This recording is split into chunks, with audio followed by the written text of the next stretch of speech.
The story begins in North Korean, an unexplored region.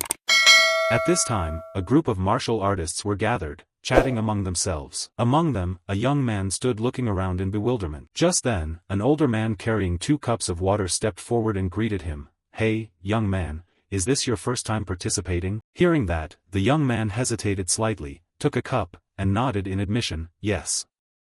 I've been into gates and dungeons before, but this is my first time in this land, so I'm a little nervous." Seeing that, the older man laughed heartily, "Haha. Then you should steel yourself. Places like this have been abandoned for hundreds of years, so they're certainly crawling with monsters. There might even be ancient beasts, who knows?" As he spoke, the older man sat down beside the young man. Then, as if remembering something, the youth turned and asked, "But, our expedition leader is from the prestigious martial family Lee, right?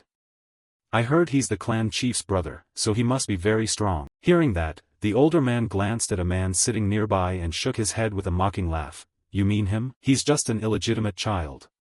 He's so weak they expelled him from the clan." The man he was looking at was about 40 with a sullen face, looking no different from an unemployed person.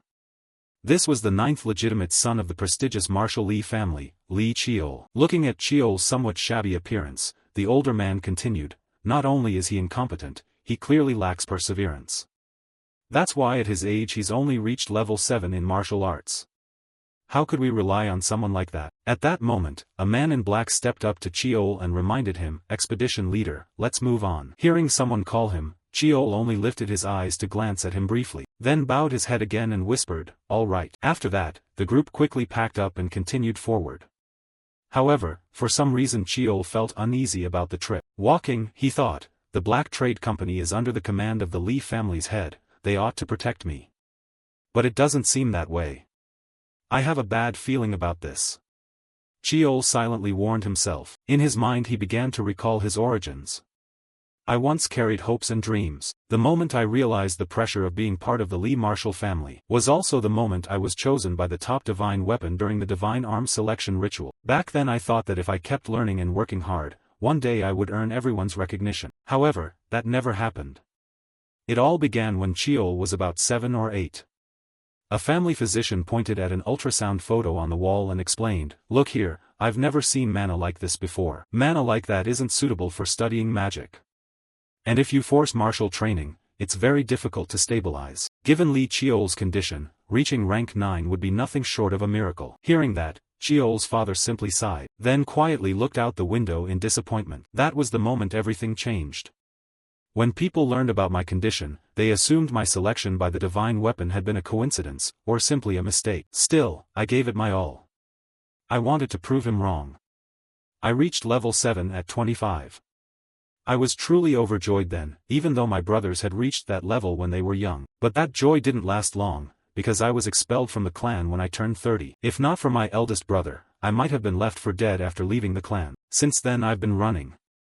It's been 10 years since that time. The era of chaos had arrived. The unexplored regions were expanding, and the monsters were rapidly evolving. My father, hailed as the pinnacle of the martial world, the clan head of the Lee martial lineage, had passed away. Not long after this news spread in the papers, a group of hooded figures came to find me. Seeing them, I immediately frowned and demanded, "Black Trade Company, how did you find me?" Across from me, the men in black said nothing. Instead, they handed me a letter and intoned, "This decree is for you." Back in Cheol's perspective, seeing that the Black Trade Company ignored his question, he sighed and mocked himself, they're just going to ignore my question? So I can never escape this cursed bloodline." Thinking that, he quickly read the letter and began to grasp the situation. Clan head Lee Gunsong, has third brother become the clan head? What about my elder brother? Cheol wondered inwardly, but before he could form a thought, the men opposite spoke again, "We will meet in 1 hour." With that, they turned and left. Seeing this, Cheol clenched the letter and hurriedly asked, "Wait. What happened to my elder brother?" The Black Trade Company remained silent and gave no answer. Seeing that, Cheol pressed on, "I haven't even drawn a sword in 10 years. So why are you ordering me to investigate the unexplored region?" At this, one of the men in black seemed slightly angered. He glared back at Cheol and said, "So you intend to refuse this task?" As he spoke, he subtly tightened his hand on the sword at his side. Cheol shuddered, realizing that refusing without a valid reason meant certain death. With no choice, he accepted. It's not like that. I'll do it. Hearing the reply, the Black Trade Company seemed satisfied and vanished like a gust of wind. Once they were gone, Cheol clenched the paper in anger and ground his teeth. Those bastards. Returning to the present, Cheol's group, after traveling through the forest for a while, suddenly came upon a vast, decayed building that left the young man astonished. Huh? An abandoned building? It's actually pretty well preserved. Beside him, the man in black suggested, let's go inside. So the group drew their weapons, gripped them tightly, and slowly entered the house, scanning the surroundings as they moved, the sight before them making their skin crawl. Inside the house lay piles of bones, both human and monstrous. What the hell is this? The corpse of an ancient beast? Someone shouted. Before they could find an answer, a man in black shouted, eyes wide, begin the operation. At once, the two men in black on either side charged forward. The young man, still not understanding, had his head severed. The event unfolded so fast the martial artists couldn't react and cried out, "What are you doing?" A cold-voiced assassin answered, "You all knew you were dead from the start. You should consider it an honor to die for the clan." Saying that, he brandished his weapon and lunged at the older man. But what he didn't expect was that before he could finish off the man in front, a sword plunged through his chest from behind, wielded by none other than Cheol. He asked them coldly, "Who is behind this?" "Up ahead," the assassin replied calmly, as if unaware of pain, "the clan head is behind this. We were ordered to bring you here, well, of course, that is if you didn't resist." As he spoke, he reached out and crushed the sword protruding from his body. Next, the large wound on his chest began to heal at a rate visible to the naked eye. This left Cheol unable to believe his eyes. Seizing the opportunity, the older martial artist immediately circled behind him to strike. Unfortunately, his martial skill was still somewhat lacking. Before his attack could be launched, the assassin casually swung his sword backward, cleaving the elder's body in two. Fresh blood spattered everywhere, filling the air with the metallic stench of blood. After doing this, the assassin glanced at Cheol with a mocking look, pathetic. "I thought you'd be much stronger, especially with half your bloodline coming from the Lee martial family." Saying that, he lunged forward like a flash of lightning. He delivered a kick straight to Cheol's chest. The blow forced a mouthful of blood from him and sent him flying backward like a cannonball. His body slammed into countless walls and piles of bones before finally coming to a stop. Yet, in that moment of extreme danger, Cheol's mind was oddly calm. He reminded himself, "I can't die like this. I need a weapon." With that thought, Cheol swept his gaze around. Very quickly, he spotted a long sword embedded in the spine of a giant corpse that had long since died. "There, that sword is strong enough to kill a monster this size. If I use it, I might have a chance. Please, come on." Without a moment's hesitation, Cheol grabbed the sword and pulled it free. But for some reason, as the sword was drawn it slowly dissolved into a stream of black smoke. Seeing this, Cheol's eyes went vacant and he muttered like a soulless man, "Why?" At the same time, the assassin's voice rang out right behind Cheol, "I can't imagine a person from the Lee family being this pathetic. So at least let me send you off as one who bears the Lee name." With that, he swung his sword in a swift arc, creating a red streak that cut across Cheol. The protagonist lost all strength and collapsed forward. Only one bitter thought remained, "Heaven is so cruel. Am I really going to die like this? My whole life I've been running, tasting countless failures, and this is the end. If I had a chance to live again, I would." At that thought, Cheol's gaze went pitch black. Yet his consciousness hadn't completely faded. A streak of light began to appear within the darkness. Then a familiar voice sounded, "Is this Yujung's child? What happened to Yujung?" Beside him, a man dressed like a steward replied, "When we found her, she had," his voice faltered. Back in Cheol's perspective, the familiar voice and faces filled him with nostalgia. That voice, is it my father's? But, he's dead, isn't he? Wait, he looks so young, and not just him, Steward Choi looks the same. Father. Steward. Cheol reached out, but what he saw were unusually tiny hands. The reason was simple, he was in the state of a newborn. Staring at his tiny hands, Cheol even wiggled them a few times to make sure he hadn't misseen. He wondered, what happened? I should be dead. Is this the afterlife? Or just a memory? Unaware of his son's thoughts, his father, Lee Tae-shin, addressed the steward. Young would be a suitable name for him right now. Like the other children, arrange a maid and a few Shadow Sword team members to protect him, and have him participate in the sword selection ritual with Miss Bat. His words surprised the steward, who asked again, immediately. But he's not ready yet. Besides, Miss Bat is a few months older than him. The steward's words made Tae-shin ponder for a moment. Then he shook his head and said, it doesn't matter. I'll go ahead. After saying that, he cast a glance at Cheol, which startled him, and then he quickly left the room. Only after he had fully departed could Cheol finally exhale in relief. Phew, it really was father. Though it had been a long time since they'd met, the pressure from him was the same as ever. So what is going on? This feels far too real to be just a memory, and that conversation earlier, that really happened. Even if I don't want to believe it. But if this is true, have I really regressed back to that damned moment? The more he thought, the more absurd it all seemed to our protagonist. Time passed quickly. A few months after Cheol's regression, today was the great day for the Lee martial clan, the sword selection ritual. The clan's descendants would reveal their talents through the weapons that chose them. In the past, his father had been chosen by dozens of swords and became the strongest swordsman of his generation. His older brother had been chosen by sword, tome, and staff, earning renown across the land for his swordsmanship and magic. This time, it was his turn. At this moment, Cheol wore an extremely elegant outfit. However, it made him somewhat uncomfortable. Yet a maid, looking at his appearance, squinted and praised, "Oh my! Young master, you look so handsome today. Even in a strange place you didn't cry at all, so mature." This girl was Cheol's maid, Moon Gawa. She reached out, lifted Cheol into her lap, and continued, "I'm sure the young master will get a good result. Your future will surely be brilliant." On this side, Cheol looked at her face and unconsciously smiled. In his eyes flickered some memories of his previous life. Maid Gawa was like a mother to him, but because of the siblings' jealousy, she had been expelled. She was the only one who cried over her loneliness and always stayed by his side. But this time, I won't let that happen again. I'll protect her at all costs.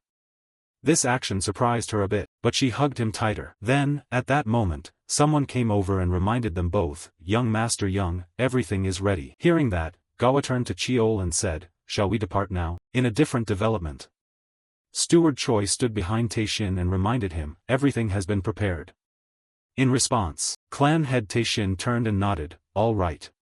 Then let's depart." Thus, the procession quickly moved to a certain area. It looked like an arena. Atop the competition ground stood countless weapons planted upright, while many guests filled the surrounding stands to watch the ceremony. They looked toward Cheol and whispered, "That child?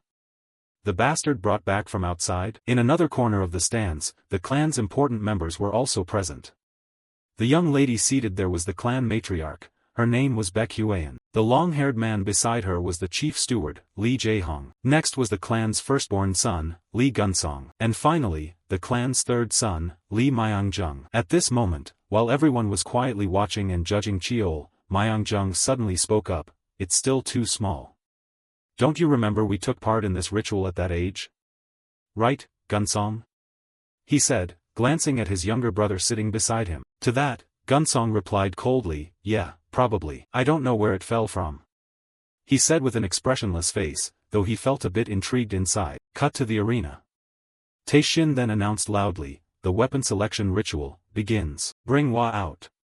Hearing this, a girl hurriedly carried a little girl forward. This little girl's name was Lee Hwa, the 8th child of the clan. Tae-shin set the child down, propping her against a chair, then reached into his inner pocket and took out a dagger, and ran it across the tip of her small finger. A few drops of blood immediately welled up, causing the girl to burst into loud tears. But oddly, when those drops fell, they emitted a blue light, which headed straight toward the weapon set out in the distance, and a silver-white sword among those weapons suddenly began to glow. Witnessing this, the onlookers gasped, "Wow! That's the sacred relic sword, the most prestigious sword, a true masterpiece. Generations have passed and it has never chosen anyone." Paying no heed to the chatter, Tae-shin immediately reached for the sword, using his power to draw it into his hand. Once he had the sword firmly in his grasp, Tae-shin gently hugged his little daughter and said, "From now on, the sacred sword will belong to Hwa." Hearing this, the middle-aged ladies nearby voiced their congratulations. "Congratulations, young miss. Another genius has been born into the clan. Today truly is a great day." Receiving the praise, the clan matriarch, Lady Baek Hwaeun, smiled warmly and softly thanked them. However, her expression darkened when she heard Tae-shin continue speaking. "And next, Young's ritual will begin. The moment he finished, the crowd's enthusiasm seemed to drain away. Instead, they began to whisper doubts to one another. He's the illegitimate child brought from outside, right? TSK. Why would they let someone like that take part in the ritual? Ignoring the murmurs, Taishin seated Cheol against a rock, then pricked the tip of his finger with the dagger, just as he had done with War earlier. But because Cheol retained the mind of an adult, he didn't cry like the girl did. This pleased Taishin somewhat. He softly said, "I feel very proud of you." Saying that, he patted Cheol's head as praise. Yet Cheol felt a bit anxious inwardly. He thought, so this moment has come. In my previous life, I was chosen by the Vong Tan sword, a heavenly grade blade. Thinking that, Cheol reached out and let the small drops of blood fall down, cut to the stands above. At this moment, Chief Steward Jaehong glanced at Lady Baek Huayan with a cold expression and pondered. Judging by her look, it seems the eldest sister-in-law is not pleased. After all, it's the hidden bloodline of the eldest brother, which makes sense. That child truly has a harsh fate. Bearing the title of secondary son and trying to survive in the Li clan will likely be anything but easy. Perhaps it's because those stubborn old men, trapped in a scheme of pure bloodlines, that things turned out this way. Thinking that, Chief Steward Jaehong sighed with regret. At the same time, as if reading his thoughts, an old man behind him stroked his beard and said with a laugh, "It seems the steward takes quite an interest in a secondary son." As he spoke, he glanced at Jaehong with a look full of implication. This old man was the grand elder of the Li clan. Hearing him, Jaehong coldly glanced back and replied, "Greetings, grand elder." Still, in Jaehong's eyes there was caution toward this crafty old man. He thought to himself, this is someone who never reveals his true thoughts. In any case, I can't afford to be careless around him. Unaware of Jaehong's thoughts, the old man Cheol Jun cheerfully continued, "Is that the child the master brought back from outside?" Jaehong answered without even looking at him, "Yes. I heard the spirit sword core found and protected him." Cheol Jun had known about this for some time, yet he still asked aloud, Puzzling. I can't predict the master's thinking. How could a secondary son of unknown origin and unclear circumstances take part in the selection rite? The selection rite has no real meaning for a secondary son. That has been proven clearly by the steward's past experience, hasn't it? The old man's words, dripping with sarcasm, made Jaehong's face harden. His hand clenched and trembled as he demanded, "What did you just say?" Hearing that, Cheol Jun hurried to amend his words, though his sly tone didn't soften. "Oh, my rudeness. It's just that the steward, someone born outside, was famously never chosen by any weapon in previous selection rites. A secondary son is a secondary son, after all. Better know your place." Saying that, he gave a mocking smile. By now, even a Buddha would be somewhat angered. How could Jaehong sit idly by while being insulted like this? He ground his teeth and shouted, "Enough. I won't endure such outrageous insults any longer." Before the words even left his mouth, a brilliant flash of light suddenly flared in the distance, leaving both Jaehong and Cheol Jun dumbstruck. Jaehong was so astonished he rose from his seat, widening his eyes to get a better look. Beside him, Cheol Jun's face looked as if he'd just lost money, bewildered. "What is this? How could this happen?" he muttered, while Steward Jaehong's face brimmed with joy. He couldn't help bursting into laughter. "Ha ha ha. Even witnessing it firsthand, I still feel like I'm dreaming." Now, to their eyes, every weapon on the arena simultaneously shone, radiating a blinding light. Even masterpiece weapons like the famed Blood Spirit Spear or the Iron Form Blade, and even sacred relics like the Ma-Holy Sword or the Holy Thunder Responding Dragon. All of them reacted to Cheol, accepting the boy as their next master. This stunned the entire audience into silence, and within seconds a cacophony of frantic screams erupted. How is this possible? This is absurd. Not only the ritual weapons, but even weapons with existing owners are reacting. On this side, even the sword of the clan's firstborn, Myong Yung, began to glow. It trembled continuously in response to Cheol, leaving Jaehong with only a puzzled smile. "Haha, how can this happen? Gunsong, do you believe what you're seeing? It seems our ninth brother possesses a talent beyond what we imagined." In reply, Gunsong remained as cold as ever and acknowledged, "It is as you say." Elsewhere, the guests who came to watch the ceremony continued to murmur, "Isn't something wrong here? This outcome can't come from a secondary son. Damn it. The selection rite absolutely can't be wrong." Turning to the clan head Taishin's perspective, faced with such chatter he shouted loudly, "Silence." According to clan rules, any weapon that chose Young must belong to him. However, handling this matter simply may not be easy. Therefore, I want to hear everyone's opinion. In response, Chief Steward Jaehong raised his hand and spoke his mind. I have a proposal. Regardless of clan rules, I believe gifting all these weapons would go against the meaning of the selection right. The selection right is a tradition that must be preserved for future generations, so why not let the 9th young master choose a single sword from among them himself? What do you think? To clan head Tae-shin, this was an offer he couldn't refuse, so without much thought he agreed immediately. Not bad, that suggestion will be accepted. Saying that, he snapped his fingers, directing the weapons that already had owners to fly toward the arena. Then he used his energy to gently guide Cheol's body forward, who was sitting in front, and spoke softly. Now, son, pick whatever you desire. From Cheol's point of view, he saw all the weapons radiating shimmering light before him, leaving him dazed. He wondered why everything was different from before he reset. But in any case, this was clearly a good opportunity for him. So he would make use of the whole situation. With that thought, Cheol crawled forward swiftly. He crawled past the lineage sword of true dragon Braha without any intention of stopping. Even weapons of destructive, immense power, like the sacred spear White Scenery, forged using part of a saint's body to slay super beings, failed to catch his attention. There were also the staff Valheim, made from a branch of the world tree where spirits dwell, and the spirit moss sword, forged when the moon, sun, and stars aligned. All were great weapons waiting for Cheol to choose. However, he did not hesitate for long. Cheol reached out and touched a certain sword, as if with prior intent. Behind him, clan head Tae-shin could not hide his surprise when he saw which sword Cheol had chosen. That sword was the blade the Lee clan's ancestor had found in untamed, uncharted lands. For generations, no one had been able to awaken its latent power. The sword lay quietly in darkness, covered in the dust of time. Its name was Black Knight. Based on known attributes, this sword did not qualify as upper heaven tier. However, because of its connection to the clan founder, it was always kept alongside upper heaven weapons. To this day, no predecessor had ever been inscribed as choosing it. Was this merely the meaningless choice of an infant, or would it be the beginning of a new great destiny? Tae-shin whispered so quietly only he could hear. Then, after Cheol selected the sword for himself, he drew the boy and the blade toward him, and declared, Lee Young has chosen Black Knight.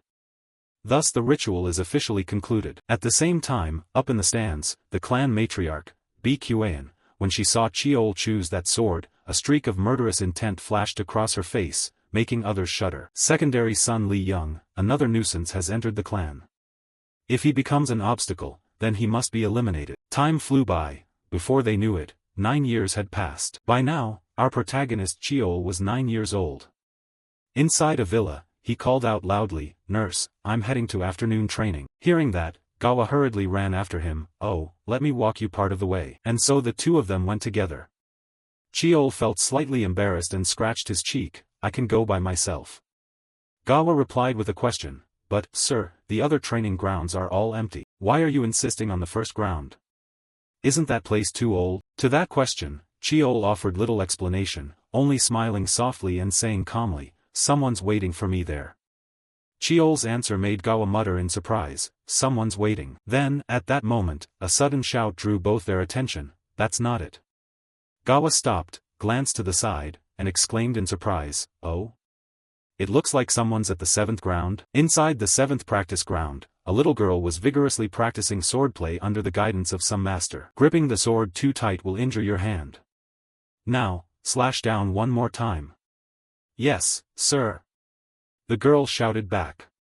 This girl was Lee Hwa, the Lee clan's 8th young mistress, who had participated in the sword selection ritual with Cheol when they were young. Outside, seeing this, Cheol shrugged and said, So it's the 8th young mistress. Behind him, Maid Gawa hurriedly reminded him, You should call her sister, milord. If anyone hears, it'll cause a fuss. Her voice full of worry. Cheol, hearing this, only felt amused inwardly. We're only 5 months apart, what sister? Ignoring the two of them, inside the training hall the instructor's barking voice continued, Always swing the sword as if you're controlling your own body. Do it again. Handle the blade carefully so you won't get hurt, once more. The constant reminders made Hwa's head throb, she was so frustrated she trembled, and she threw the sword aside. Ugh, master, why do you keep nagging? How you hold the sword doesn't matter, as long as you grip it firmly. Opposite her, seeing her frustration, the master quickly raised his hand to reassure her. Miss, all of this is for your sake. First, calm down and try again. This time you'll do better. He said this as he picked up the sword and handed it back to Wa. Outside, watching the awkward way an adult handled a 9-year-old, Chiol curiously asked, "Who's struggling over there?" Hearing this, the courtesan Gawa was a bit surprised, but promptly answered, "Ah, that's Beek E. Hyan, captain of the Black Dan squad." At that, Chiol couldn't hide the surprise in his eyes. A captain? For a 9-year-old to have a master like that is over the top. From behind, Gawa sensed a flicker of emotion in Chiol and, thinking he felt slighted for not having a mentor, she comforted him. "Milord, a good master will soon appear and recognize your talent. It's my fault for being inadequate and not serving you properly." Miss Wa was raised on weaning gruel mixed with herbs. At that, Gawa's eyes began to well up. Chiol, hearing this, admonished with some irritation, "Really? There you go again. How much am I supposed to owe the nurse? I don't need people like that. They're only here because of the Li clan's status. Besides, I already have good masters." Chiol said confidently. Time passed quickly. Scene shifts to the Li clan's exclusive first training ground. This place symbolizes the long history of the Li clan. Various weapons and training dummies are arranged around it. However, it's somewhat worn and seems rarely used. For Chiol, upon entering this training area, he didn't bother with the surrounding equipment. No need to waste time. Currently, it's more symbolic than a true fighting arena. Even so, there was only one reason he came here. Because this place preserves weapons older than any armory in the other training grounds. Thinking that, Chiol opened the storeroom door. Inside were countless swords propped against the walls. They were extremely old, rusted, and many bore numerous cracks along their blades. But Chiol paid it no mind. He glanced at a long sword not far away and walked over. "Oh, found it. I'll try this one today." Saying that, he carried the sword to the training area. As he walked he thought, since 9 years ago, when I returned to this second life, an extraordinary change has occurred. Among those changes, the most astonishing was that I gained the ability to read the memories hidden inside weapons. Now, as Chiol's hand tightened on the blade and he focused his mind, suddenly a few unfamiliar images appeared in his head. He was standing in neat ranks with a group, swords in hand, and the instruction of an unknown man echoed, "Build a solid foundation." Whether high-level or low-level swordsmanship, the foundation is the same. From top to bottom, left to right, the memory comes through clearly like an unshakable pillar. Carve that foundation into your swords. As that voice sounded, Chiol slowly began moving his body. He told himself, this is the memory engraved within this weapon. The older and more refined a weapon is, or the longer and more fondly its owner used it, the clearer the memories from the past would appear. With a heavy swing from high to low, Chiol produced a tremendous blast. Shockwaves burst outward, sending dust scattering in all directions. This was the first of the 7-star sword techniques, Red Gale. Seeing the result of the strike, Chiol couldn't hide the joy in his eyes. So the 7-star sword sequence is complete. Over the past 2 years, I've read almost all the memories of the weapons in the arena. At that moment, a clap of praise rang from behind him. Wonderful. It's been a long time since I've seen a 7-star sword executed so perfectly. Hearing the familiar voice, Chiol turned around, and saw that the one who had come was the steward, Jaehong. A bit of information about him flashed through his mind. The Li clan's steward, Li Jaehong, is a 4th-rank warrior. Though born a secondary son, his strength earned him recognition and the current steward position. From my previous life until now, he is the only one in the clan who has truly cared for me. Thinking that, Chiol hastily bowed. Greetings, uncle. Hearing this, Jaehong happily patted his head and praised, you can just call me uncle. You train every day without fail, that's commendable.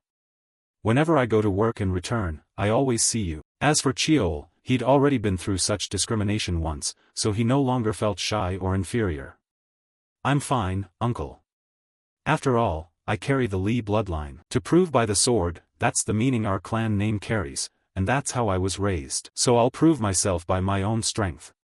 Chiol said, his face bright. This left Jaehong stunned for a moment. Then he sighed regretfully, how could a child like this be born into the status of a secondary son? He thought to himself, then cleared his throat and said, come to think of it, it won't be long before you reach the age for the naming ceremony. It's a bit late, but before that, I want to be your master. How does that make you feel?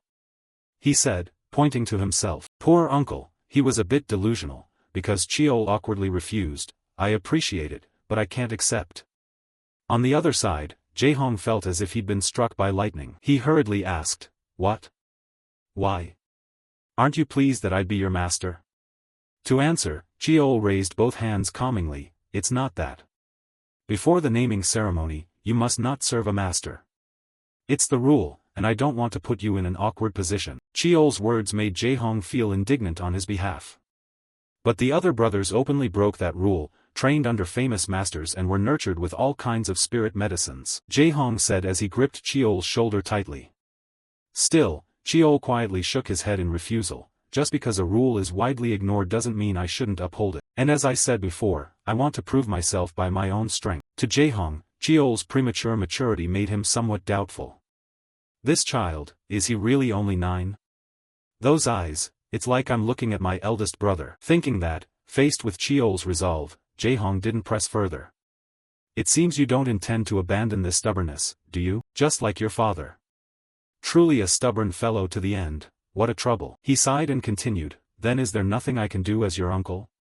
If I do nothing for you, I feel uneasy. Is there anything else you need?" Jae-hong said with a smile, making Cheol's eyes light up. "Thank you, uncle.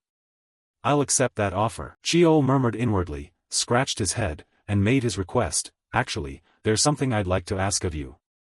I want to tour the vault's basement." Time passed quickly. To fulfill his nephew's request, Jae-hong put him in a car and drove to the place known as the secret vault. Outside, 2 guards stepped forward, stopping their vehicle and said sternly, "Stop. Excuse us. Please verify your identity and state your purpose for visiting." Hearing this, Jae-hong rolled down the car window and replied, "I am Steward Lee Jae-hong, doing a routine inspection." Then he presented his ID for the guards to confirm. He then pointed to Cheol sitting in the back seat. "The companion is Lee Young, the youngest son of the Lee clan. I'm bringing him to look around." Seeing that, the guard glanced over and stepped aside to invite them in. "Identity confirmed, please proceed." Thus, after a brief procedure, Jae-hong's car rolled onward into the interior. As for Cheol, he'd visited here in his previous life too. Still, now he had to act a bit to avoid suspicion. He told himself, now's the time to act childishly. With that in mind, Cheol's eyes brightened as he looked outside. "Wow! So this is the vault?" Seeing his reaction, Uncle Jae-hong laughed in disbelief. "That excited, huh?" Cheol replied with an extremely excited face, "Of course. The vault holds the clan's most precious treasures." When he said that, Cheol wasn't acting at all. His hands tightened with excitement. "What I'm searching for is in there, legendary weapons, ancient artifacts that no one even knows whether they truly exist. Those who seek such fantasies usually receive one answer: everything can be found inside the Lee clan's vault." Inside the hexagonal building, a sleek, modern structure shiny enough to serve as a mirror everywhere, the clan crest, 2 crossed swords, decorates the walls throughout. On this side, Uncle Jae-hong pressed the elevator button and said, "The vault's basement stores weapons that have been sealed for various reasons." Hearing that, Cheol's eyes lit up and he asked, "Among them are those monster weapons that swallow their owners, right?" Jae-hong nodded in answer. He even teased his nephew, "That's right, you know it well. If you touch those weapons carelessly, they'll devour both your body and your mind," he said with a strange smile, causing Cheol's shoulders to twitch as if in fear. This made Jae-hong burst into amused laughter. "Well? Scared now?" Cheol answered with a brave face, "Not at all." Then the elevator doors opened. However, Jae-hong had no intention of entering and instead turned to instruct Cheol, "Don't worry. You can't go into dangerous places like that anyway. I have matters to handle upstairs, so take your time looking around." "Yes, thank you, uncle." Cheol nodded and quickly stepped into the elevator. As soon as the elevator doors closed, his innocent, childlike demeanor completely vanished. He exhaled heavily from having to act for so long. Pretending to be an innocent child really wasn't easy. When the elevator doors opened, Cheol found himself facing a gleaming armory filled with countless different weapons. This was the vault's basement, also called the weapon grave, a place sealing countless weapons and artifacts. "The reason I came here is simple: to find a particular weapon. It's called Infinity. It originally took the form of a short sword, but when infused with magic, Infinity can change its length, shape, weight, and even its properties at will." Before the reset, Lee Gunsong was the one who discovered Infinity inside the vault. Thanks to the sword's limitless transformations and overwhelming flexibility, he earned the title of the Ever-Changing. Because of that title, not the eldest brother, who had been a strong candidate for clan head, but the third brother Gunsong became the clan head. Then he found me, someone hiding in the shadows, and eliminated me without hesitation. That's all I know so far. To prevent that tragedy from repeating, I have something I must do. Though it will take time, I have no choice but to inspect everything one by one. This time, I must get infinity before Gunsong. Cheol said, as black smoke began to seep from his palms. He then began scouring the armory. He touched each weapon one by one. Yet he still hadn't found infinity. Not this one either. An hour has passed. I've checked every short sword that seemed suitable, but there's no sign of infinity. Cheol sighed in frustration, but he quickly regained his spirits. Cheol scanned the area and thought, no, it has to be here. I haven't checked everything yet. This time I'll check that display case over there. With that, as he moved, Cheol's body bumped into a nearby table, causing a fully rusted short sword to fall to the floor. The sound it made on impact was far from quiet. Looking at the short sword's unusual shape, Cheol felt curious. So thick with rust like this? How could it possibly get this bad? As he spoke, Cheol reached his hand toward the sword. But at that very moment, the black smoke from his palm somehow oozed out and enveloped the sword. The black smoke was thicker and denser than ever, even cloaking Cheol's entire body, causing him to feel a surge of panic. What's happening? What's going on all of a sudden? Cheol whispered as his vision was swallowed by the black smoke. When Cheol finally came to his senses, he found himself on some unfamiliar battlefield. Around him were piled bodies as high as mountains. Where was this? Could this be a memory trapped inside this rusted short sword? This feeling is nothing like the memories I've read from other weapons. It felt as if I were truly present here, an astonishingly vivid sensation. Thinking that, Cheol glanced left and right. Then suddenly he got a chilling feeling that made his hair stand on end. This is bad. Cheol spun around and discovered a massive figure behind him staring straight at him. At that moment a thought flashed through Cheol's mind, an overwhelming presence so terrifying that even nature recoils. The apocalyptic monster that once arose from the blue hole long ago, devouring countless civilizations. Before Cheol stood a gigantic beast, its body mountain-sized, grotesque in shape, sprouting countless tentacles. It's hard to describe the creature's exact form. Facing it, Cheol's body trembled uncontrollably. His instincts screamed at him to run. I'm done for. I'm going to die. There's no way to beat that thing. I have to get out of here. Cheol thought as he slowly backed away. But then he tripped over something and collapsed to the ground. At the same time, footsteps sounded behind him. A stranger wielding a long sword was slowly advancing toward the giant monster. This left Cheol astonished. When did this person get behind me? He wondered. Then the stranger gathered his strength and shot forward like an arrow. He leapt high and charged to do battle with the giant. With a roar that shook the heavens, he unleashed a single sword strike to pierce the enemy. In an instant the blow left a streak of light across the creature's body, and a second later its form exploded into countless fragments, a rain of blood spilling through the sky. Meanwhile Cheol remained dazed, not yet understanding what had just happened. He mumbled, "Impossible. One slash and it was finished." Right.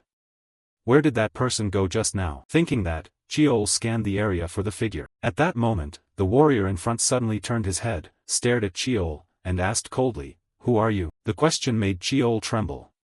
He thought, can he see me? Up front, the unnamed warrior continued, "Why am I here? Out of compassion, I will send you off without pain."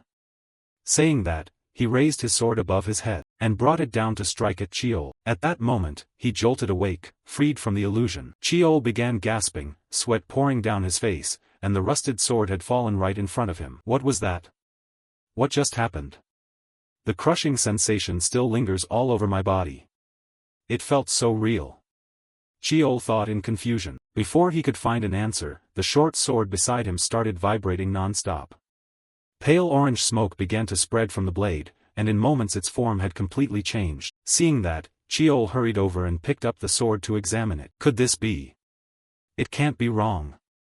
I'll become the master of 10,000 arms. Thinking that, Cheol sliced the tip of his finger with his knife, letting a few drops of blood fall onto the blade. Immediately, the short sword flared with light, emitting a soft blue glow, as if accepting Cheol as its master. Unable to contain his excitement, he began to swing the sword. With each swing, the weapon's shape kept changing. From a short sword, it quickly lengthened into a long sword. With one more swing it transformed into a spear.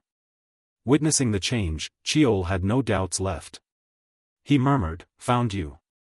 Mujin. Time passed quickly, Cheol kept practicing as usual. Still, he felt a bit discouraged. Sigh, failed again. A week has passed since I obtained Infinity, the Infinity sword I took from the underground armory that day. Right now I'm keeping it disguised as a ring to avoid detection. But that day, what exactly happened? That's right, that man. His cutting strike, it was as if to remind me I'm still not worthy. The dark energy revealed the technique along with its name. Not to mention its power. Just the man's movement alone carried an elegant beauty. Still, no matter how hard I tried to imitate it, I couldn't reproduce it. Even so, I didn't feel impatient. In my previous life I was looked down on, not even taught the clan's basic techniques. It's only one move. But this is the first time I've encountered such an advanced martial technique. I can do it. I remember how that person moved in the memory, more clearly than anyone. Thinking this, Cheol's face suddenly went blank as he realized something. Wait, that man. I'm not a grown man like him. I'm just a 9-year-old child. If I try to copy an adult's movements exactly, of course I won't be able to bring out the full power. I have to accept this body, slowly, naturally, swing the sword in a way that suits me. With that thought in mind, Cheol slowly closed his eyes. He relaxed his body, raised the sword above his head, then suddenly clenched his hand and poured all his strength into a straight downward swing. The moment the blade's tip struck the ground, a thunderous sound rang out. The earth split into pieces, chunks of rock and soil flying like shrapnel. Cheol looked at his result with satisfaction. Good. It seems I've got the feel of it. Now it's just a matter of applying magic power.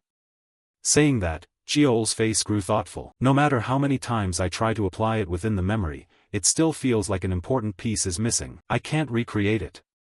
What is it after all? I'll just have to keep experimenting. Okay, start over. Cheol let out a sigh and continued practicing. But just as he pulled the sword back, the sword in his hand was suddenly gripped tight by the hand of a young girl. She asked gently, "Hey kid, where did you learn that technique?" To Cheol, the girl's appearance was a bit puzzling.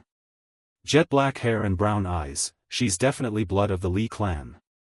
With that thought, Cheol asked bluntly, "Who are you?" Across from him, the young girl's eyes showed slight surprise. Huh? You don't know me? True, you might not know.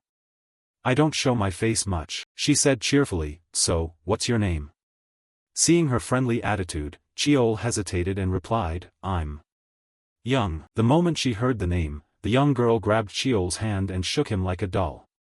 Young. What a unique name. Right, I'm Li Jiangwa. Nice to meet you. At Jiangwa's introduction, Cheol quickly realized who she was. This is the youngest Li, Jiangwa. According to Jaehong, she's a bit different from others, so grandfather couldn't accept it. Father told me that in my previous life. But beyond that, doesn't she consider her absurd power when playing with her nephew like that?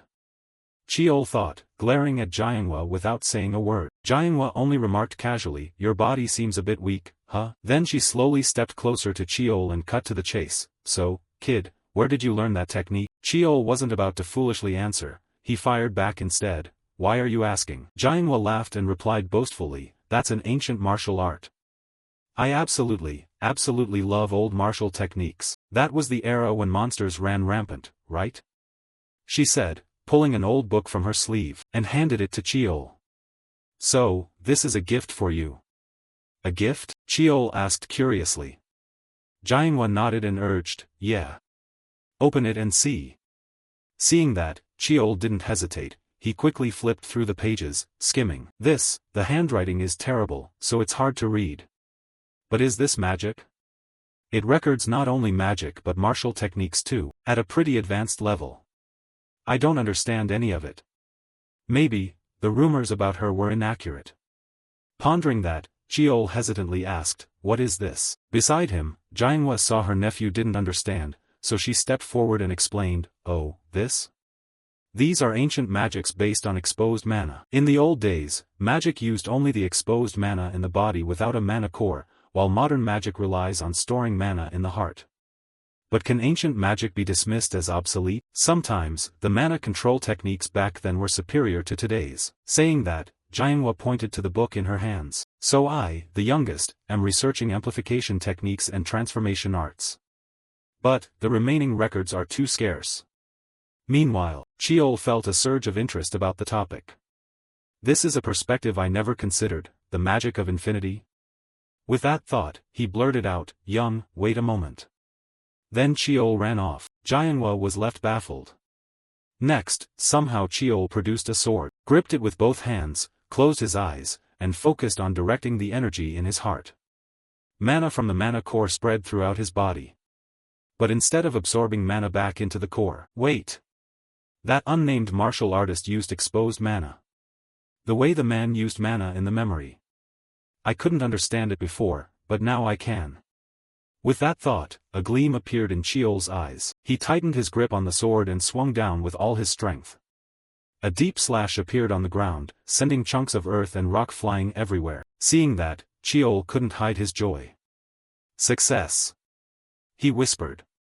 But at that moment, Jiangwa suddenly lunged forward like she was being chased by a demon. She grabbed Cheol's shoulder urgently and fired questions. "What is that?" "That is, an amplification technique, right?" Hearing that, Cheol felt a little embarrassed, glanced aside, and answered, Yes, it's an amplification technique." "What?" Jiangwa shouted, "How did you do that?" To which Cheol, not stupid, refused to explain. He just shrugged and said casually, "I just could do it." Of course, Jiangwa wasn't satisfied with that answer. She snapped irritably, "I mean, how could you do it?" Cheol frowned and shot back, "Why should I tell you?" In response, Jiangwa looked anxious. "It's because you only knew how thanks to the notebook I gave you. I lived my whole life for this. I've been searching for it for over 10 years, even after being kicked out of the house. I'm begging you." She squeezed Cheol's hand, her gaze sincere as if pleading. "If I do something for you, could you teach me?" Cheol looked at Jiangwa and sighed. "All right. But you have to promise me 3 things." "3 things?" "First," Cheol said seriously, "you must not tell anyone about me unless I permit it. That includes my eldest brother and my father." "Why?" Jiangwa asked blankly. Cheol replied curtly, "Because I don't like people talking about me without my consent." At that, Jiangwa suddenly fell quiet, her face a bit sad as if remembering something. I understand. I'm the same." Her expression made Cheol wonder. Why does she look so unhappy? Putting that aside, Cheol continued with the second demand. "Second, you must not lie to me. We have to trust each other. I'll also be honest with you as far as I can." Hearing that, Jiangwa hesitated a moment. But within seconds, she agreed, "Fine. So what's the last one?" As for the last one, it is. The following part of the conversation is hidden by the author. Time passed quickly. A year later, the maid Gawa rushed over with a letter and urgently announced to Cheol, young master." Inside the training yard, seeing her hurried figure, Cheol stopped his motion and turned to ask, "Nurse, what happened to make you run all the way to the training ground?" Opposite him, Gawa was almost out of breath but managed to say, "Here, look at this." Then she handed the letter to the protagonist, making Jiangwa beside them a bit curious. But with memories from his previous life, Cheol already guessed what it was. He thought, "Finally, it's here." Inside the letter it read, "Summons, subject, 9th Young Master Young, scheduled date, September 10th at 10 o'clock, content, participants in the naming ceremony must gather at the central arena before 10 o'clock on September 10th, note, anyone carrying items not on the permitted list will be severely punished. Representative, Housemaster Lee Myong-young." Seeing his eldest brother's name as the representative in the letter, Cheol grew curious. Representative is Housemaster Myong-young? Is father not home? I haven't heard any news of him going on campaign. Returning to Jiangwa, for some reason she became so irritated she spat fire. A naming ceremony? Seeing that, Cheol didn't understand why she was acting so crazy, and asked, "Why are you suddenly so worked up?" Explaining, Jiangwa tore at her hair and said, "Everything is just getting started. This is the most important time. If you take part in the naming ceremony they'll keep you there. No. Don't go." Her stance was like an angry child about to lose a toy. Cheol couldn't help but shake his head in exasperation. It had been a year since the pact with the youngest. Since then, I've been studying magic with her. Modern magic focuses on primal mana, while ancient magic centers on exposed mana. Combining these two systems creates an entirely new kind of magic, the lifelong dream she wants to realize. Primal mana is used for storage and changing mana attributes, while exposed mana helps control and operate it. Thanks to that, my magical application skills have surpassed kids my age. Beside him, Jiangwa kept muttering, giving Cheol a headache. This really can't join, can it? Researching magic is more interesting. Hearing that, the protagonist didn't want to waste time and cut to the chase. You know you can't, right? Don't worry, even if time is a bit shorter, I'll keep training magic and restoring ancient magic. His words made Jiangwa's eyes go wide. Question marks seemed to sprout over her head. Huh? How can you do that? The naming ceremony training schedule will be brutal, she said, to which the protagonist replied with utter confidence. I'll do both at the same time. Time passed quickly. Now Cheol and Little Wa were in a room, notably both sitting inside a glass cage. In front of them, a man warned, today's training begins. First, endure magical strikes for 30 minutes. That man was the captain of the Blood Tiger Squad, trainer Jiang Wook. Then the glass cage began spewing countless erratic electric bolts everywhere. However, before they could hit Cheol, an invisible barrier around him deflected them aside. Seeing that, Jiang Wook's brow tightened and he pondered.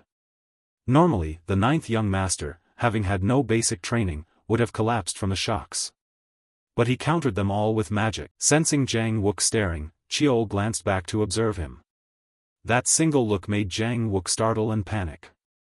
That kid is testing me to gauge his own level, and forcing trainers to teach at a higher level? A mere 10th-born child dares do that? Damn it!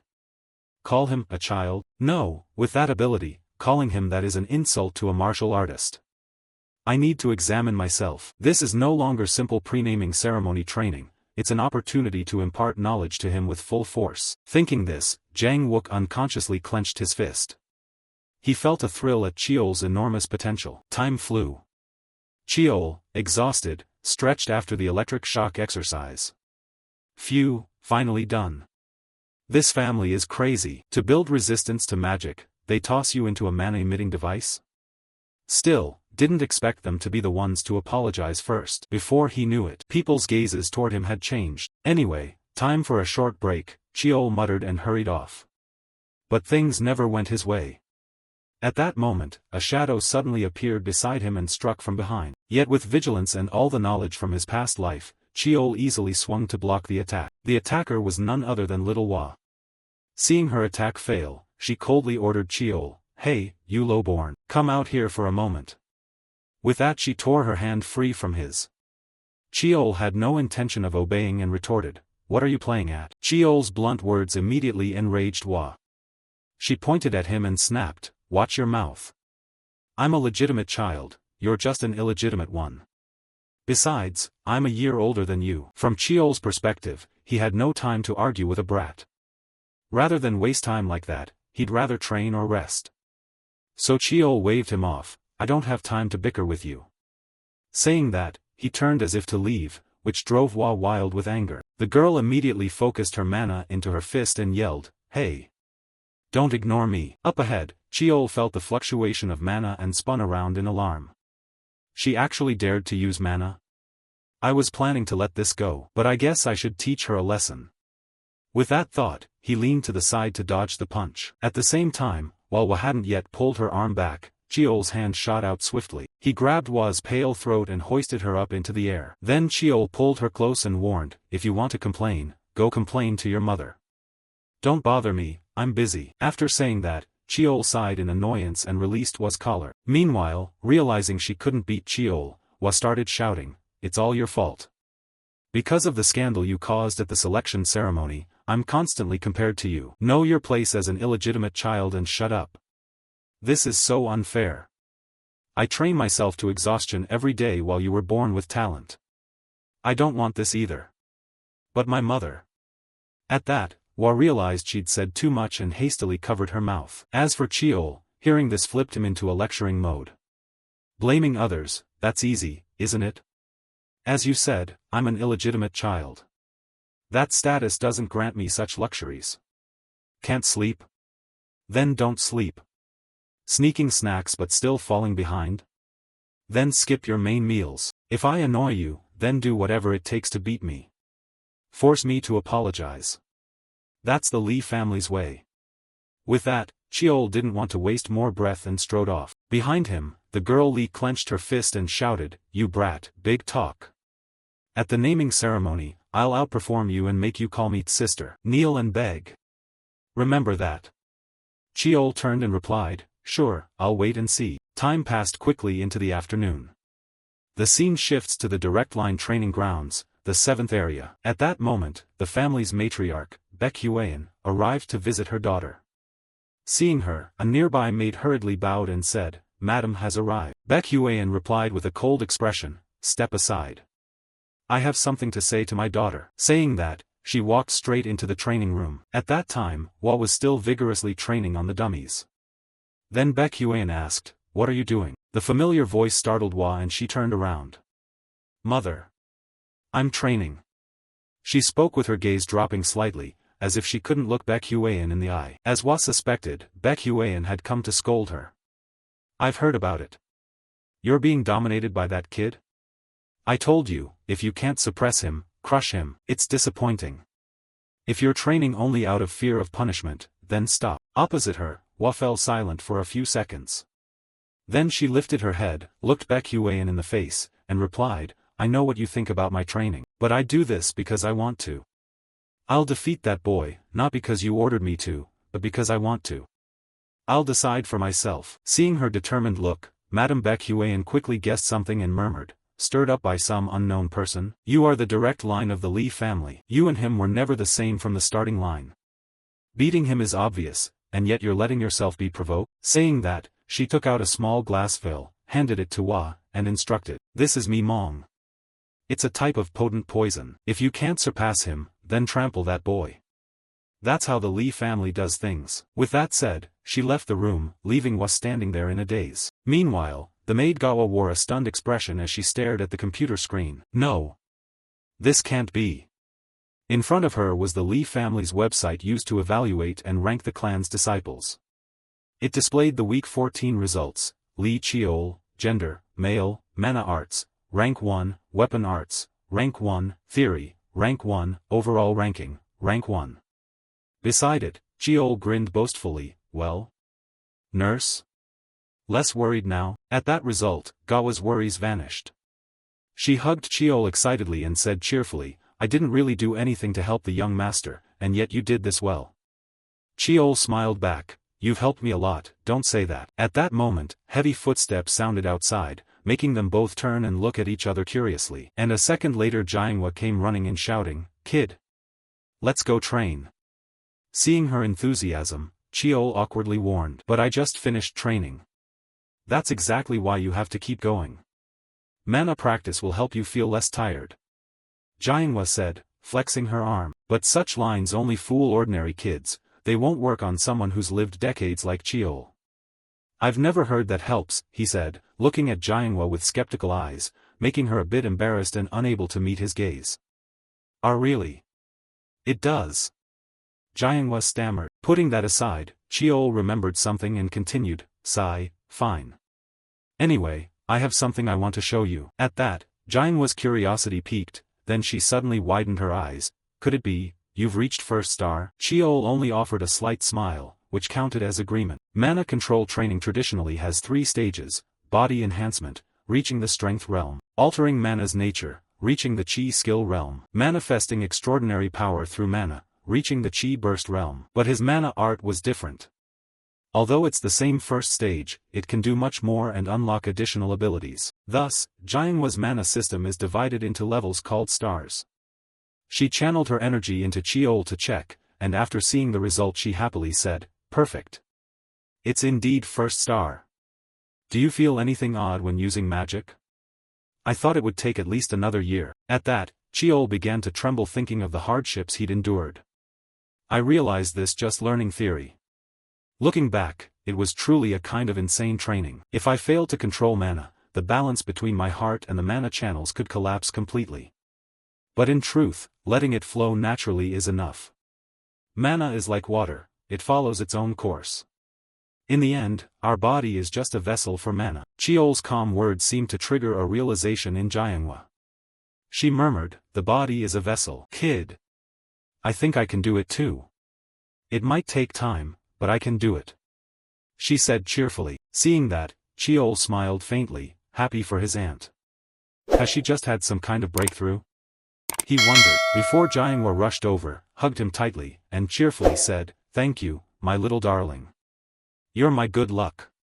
Then her arms unconsciously tightened, making Cheol's ribs creak. "Hey! Let go! You'll break my ribs," Cheol shouted.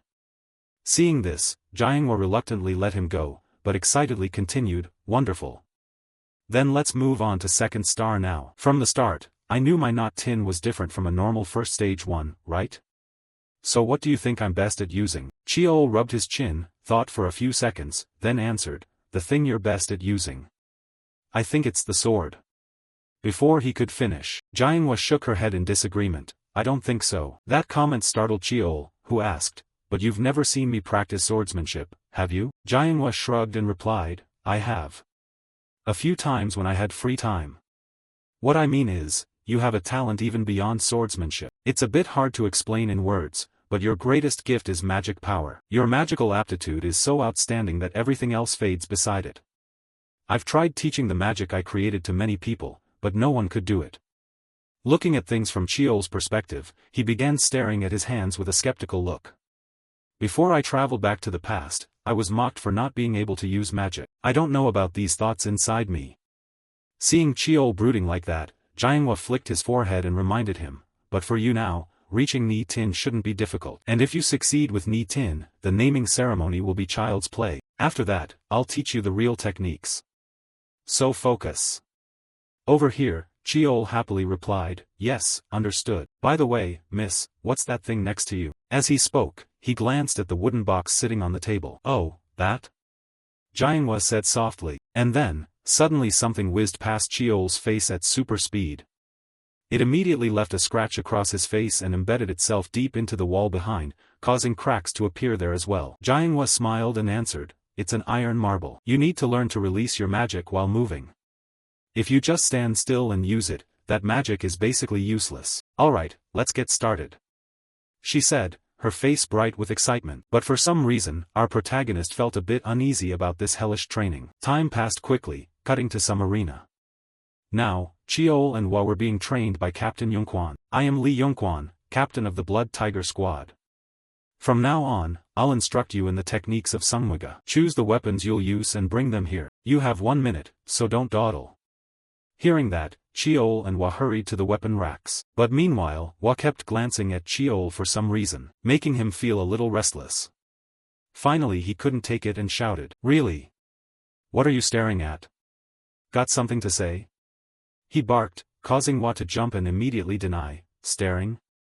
What are you talking about?" She then leaned in and whispered to the protagonist, "You're using a sword too, right?" "No," Cheol replied coldly, then quickly grabbed 2 short swords and a spear and returned to the field. This surprised Hua. "Wait, what? But I saw you learning weapons before." Clearly it was the sword. Over here, Captain Yongquan also looked at the pile of weapons in Cheol's hands and curiously asked, "What are you doing?" Cheol answered, "You told us to choose our weapons and bring them." Yongquan reminded them again, "I told you to choose what you use." Cheol shrugged and replied, "Well, these are the things I use." Hearing that, Captain Yongquan could only fall silent and shake his head in disappointment. "I thought you weren't that stupid, turns out you're an idiot. Etch into your memory the words I'm about to say. I said I'll teach you secret techniques, but not moves or stances. In Sungwaga there are countless secret manuals called Nguwai. To master those manuals, you must first awaken the origin that lies sleeping inside your blood vessels. From now on, I'll help you open that sense, so don't worry too much about awakening your instincts." As he spoke, Yongquan flourished, the spear in his hand, generating gusts of wind and quickly taking an attack stance. Seeing his fierce posture, Hua couldn't help but feel scared and said, "What is he about to do?" Cheol had already guessed what would come next, so he warned, "If you don't want to be knocked out right away, get ready." Before the words finished, Yongquan flashed and suddenly appeared in front of Cheol, delivering a powerful formless strike that sent Cheol flying into the air. The only luck was that in that brief moment he managed to use his sword to protect himself. This surprised Yongquan, who laughed heartily. "Ho, you managed to block that." Meanwhile Cheol landed lightly, gritted his teeth and thought, "Damn it." This surprised Yongquan, who laughed heartily. "Ho, you managed to block that." Meanwhile Chio landed lightly, gritted his teeth and thought, damn it, but this life will be different. Saying that, Chio pushed off with his sauls and lunged forward. His stomp cracked the floor, and he charged forward at wind-splitting speed. Time passed, and the training of Chio and Hwa under Captain Yunquan continued. Of course, with his strength, the two of them were beaten mercilessly. A month had passed since I began training with Li Yunquan. Regardless, this kind of training that breaks bones and damages organs isn't suitable for a 10-year-old. But I don't intend to complain, I'm gradually getting the feel for it, Chio said with a small smile. Nearby, Hwa startled awake. Did I faint again? She asked in confusion. Chio shrugged and replied, yeah, this is your 20th time, I'm only at 16. The protagonist's teasing tone infuriated Hwa. She snapped, I should have prepared better on day one. From Captain Junquan's viewpoint, watching the two kids argue, he thought quietly, Miss Bat, this kid has exceptional physicality. I may have pushed him hard, yet he's never been seriously injured. As for that bastard child, from the first day I sensed he was something valuable. At first, seeing him bring a pile of weapons, I thought he was an idiot, but his skill with each weapon is pretty solid, and his practical application exceeded expectations. Moreover, after just 1 month results are already emerging. It's interesting. Thinking that, Junquan's cold face broke into a faint smile and he decided to beat the kids a bit more. Alright, begin training. Everyone, back to your positions. Hearing that, Chio and Hwa hurriedly stopped arguing, tightened their grips on their weapons, and took on serious expressions. Then Chio realized that fighting normally wouldn't touch Yunquan, so he proposed, hey, I'll give the signal, try to block it once. Hwa asked curiously, why should I do that? Chio shrugged and replied, fine, don't if you don't want to. I just thought I might land a hit on the uncle. Chio's words made Hwa's face change instantly. It seemed she was just as bitter about being beaten by Yunquan for so long. Then she asked cautiously, are you sure? Chio nodded and answered, I'm sure. Hearing that, Hwa didn't hesitate, she gripped her weapon tight and lunged to intercept, shouting, you owe me one. Behind her, Chio charged in right after Hwa's attack. He thought, with a genius-level opponent I have no chance to win, so I'll have to rely on numbers. Across from them, Yunquan watched the two of them coordinate and didn't spare his praise. Isn't coordinating your attacks the optimal choice? But that's only if the plan succeeds. Saying that, he tilted his head to one side to dodge Chio's spear thrust. Then he swung his spear to counter. However, Chio had already anticipated this and quickly drew his spear back to block. This caused a look of surprise to flash across Junquan's eyes. Next, he gathered his strength and charged at him. And at the moment both were about to unleash strikes at each other, Chio shouted, now. Saying that, he jumped back to keep his distance while Hwa darted forward at lightning speed. However, her downward sword strike was easily blocked. From behind, Chio hadn't expected them to hit Yunquan so easily. He tossed his spear aside and quietly transformed his infinite weapon, from the shape of a ring into a long sword. The only thing that could deal real damage was a sword he had obtained from the endless secret stash. Then he began to cloak the sword with his energy and drove force into his sauls. He stomped hard and shot forward like an arrow. At that moment, Hwa had already been blown backward by the trainer. But Chio seized the opportunity with perfect timing.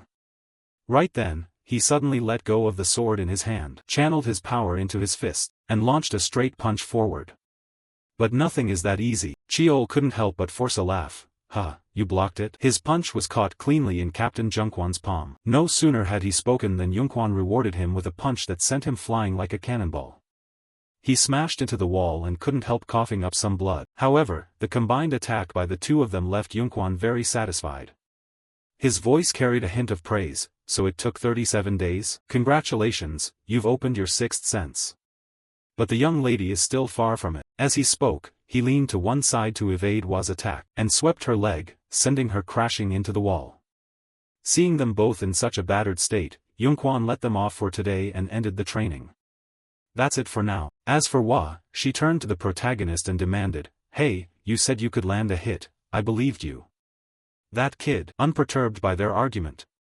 After turning and walking away, Captain Yunquan quietly looked at his slightly bruised palm and thought, in the end, even after activating magic, it only pierced a little.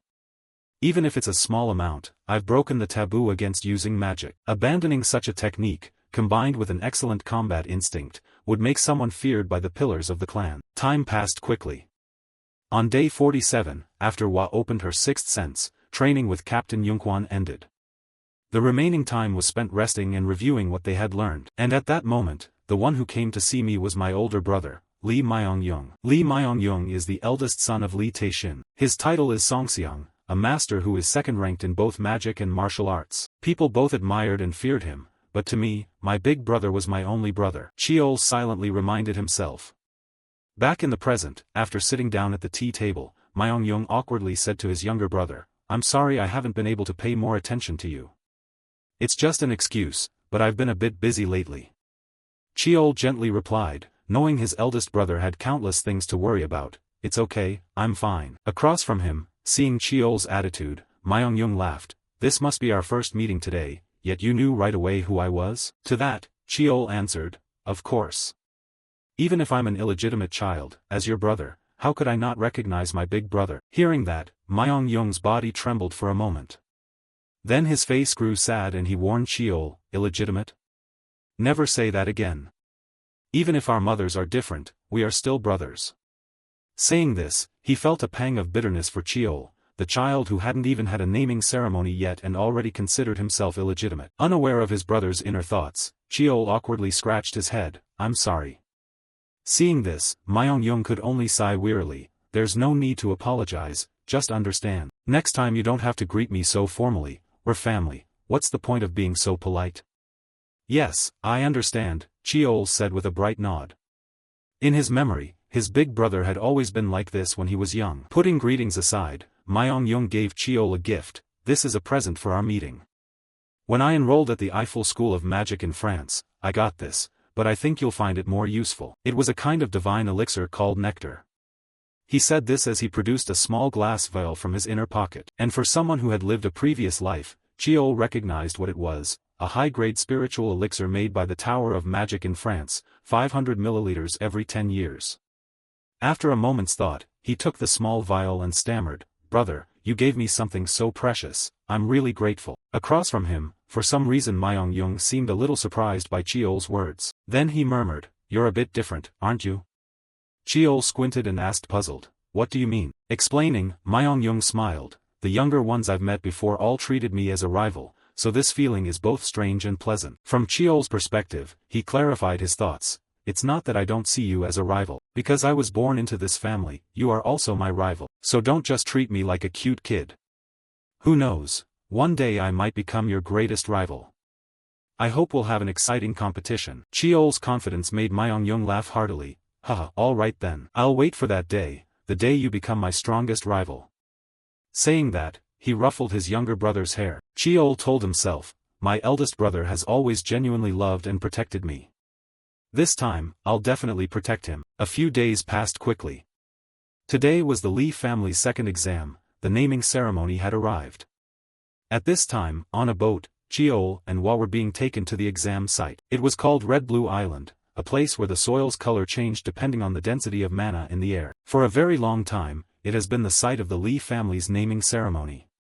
Now, as the ship drew close to the island, a crew member on board spoke up to remind the two of them. "I will now explain the naming exam. Young ladies and young masters must survive on Red Blue Island for 3 weeks and prove themselves. The devices issued to everyone are for location tracking. Unless it's an emergency, you must keep them on you at all times. The final gate of the exam will open 2 days after the end of the 3rd week. Good luck." With that said, Cheol and Hwa quickly strapped the watches onto their wrists. Then the two hoisted backpacks filled with necessities and were left on the deserted island. Afterward, for some reason Hwa suddenly spoke up, "Hey, I have something to say." Before she could finish, Cheol sighed and grumbled, "So you've made up your mind, huh?" "Huh? What?" Hwa shot back. Cheol then blurted out, "You've been meaning to say something since training started." The remark hit the 12-year-old squarely in the face. She flushed and shouted, That, how did you know?" Seeing her flustered, Cheol smirked inwardly, "How could I not know?" Then he asked, "Say it, I'll listen." From Hwa's perspective, the girl looked anxious and swallowed, steeling herself. Then she took the badge off her clothing. She glanced at Cheol and signaled with her eyes for him to do the same. Next, after stashing the 2 eavesdropping-capable badges away, Cheol casually asked, "All set, what's this about?" At this point, Hwa no longer hid anything. She pulled from her jacket pocket the small glass vial of poison that Mrs. Baek Huyen had given her earlier and said plainly, "This is a poison called Dreambind. It only affects children under 15. If exposed to air for more than 5 minutes, it will evaporate. Once absorbed into the body, it will block the mana channels for a long time. Across from her, Cheol's face turned as dark as the bottom of a pot. He asked coldly, "Who gave this to you?" To that question, Hua of course couldn't reveal her birth mother as the giver. "I'm not going to tell you that." Saying that, she hurled the vial at a nearby rock, shattering it into pieces, and continued, "See? There's no evidence left now. I'll beat you fair and square, without using this poison. So you must give it your all in the match." Her voice was full of determination, which surprised Cheol a bit. But then he replied cheerfully, "I plan to do that anyway." "Good," Hua nodded in satisfaction. They reattached their badges. Before moving off, Hua turned back to warn, "Have you reattached the tracker? Don't recklessly go into the island center until you know the terrain, it's dangerous." From behind, hearing her nagging, Cheol said bored, Okay, I know. Are you worried about me or what?" Up ahead, Cheol's tone immediately angered Hua. "Worried? I'm just afraid you'll die somewhere before you even face me." Mid-sentence, suddenly guttural roars from some monster erupted from within the forest, cutting their argument short. The two kids exchanged uneasy looks and stared at the forest before them. Then Hua softly warned, "Then don't die, okay? I'm going ahead." With that, the girl quickly hurried off to one side. Watching her silhouette shrink, Cheol whispered, "She's gone. Even so, my goal isn't the island's outskirts. Alright, time for me to get moving too. Head straight for the center of Red Blue Island." He cracked his knuckles as he spoke, his eyes lighting up with endless excitement for the next journey. At the same time, in the Lee family's observation room, the family's core members and retainers watched Hua's actions through monitoring screens. Someone commented, "That's the Lee family's 8th child. She's already completed her first hunting task. She took down quite a few monsters. After all, this must be Hua's first real combat." But that sense didn't come out of nowhere. It took 47 days, didn't it? The crafty old man Cheol Jun said with a chuckle as he stroked his beard. Replying, Captain Yunquan, leaning against the wall behind them, spoke up, "This child wasn't like that before. I figured it would take at least 2 months." He thought to himself, "She has talent, but that's about it. Someone must have provoked her. That someone is the youngest, Li Young." Having thought that, he glanced at another screen ahead showing Cheol. Unlike Hua, who was constantly fighting monsters, Cheol seemed to be exploring the island. This made the old man Cheol Jun curious and asked, "But what exactly is that kid doing?" "Looks like he's finding shelter," Yunquan voiced his thought. Right after that, a few derisive sounds rang out, acting like a little mouse running away. What a coward. Truly an illegitimate child. Elsewhere, Myong-Yung was also in the observation room. Hearing them mock his younger brother like that, how could he stay silent? He glanced at the others and warned, "Don't say that. In a dangerous place like this, finding shelter first is wise, there's nothing to mock." His words made a few fools clear their throats awkwardly and respond hollowly, Sure, huh. Maybe we've been watching Miss Bat too much, so our standards got raised." On the other side, the crafty old Cheol Jun, unconcerned with Myong-Yung's status, continued to sneer, "Now then, in the Lee family, ordinary behavior is a crime, isn't it? Someone with Lee blood acting like a commoner is laughable." Hearing the old man's words, Myong-Yung's hands clenched in anger. He thought to himself, lowering and mocking a child just because of their origin?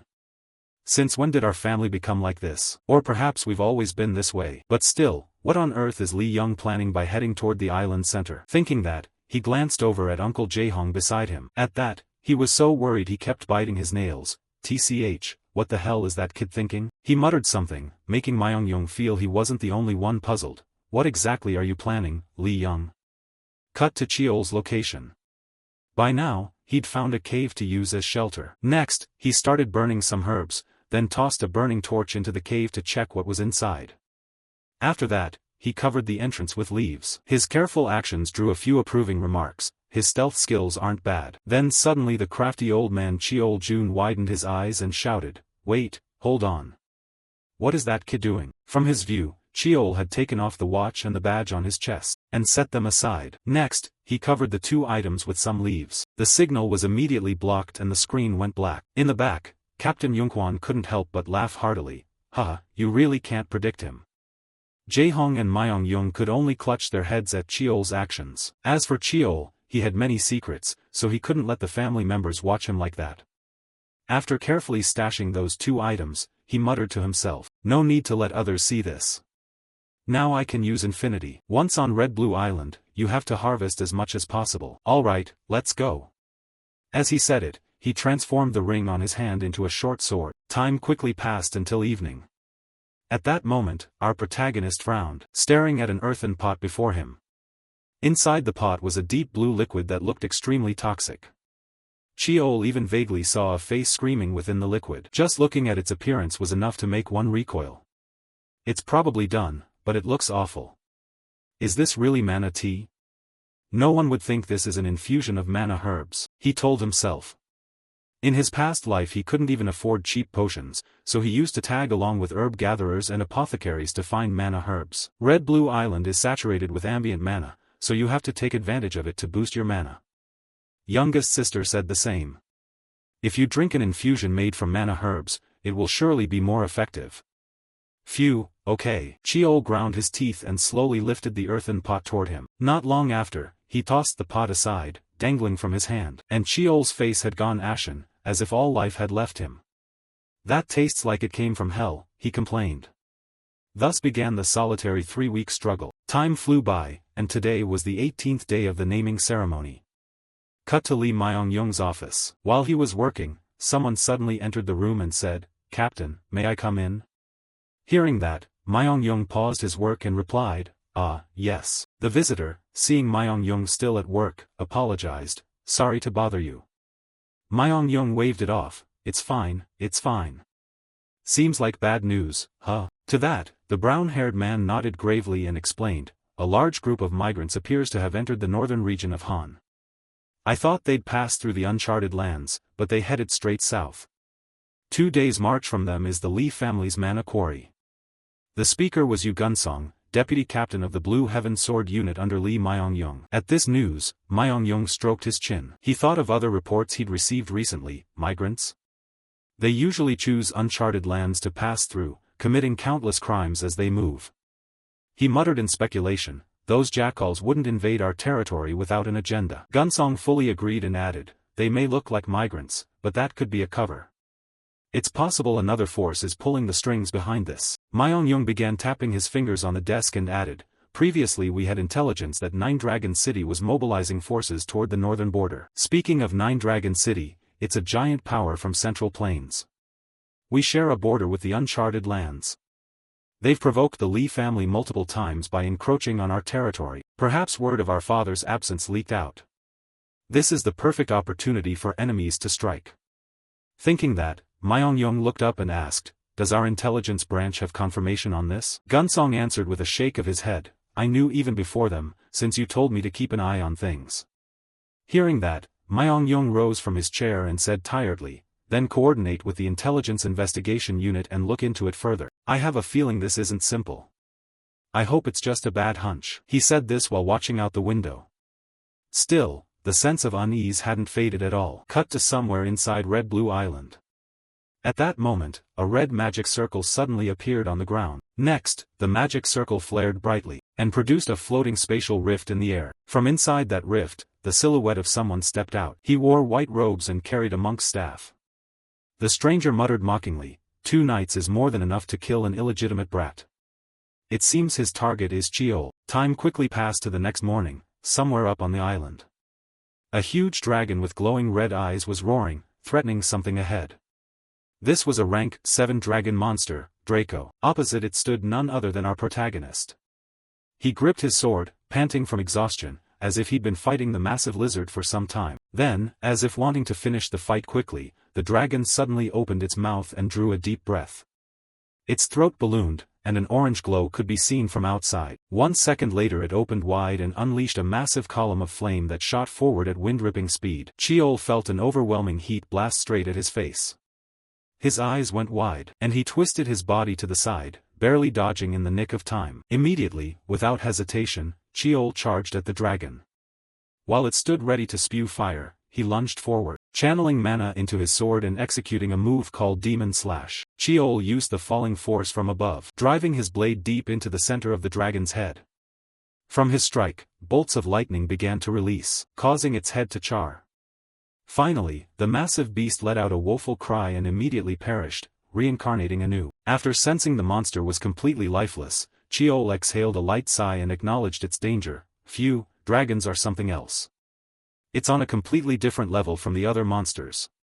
If I'd fought it right after arriving here, I probably would have been killed by the first blow. Since entering Red Blue Island, it took me 19 days to reach the dragon's territory. But staying longer would be a waste of time. There's another reason I had to come all the way here.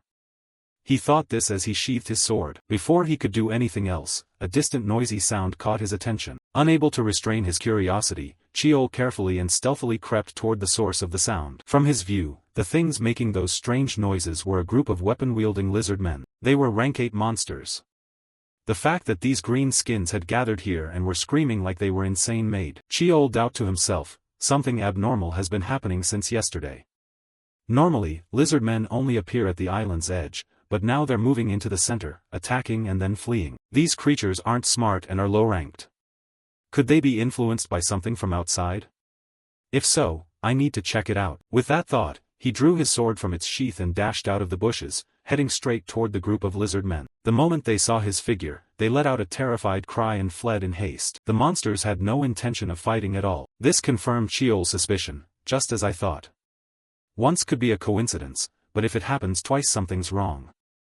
I'd better follow them. He swung his sword quickly, severing the heads of those monsters. Then silently mused, strange phenomena are occurring on the island, just like I suspected. As for the mage who infiltrated the island the day before, he now emanated a purple mana aura and kept murmuring as if in a trance. Armor, martialists, combat, all, form the array.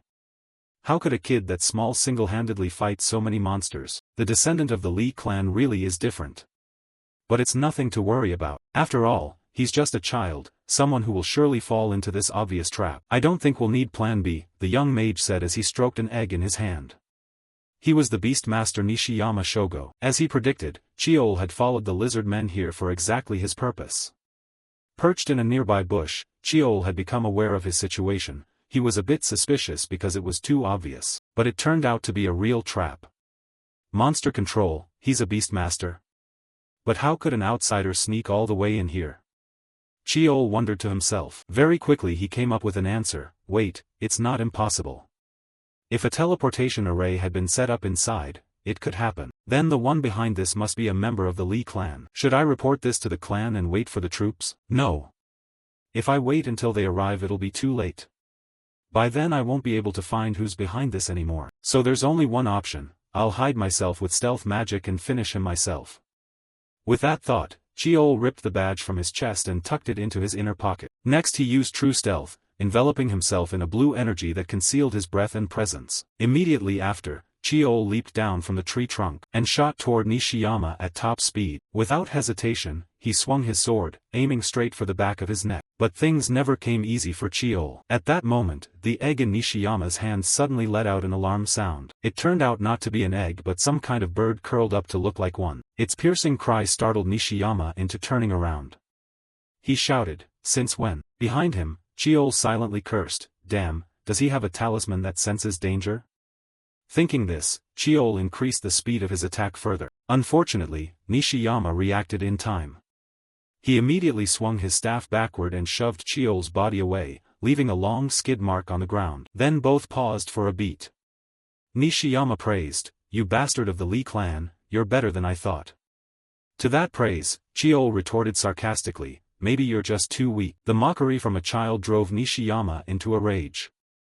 He refocused on eliminating his target and immediately ordered the surrounding lizard men, "Shut up. Attack it."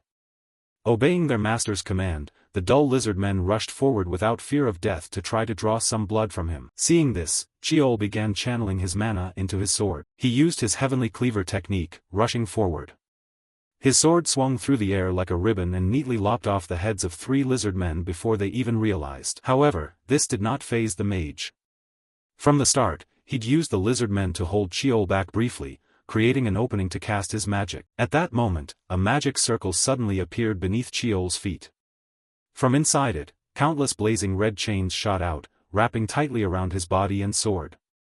Cheol's face went blank as he said, "My body won't move." In front, Nishiyama laughed loudly, as if tasting victory.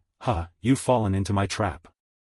This is a high-level formation that can seal a martialist's mana vortex. Without mana, you're nothing but a weak, useless kid. Die helplessly. He laughed, not realizing those words were the dumbest he'd spoken all day. They accidentally gave Cheol a hint on how to handle the situation. Seal my power, Then I'll just use my mana channels instead, Cheol muttered as he began distributing mana throughout his body along his meridians. Gradually his body moved forward. With the pressure Cheol applied, the chains could no longer hold him. They began to creak, sounding like they might snap at any moment. Then, with a springing leap forward, Cheol shattered his restraints and lunged straight at Nishiyama, cutting off the escape route ahead of him. In Nishiyama's terrified eyes, Cheol leveled his sword at his face and asked coldly, "Aren't you going to run?" Nishiyama panicked slightly, taking a few steps back and asking, "How did you get free?" Facing Cheol, he of course had no obligation to answer, so he only shook his head. "I have no duty to tell you. I've reported this to the clan. So surrender now." From Nishiyama's perspective, whether he still had an ace up his sleeve or not, he confidently said, "No problem. I'll kill you and reclaim my freedom." Cheol found the mage's wild words truly baffling. What? What the hell are you talking about? Before the sentence finished, a huge shadow suddenly hurtled toward Cheol, sending his small body flying like a cannonball into a nearby tree. The impact was so strong it made a deafening crack in the air, and Cheol spat a mouthful of blood. After being struck, Cheol's mind formed a fleeting impression. He shakily lifted his head to look around, and saw that what had just hit him was a giant green turtle with a long beard. It was the guardian of Red Blue Island, Mountain Turtle Head, a rank 3 monster. Truly an overwhelmingly powerful creature. Could an ordinary beastmaster like him have tamed that? Cheol thought, turning a skeptical look toward Nishiyama. From that expression alone, Nishiyama could read Cheol's thoughts and admitted, "Seems you catch on quickly. Although I haven't fully controlled it, if it coldly kills you on its own it will still obey. So you'd best give up fighting." Saying that, he pulled several talismans from inside his sleeve and tossed them into the air. Then his form dissolved into a purple smoke, avoiding the risk of the giant turtle accidentally trampling him into a pulp while it fought Cheol. Back in Cheol's view, merely sensing the terrifying presence radiating from the giant turtle made the hair on his body stand on end. Cheol reminded himself, "Stay calm. If he hasn't fully controlled it yet, I'll just capture the Beastmaster first. To do anything to the mountain turtle head, this is the only way. I prepared this just in case, but I didn't think I'd have to use it like this. A banned drug because its side effects are too severe, though its benefits are great, a mana enhancement pill." Saying that, he took out a brown pill and tossed it straight into his mouth. The moment he swallowed it, it emitted energy that flowed through his body, making him feel overflowing with power. However, this was still not all that Cheol needed to prepare. One more thing. The technique youngest Jiangwa told me to use only in the most dangerous situations. Now is that time. With that thought, Cheol's body began to emit a tremendous surge of energy. The force he radiated pushed away the surrounding earth and rocks. He prepared to use the heaven-defying technique. Next, since the pill's effect was limited in time, Cheol wasted no seconds and darted forward like a lightning bolt. Immediately, he swung his sword at the giant turtle.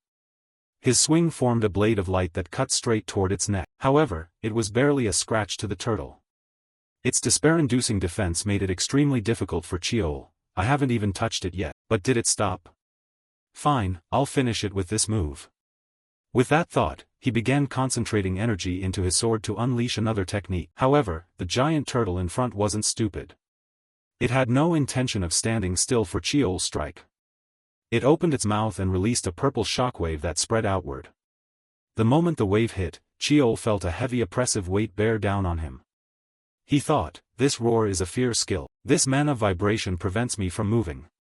Damn it." Then, while Cheol still didn't know how to counter this skill, a familiar black smoke began to spread from his chest, immediately lifting the pressure crushing his body. This surprised Cheol a little. The dark energy in my body resisted the mountain turtle head skill? Now's the chance. Saying that, Cheol gathered force in his feet and sprang forward hard, and used the demon cleaver technique he learned from the nameless warrior in the memories of the endless azure weapon. The attack struck precisely at its throat, causing the turtle's head to tilt up toward the sky. From its mouth a column of deep purple light began to blast out, sending shivers down the spine. So much so that part of a cloud high above was scattered by the beam. Back to Cheol, right after releasing that move he felt excruciating pain throughout his body. He collapsed to his knees and kept vomiting blood. "Damn, I don't have much time left. The side effects of the mana enhancement and the heaven-defying technique will paralyze me for a while. Within 10 seconds I have to find that beastmaster. Thinking this, with no time to lose, Chiol dashed forward, using all his senses to search where Nishiyama had run. And it seemed even fate wanted to help Chiol. At that moment, he suddenly noticed a red energy thread on the ground. He hurriedly followed it, and sure enough, the thread led straight to the mage Nishiyama's location. Ahead, Nishiyama saw Chiol charging at him with murderous intent and turned pale. What? How is this possible? He whispered, and scrambled backward. However, at that moment Chiol's sword was already right at him. Chiol thought, the distance isn't enough yet, almost there. If I were a little stronger, I could just extend the sword. Chiol shouted and began using the endless transformation power to lengthen his blade. Immediately after, he swung his sword in a flash, slashing straight into the chest of the mage Nishiyama and sending him to the underworld at once. Right after that, Chiol was so exhausted he could no longer hold his sword. I need to take care of myself first. If I pass out now, it's over for me. Youngest Jiangwa warned me to take this if I used that move. Luckily I brought the nectar. Now, before any monsters come snooping around, I have to deal with this guy first. Thinking that, Chiol hurriedly swallowed the prepared pill. Immediately after, his body went limp and he collapsed to the side. Some unknown time passed, and when he opened his eyes again, Chiol suddenly found himself lying in a blindingly white space. Black wisps of smoke kept spreading across his body. Chiol wondered, everything's white, where am I? What happened to the Beastmaster and the mountain turtle head? As he thought this and tried to sit up, a sharp pain struck him. It contorted his face. His whole body trembled continuously, as if about to shatter. Chiol silently thought to himself, unaware that in this white space a giant eye above was staring down at him. A strange voice began to speak, whether Chiol heard it or not. So this is how it turned out? Those things are too dangerous for humans to assimilate. And now the two exist together in one being. I hoped you wouldn't wake. If only now. The voice fell silent briefly, then spoke again, feed it. Right after the command, something suddenly dropped straight in front of Chiol, and he looked on curiously. In his head an association formed when he saw its shape. It's a purple honeycomb. Could that be the violet hematite? The strange voice continued, not for you, it's this that must eat it. The era has shifted. Grow strong, child of humanity. Don't let yourself be swallowed by the times. Back in Chiol's hazy vision, he seemed to see the giant turtle speak to him. Then it turned and slowly walked away. His sight gradually went dark. Returning to reality sometime later, Chiol opened his eyes once more. The first thing he saw was the figure of little Wa. Seeing him awake, the girl poked her head in and asked, "Oh, you're awake?" Seeing that, Chiol gave her a tired look and asked cautiously, "Is that Wa?" His empty remark made the girl furious. How dare this brat call you by your name? Since you're hurt, I'll let it slide. How's your body feeling? At the reminder, Chiol hurriedly closed his eyes, focused on checking his condition, and thought, although the musculoskeletal system is severely damaged, the amount of mana has surged tremendously. Could it be that I actually absorbed the Violet River Stone Elixir? Thinking that, Chiol hid his surprise and only listed the injuries he had sustained. Some mana channels were severed, the organs were slightly displaced, the bones were loosened, and some muscles were torn. It's not that serious. Chiol's voice was very calm, while Wa rolled her eyes when she heard it. Her face turned purple as she shouted, "What? That's not serious? Have you been hit in the head?" Back to Chiol's perspective, he felt a bit guilty as he looked at Wa. The Violet River Stone Elixir was what Li Wa intended to take. It's a terrifying spiritual medicine that strengthens the body, boosts mana, and grants immunity to poison and curses. It was indeed what I decided to take on Red Green Island, but I do feel a little guilty. With that thought, Chiol suddenly sprang up as if nothing had happened and asked, "Wait, why are you here?" While Wa was about to answer, a voice called from afar, "Little brother." The voice came from his elder brother Myong-yung, who had just run up. Myong-yung quickly produced some kind of healing potion and hurriedly said to Chiol, "Are you okay? First, let me heal you with mana. I also brought medicinal water." Seeing his hurried demeanor, Chiol managed a strained smile and waved him off. "No need for mana healing, but I'll take the medicinal water." Saying that, he took the healing bottle and drank without stopping. From Myong-yung's point of view, seeing his younger brother so badly injured made his chest tighten with pain. After a few seconds of thought, he glanced at Wa and quietly said, "Wa, could you step outside for a moment?" Hearing this, Hua understood they wanted to speak privately, so she didn't stay to interfere.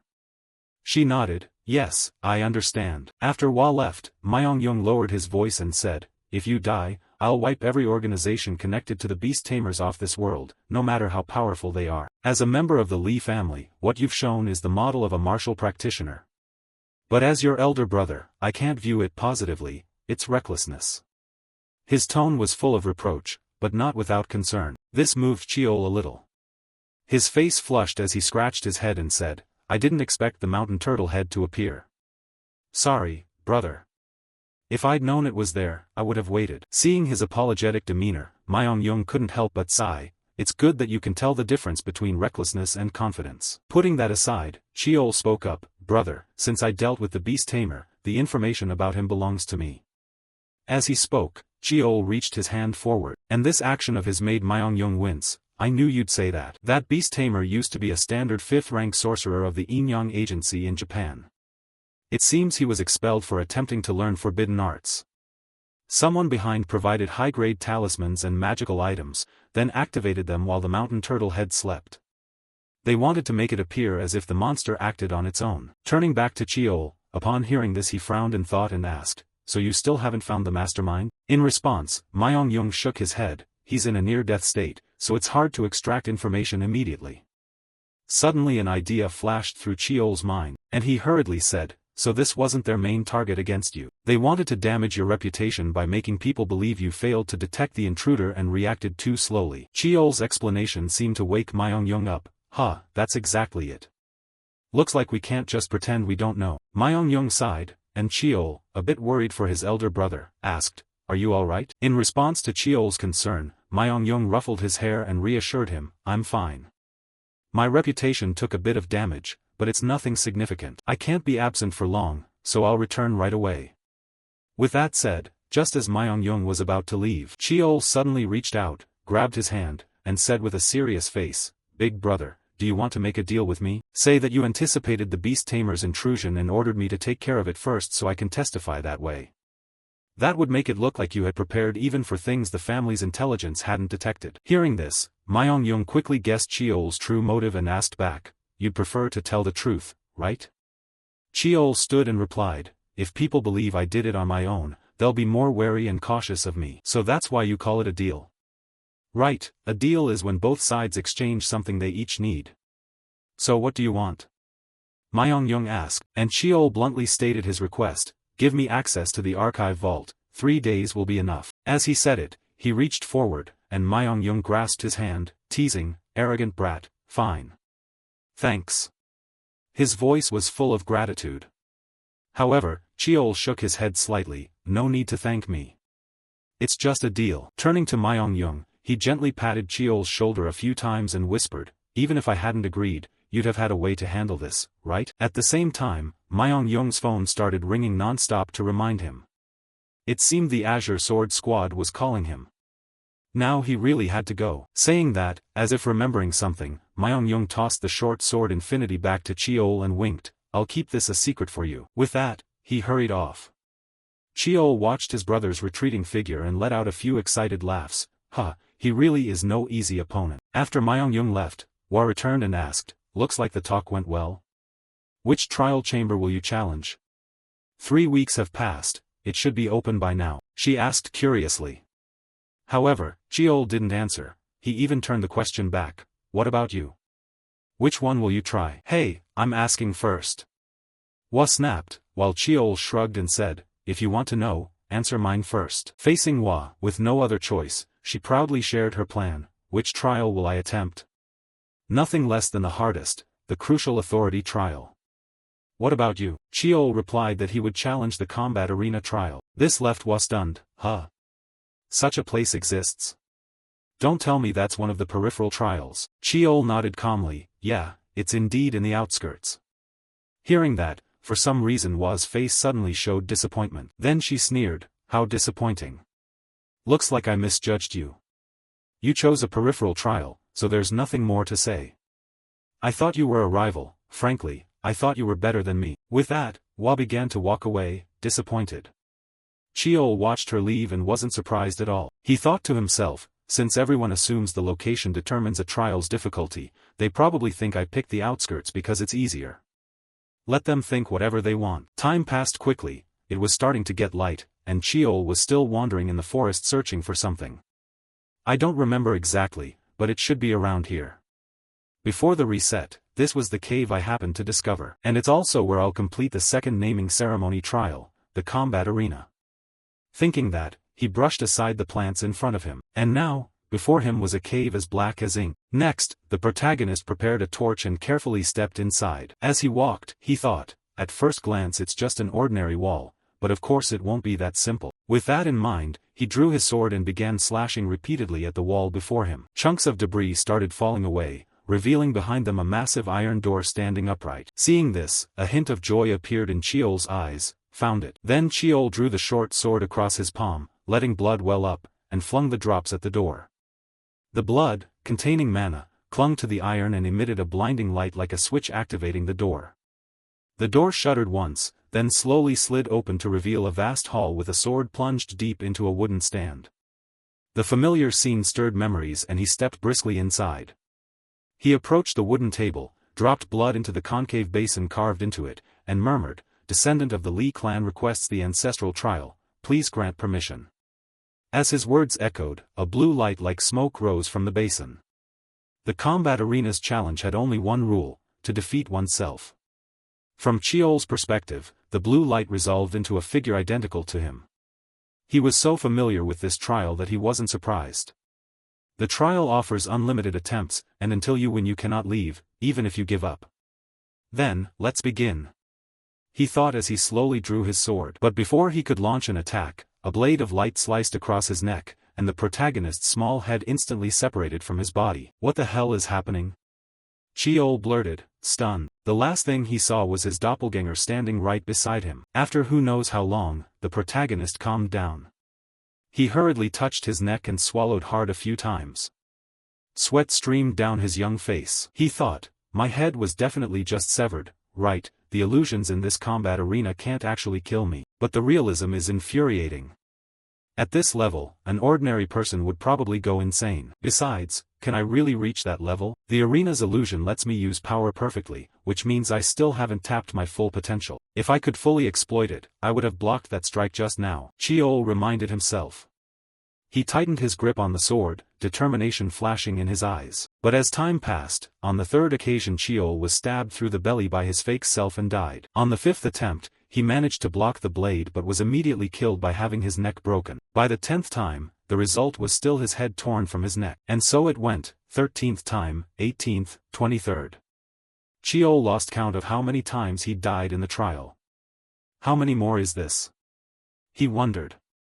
In the silent space, the two identical forms clashed again and again with almost identical swordplay. A piercing sound rang out as their blades met. After being pushed back, Cheol gasped, thinking, is this the 75th time? Or the 80th? But now I understand a little. The greatest strength I have is freedom, a crushing versatility, an unpredictable fighting style. This time I'll definitely do it. With that thought in his head, Cheol began changing his longsword into an axe and charged to attack again. Thus, the two figures once more launched into a flurry of close blows. As they fought, they kept switching weapons constantly. From the perspective of the fake Cheol, after the two axes clashed, he leaped backward to create distance. Then the fake Cheol swapped his weapon from axe to longsword and lunged forward to strike once more. The sword in his hand easily pierced through Cheol's belly. Yet this was exactly what the protagonist wanted. At that moment, Cheol reached out and gripped the fake Cheol's wrist, preventing him from withdrawing the sword from his body. Idiot, I deliberately left an opening, he said, and immediately used the technique demonic cleave, slicing the fake Cheol in two in an instant. His strike was so powerful it churned up the ground behind them. The fake Cheol's body slowly began to dissipate. At the same time, his face formed a smile, one that looked deeply satisfied with Cheol's performance. From Cheol's viewpoint, he watched the fake Cheol's body dissolve into a stream of blue light and thought, if I pass the combat arena trial, the Li bloodline will release its hidden power. In my previous life my ability was the most common type, enhancement. But in this life, what will it be? At that moment, blue energy sources began to hover in the air before Cheol's eyes. Moments later they flowed into his body, awakening the dormant power in his bloodline. Immediately, a golden aura enveloped him.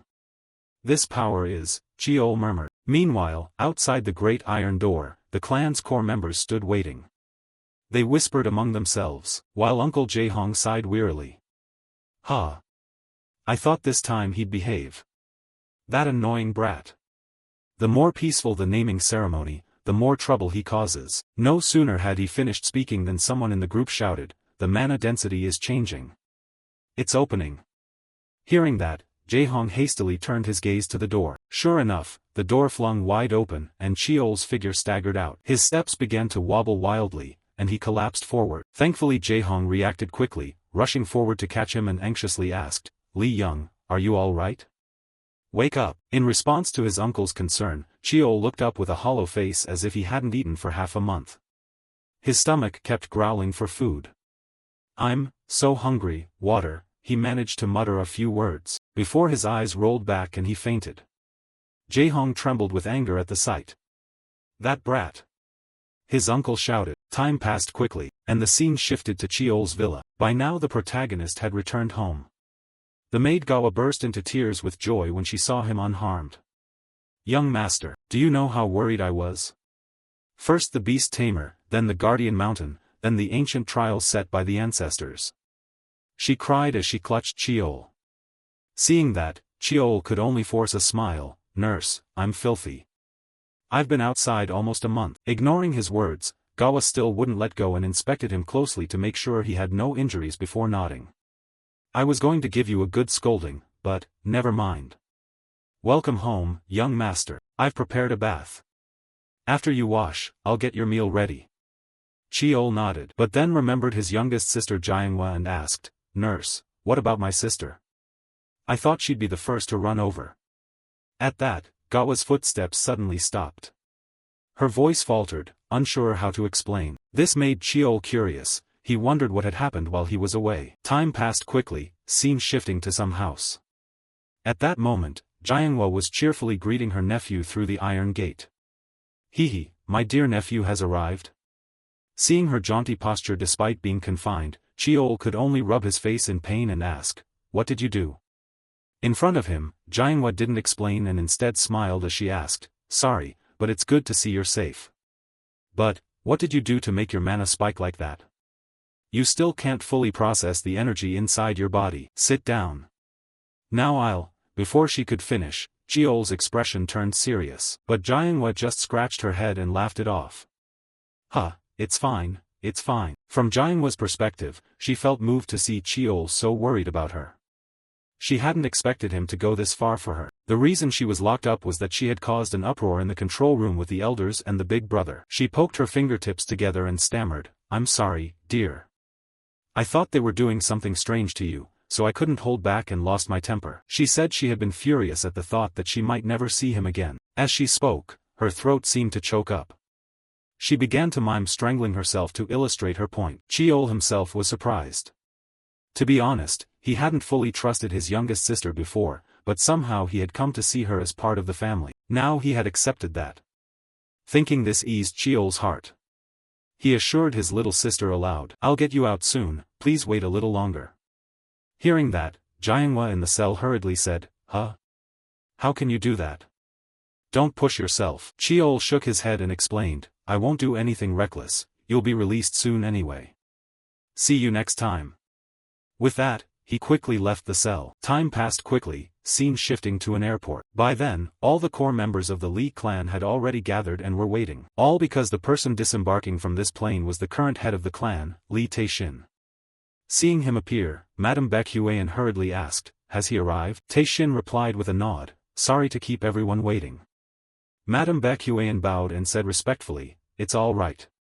The hot springs are ready, please bathe and then join us for the meal." Among the group, Chiol and Little Hua were also present. He subtly glanced at his father and quietly thought, "After the naming ceremony events, I thought I'd matured quite a bit. But the distance between my father and me, how far is it really? I still can't measure it." As he thought this, Taixin noticed his gaze. For a moment their eyes met. However, Taishin soon turned away and muttered, "I've always said those who don't know how to fight are unnecessary to the clan. But among them, there's only one child who carries in him the desire to defeat me." His offhand remark startled those around him, who began to whisper, "Who is he talking to? Big brother?" Cheol naturally understood the comment was directed at him. The sharpness from his old man made him sigh heavily. Had he restrained himself this much and Dad still saw through it? He wondered. Time passed quickly, scene shifting to the Li clan's great banquet hall. To celebrate Taishin's return from a long journey, of course there had to be a number of parties like this. For Cheol, as an illegitimate child, even if he attended he would just stand quietly in a corner, observing everyone around him. Because this was a rare event in the Li clan, the scale of this banquet was far grander than other naming ceremonies. That person is the youngest known Mage Tower Master. And this one is the director of the Inyang Institute, no, actually currently the deputy director. Cheol thought to himself quietly. Many familiar faces he'd seen in the papers appeared at the naming ceremony. But before he could dwell on it, Steward Choi approached and reminded him. "Pardon the intrusion, young master, the clan head requests your presence." Hearing that, Cheol frowned and asked, "Father is calling for me?" Steward Choi nodded and guided him. "Yes, this way please." At that, Cheol hurried to follow him. As they walked, he couldn't help but wonder why Taishin wanted to see him. "Father summoned me privately, what could it be? I hope it's not something serious." Soon after, he was led to the meeting place. Taishin saw his son's back.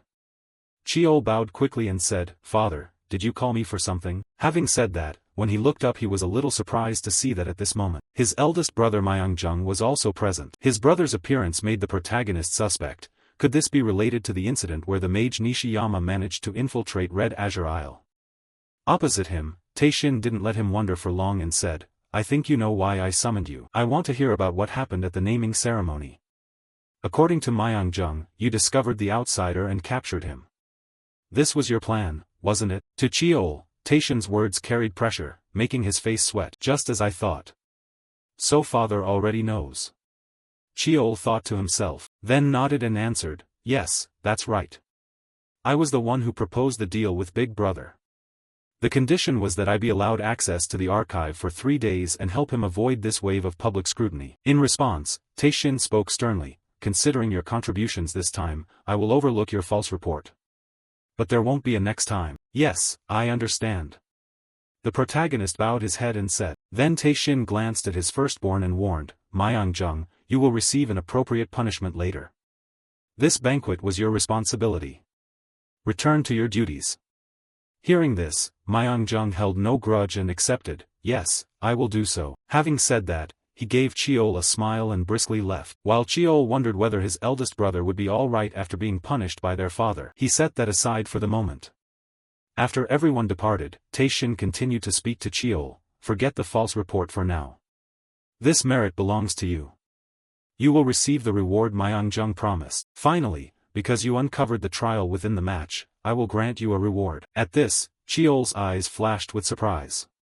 Then he voiced his request, a request the author had deliberately concealed. Time passed quickly, the naming ceremony reached its main phase as Taishin moved to the most important part of today's ritual. He addressed everyone, "Thank you to all the guests who came. May our 2 children, the protagonists of today's banquet, be blessed on the path ahead. Now, we will continue the naming rite. Wa, step forward. You have been chosen by the holy sword and shine like the sun around you. Keep walking this brilliant path always." He gave her the name Seo Hyun, meaning, forever radiant. As soon as his words rang out, a scroll suddenly unfurled before Seo Hyun, the new name written inside. This made the girl very happy. Her eyes lit up and she quickly replied, "Thank you." Then Taishin turned his gaze to Cheol. "Next, Yang, step forward." When he was called up, the atmosphere at the banquet seemed to fall silent. Everyone was quiet, saying nothing, very different from the way they'd treated Seo Hyun a moment ago. Cheol wasn't too surprised by this, their reaction wasn't any different from the previous selection ceremony. But it's fine, he reminded himself. Meanwhile, Taishin's voice continued, "You are hard and sharp, yet also flexible and unbroken. Like a blacksmith gathering steel from all directions to forge into a single mass, you have also forged yourself. I cannot find a better word to describe you, so I will give you the name Cheol." He snapped his fingers for emphasis. Immediately after, the scroll bearing the name Cheol was displayed before him. Seeing the name, a thought sprang to Cheol's mind. I was once named to mean live resilient like iron and steel. But now that meaning has changed. Until I reach the top of the Li clan, I will not stop. My name is Li Cheol. With that thought, he exclaimed enthusiastically, thank you. Time passed to the next day. The scene shifted to the Li clan's detention room.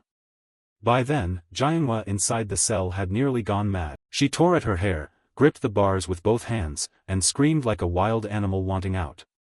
It's suffocating. I'm so frustrated.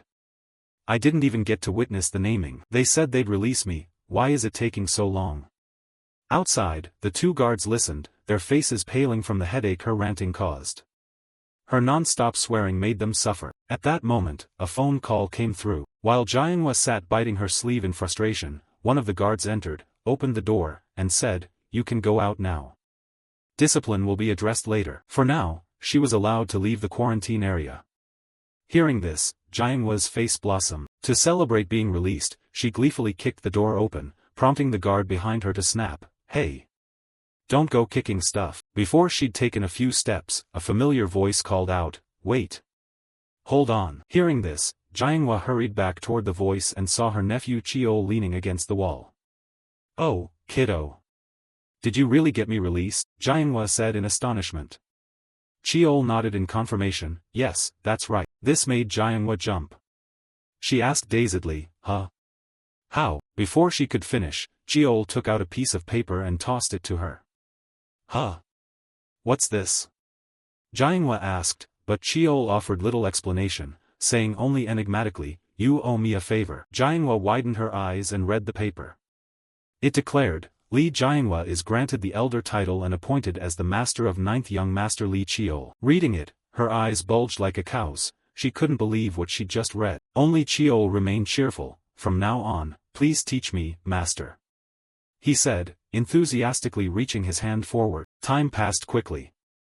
Now Cheol wore a blue martial outfit, while his maid Gawa beside him sniffled and murmured, it starts today, right? Cheol nodded, yes. This is just the beginning. So the young master is already 13. She murmured. Meanwhile, after finishing packing his things, Cheol nodded and said, then I'll be off. It had been 3 years since the naming ceremony, and today his life as a freshman officially began. Cut to the clan's dojo.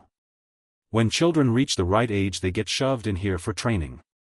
Cheol's presence made them curious, and they started whispering to one another, isn't that the illegitimate kid? Yeah. That's the 9th child, Li Cheol. I heard he caused chaos at the selection and naming ceremonies. Must have just been luck. After all, he's an illegitimate child. It's hard to believe he earned that result at the naming fair purely by skill, right?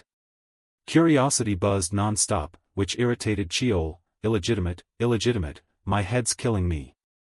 He complained, before other voices drew attention, oh. It's the 8th young lady, that's the lineal descendant for you, the presence is totally different.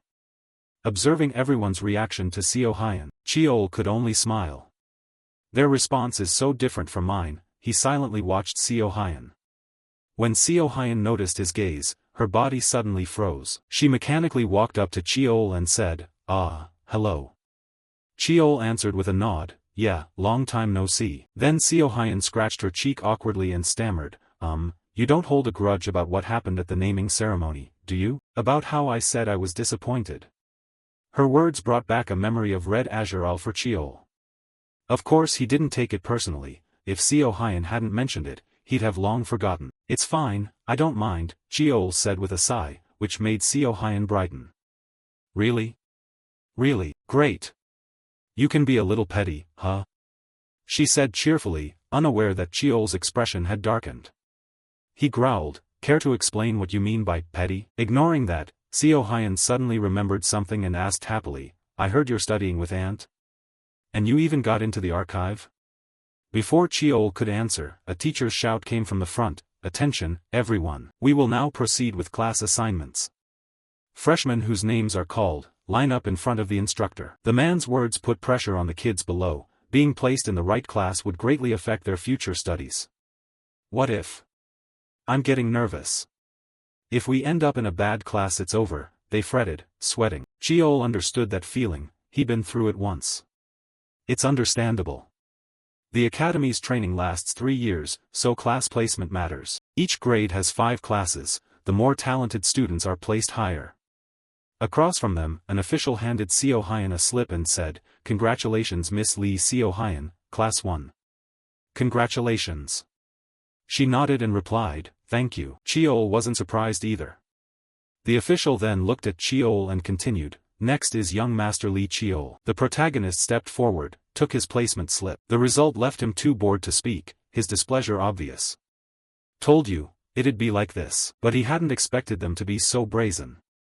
Class 5, also called the garbage dump, where repeaters and those kicked out are gathered. Placement for lineal descendants is based on the naming ceremony's evaluation, while the review council is controlled by the elders' court and Madame Baekhuan. They thought it worked against me, but on the contrary, it's better for me, I don't have to exert myself. With that thought, a man stepped forward to guide him, young Master Lee Cheol, Class 5, this way. Seeing that, Cheol nodded and tucked the paper inside his shirt. At the same time, he felt Seo Hyun's scrutinizing gaze fixed on him from behind. She was angry that Cheol showed no reaction to being placed in Class 5. Looking at her lioness-like stance, Cheol was a bit startled. "Wow, look at that face. Just by that look you can tell if I don't do anything she'll take matters into her own hands.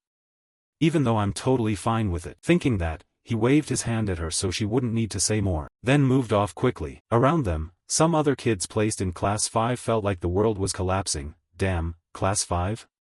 Will we even graduate? What do I tell my father? I can't be in Class 5, the family will die laughing. Watching the attitude of those kids, Cheol felt a bit annoyed too. How disappointing.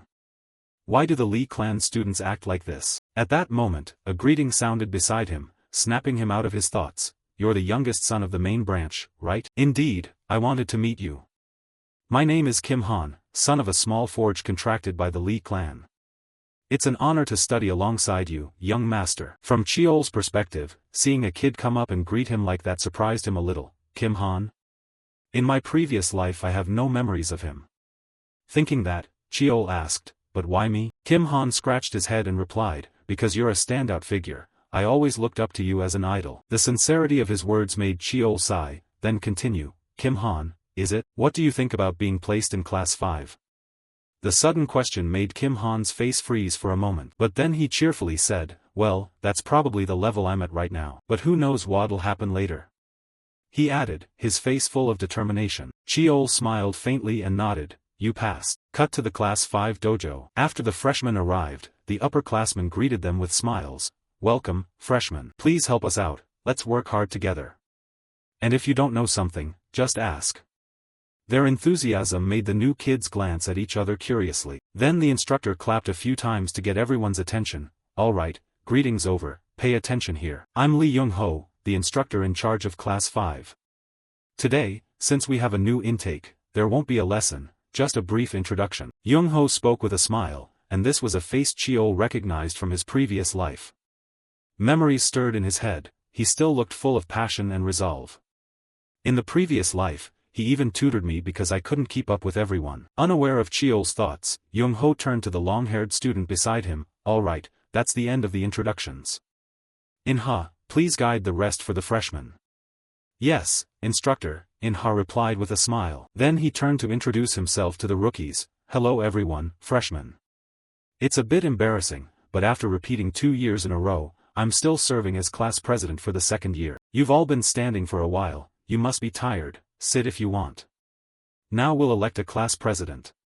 Even as students, there are times you'll be thrown into real combat, so the class president is a bit like the captain of a martial brigade. Unlike the instructor, who is only responsible for training and teaching according to the curriculum, the class president can be considered the person in charge of everything else for the class." Hearing this, a kid in the crowd raised his hand and asked, "So how is the class president chosen?" The question surprised In-ha a bit, and he turned to explain, I forgot to mention that. I don't know how other classes do it, but here we'll hold a light match and then vote for the class president." "Very well, then let's begin the matches. Because this is a contest of skill, magic is not allowed.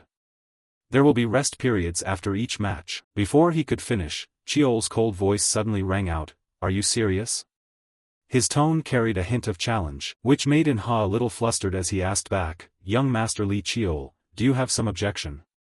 To answer that, Cheol stepped toward the weapon rack, grabbed a wooden sword, and put some sense into them one by one. "All of what you're doing and all of what you've been saying, wake up. This is the Lee clan. If you want to play schoolyard games, don't come to this academy, go to a regular school in the safe district." From behind, In-ha hurriedly protested, "That was a bit harsh. We only wanted to resolve things peacefully." Back in Cheol's view, hearing that, he didn't want to waste words on these socially awkward kids. He drove the wooden sword into the stone floor and challenged them all. "You won't understand talking this way, will you? Come up one by one. From now on, I'll fight every one of you." Time passed quickly, now Cheol was panting like an ox from exhaustion. He propped the sword against the ground to steady himself, while all around him countless freshmen groaned in pain. Meanwhile, In-ha, who had witnessed everything from the start, could hardly believe his eyes. Unbelievable, how many people has he taken down alone? In-ha wondered, before Cheol turned to him and said, "Choi In-ha, call the next person up." Cheol said this while staring at In-ha with a sharp gaze. This made him a bit nervous, swallowing hard. "The pressure is terrifying," In-ha thought, then replied, "This is the last match." Hearing that, Cheol nodded and said, "Is that so? Then send them up, Choi In-ha." And so, their duel officially began.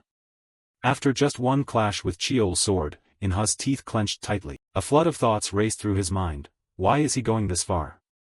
There's no prize, no value to this match. This is just a practice match at the academy. We're not even supposed to be using serious strikes. No, actually I know this well. I used to be like this. No matter what, I want to win. I thought compromise was another way to live. Don't assume accepting reality and growing up is the only right path. But I want to win. I crave victory so badly it drives me insane. In-ha screamed inwardly and executed a spin to increase the power of his swing. Across from him, Cheol made a similar sword motion, and he was still a step faster. "I win." With that, Cheol knocked the wooden sword from In-ha's hands, sending it flying. In-ha grabbed his wrist and dropped to his knee, crying out in pain. Seeing that, Cheol sighed and ended the match. "Phew, take him to the infirmary." No sooner had he spoken than In-ha shouted, "It's not over. It's not finished." As he spoke, he quickly snatched up the wooden sword and lunged to attack again. However, this rushed attack was also stopped by Cheol with extreme ease. The protagonist narrowed his eyes slightly, beginning to assess. Left-handed sword? Using the left because the right is injured? His gaze was different now than before. Thinking that, Cheol channeled force into the sword, flipped In-ha's arm backward.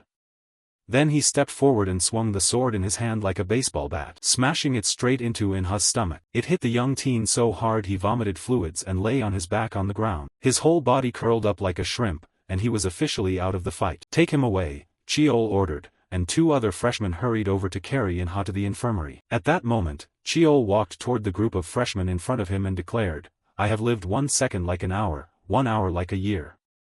Who doesn't know it's easier to live comfortably? But if you don't risk everything and fight every second, you'll lose it all in the end. So even when I breathe, I fight myself and everything around me. Have you ever lived like that? That's what I call struggle." As he spoke, Cheol clenched his fist, his gaze hardening, his demeanor terrifying. Time quickly passed. After the class president decision concluded, Instructor Young-ho returned. He had learned what happened and couldn't help but scold Cheol. "You went too far. 4 people have broken bones, 3 have internal injuries." From his seat, Cheol rested and answered with no remorse for his actions, even challenging back. "If you want to survive in the Lee clan, you at least have to be able to laugh off those wounds." Responding to that, Young-ho said, "Those kids each have their reasons." But before he could finish, Cheol cut him off. "Instructor Lee Young-ho, even the students understood. Do you really need me to explain it to the instructor too? People like you are rare in the Lee clan. You're a good man, but they are students of the Lee clan. If they go astray, then even if you have to play the villain, you should pull them back. Do your duty." Cheol's words made Young-ho's body tense, his hand curled into a fist. Time moved quickly to the next day. Back at Cheol's spot, although he easily dominated those rookie freshmen, it didn't mean he was unscathed. As he walked, he rotated his shoulder joints and complained, "Oh man, my whole body aches. I pushed myself too hard yesterday." Saying that, he glanced over at the whole group of bruised-faced freshmen, lined up neatly in front, as if they had arrived early. That gave Cheol some satisfaction. though some still showed hostility or discomfort, none of them avoided or turned away. If they were still as scared as yesterday, there would be no hope. But this didn't look too bad. Saying that, he slowly walked past them. But at that moment, our protagonist heard a few whispers, "He's here, that trash." At the same time, Kim Han's voice called from behind, "Young master, you're here?" Hearing the familiar voice, Cheol turned and replied, "You're early." Kim Han scratched his head and said, "Yes, I was afraid I performed badly yesterday in front of everyone."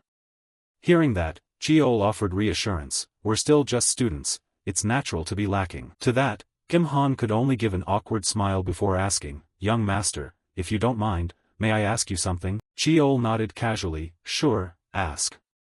At that, Kim Han's eyes filled with resolve, and he said, "What should I do?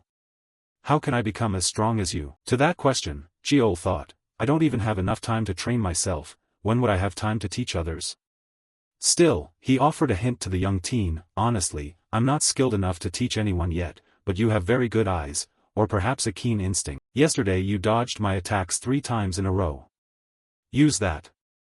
I think you're better suited to technique than raw strength. If you risk everything to train what you have, one day you'll stand out." Cheol's sincere remarks left Kim Han dumbstruck, and he replied awkwardly, Thank you." At the same time, In-ha spoke up to greet the protagonist, "Hello, young master." Hearing that, Cheol glanced back, looked at his bandaged hand, and shook his head, "You look pathetic. At that state you probably can't train, can you?" Hearing this, In-ha couldn't help laughing out loud, "Haha, if I decide to quit, will you leave me alone? Are you going to say some speech about fighting and call me a coward or what? I just don't want to hear that stuff anymore, so I'm out here." He snapped irritably and darted past Cheol. Despite In-ha's annoyed attitude, Cheol still smiled at it. He thought to himself, "He's changed, hasn't he?" Next, Instructor Young-ho arrived and gathered everyone together in front of him, "Assemble. For our sick today, 5 are absent without reason, so that leaves 11 in total." Saying that, he scanned all the students with his eyes. Everyone was bruised all over, which made Young-ho worry for them. They all look exhausted.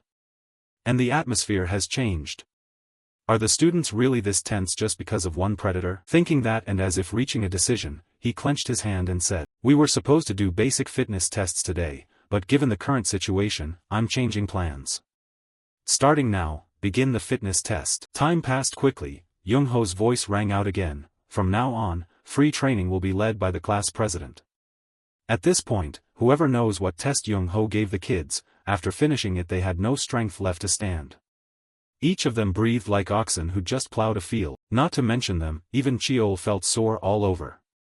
He sighed silently, 10 hours just to test fitness. "I'm tired too, but I can't stop," Cheol reminded himself. At the back, during the break, the freshmen looked at each other and talked, "Hey, doesn't the instructor seem a bit different today?" Someone asked, and the person next to him replied, "It's from yesterday's match.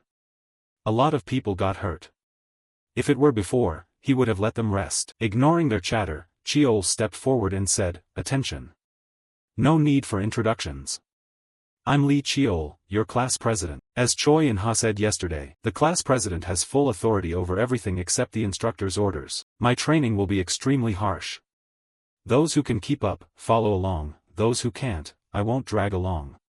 If you're not satisfied with me, you're free to challenge me. Just hit me once and I'll give up the class president position. Enough talk. Start now. Fight the person beside you." And so, once again, the students who hadn't rested long were thrown into trading blows. After a while, Cheol assessed the results. Looking at those still standing before him, he frowned, 6 remain. The others had dropped out halfway. Thinking that, he spared the weak for now and said, "All right, that's it for today. Dismissed. Good job."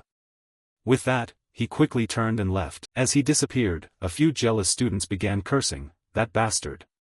Because of him I'm suffering like this. I really can't stand that bastard. What sense does this make?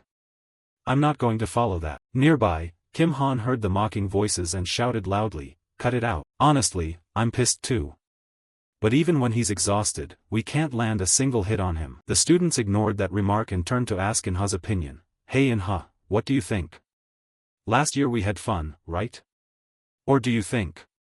Before they could finish, In-ha interrupted, yeah, fun enough to get us suspended. If I don't change this time, I'll truly live like a loser.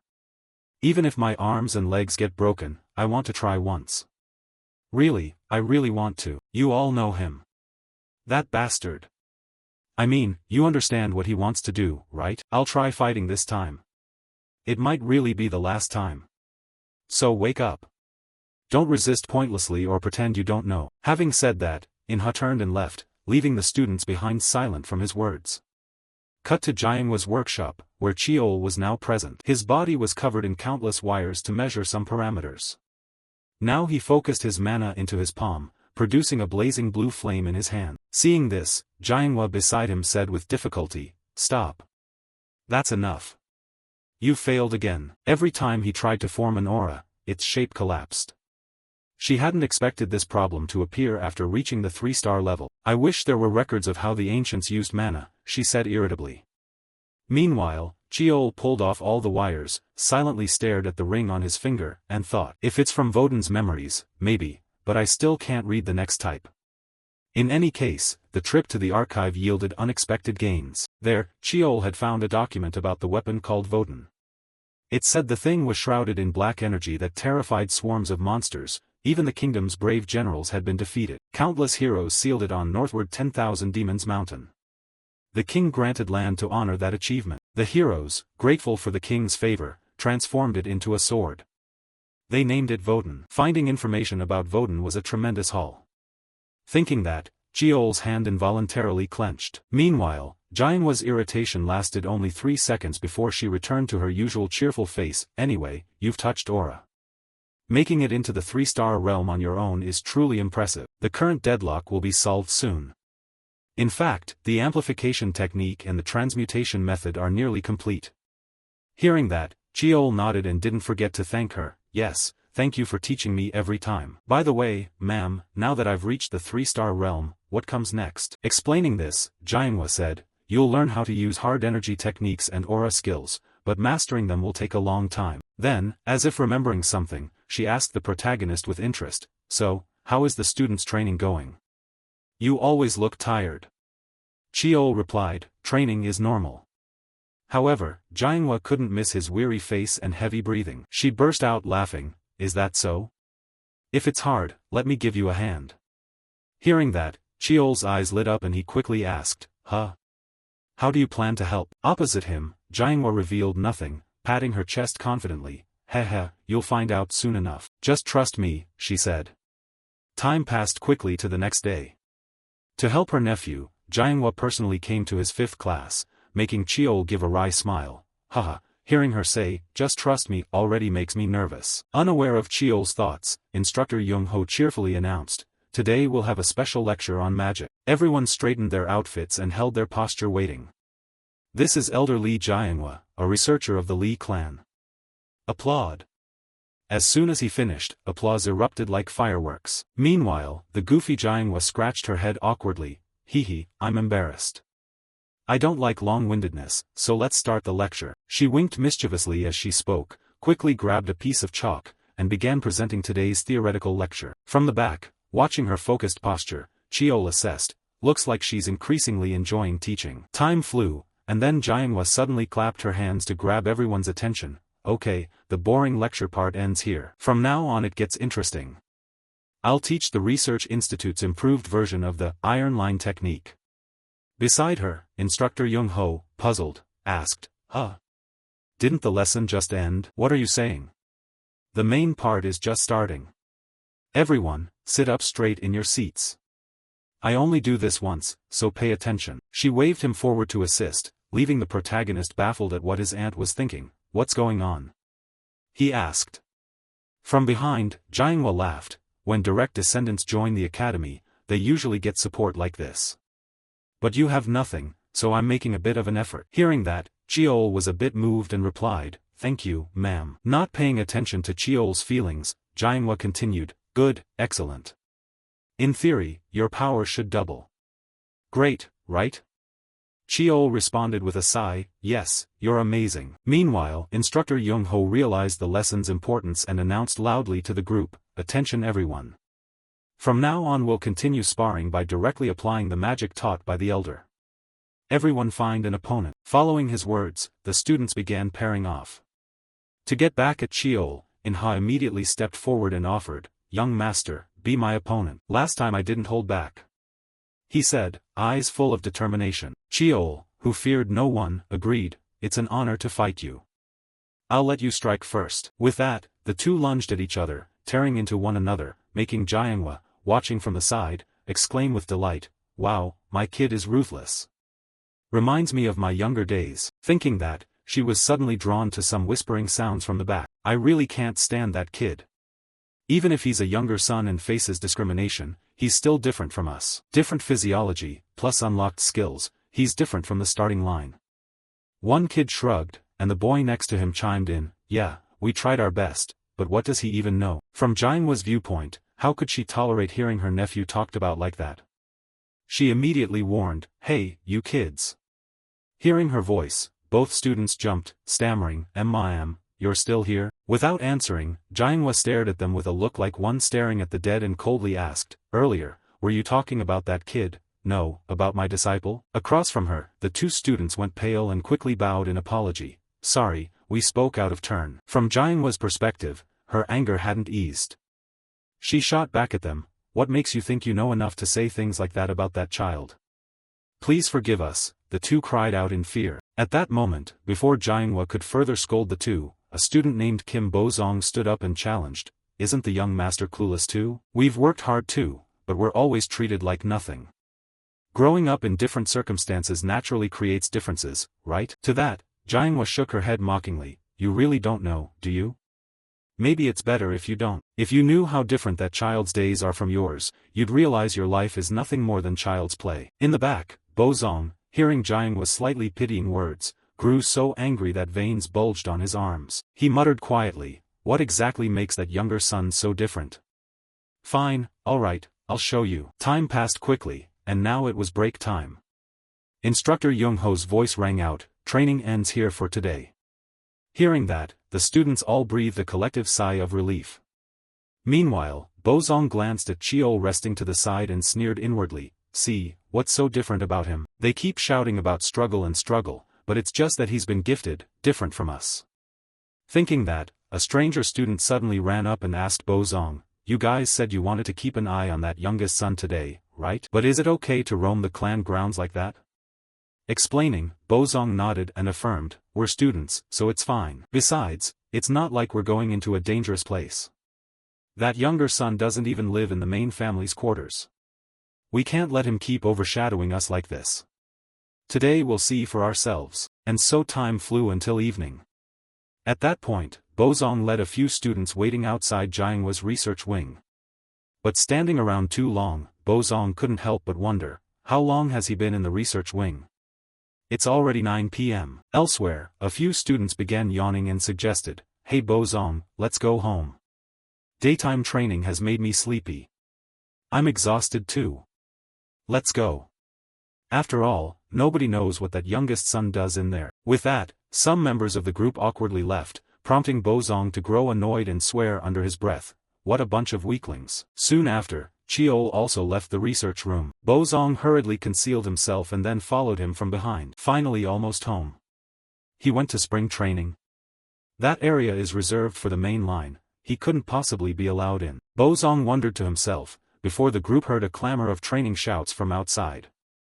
The sound made the group startle. They couldn't help but look at each other. "What's that noise? Is that training?" Then one kid in the group cautioned, "Bozong, it seems that youngest kid really is formidable. Let's stop.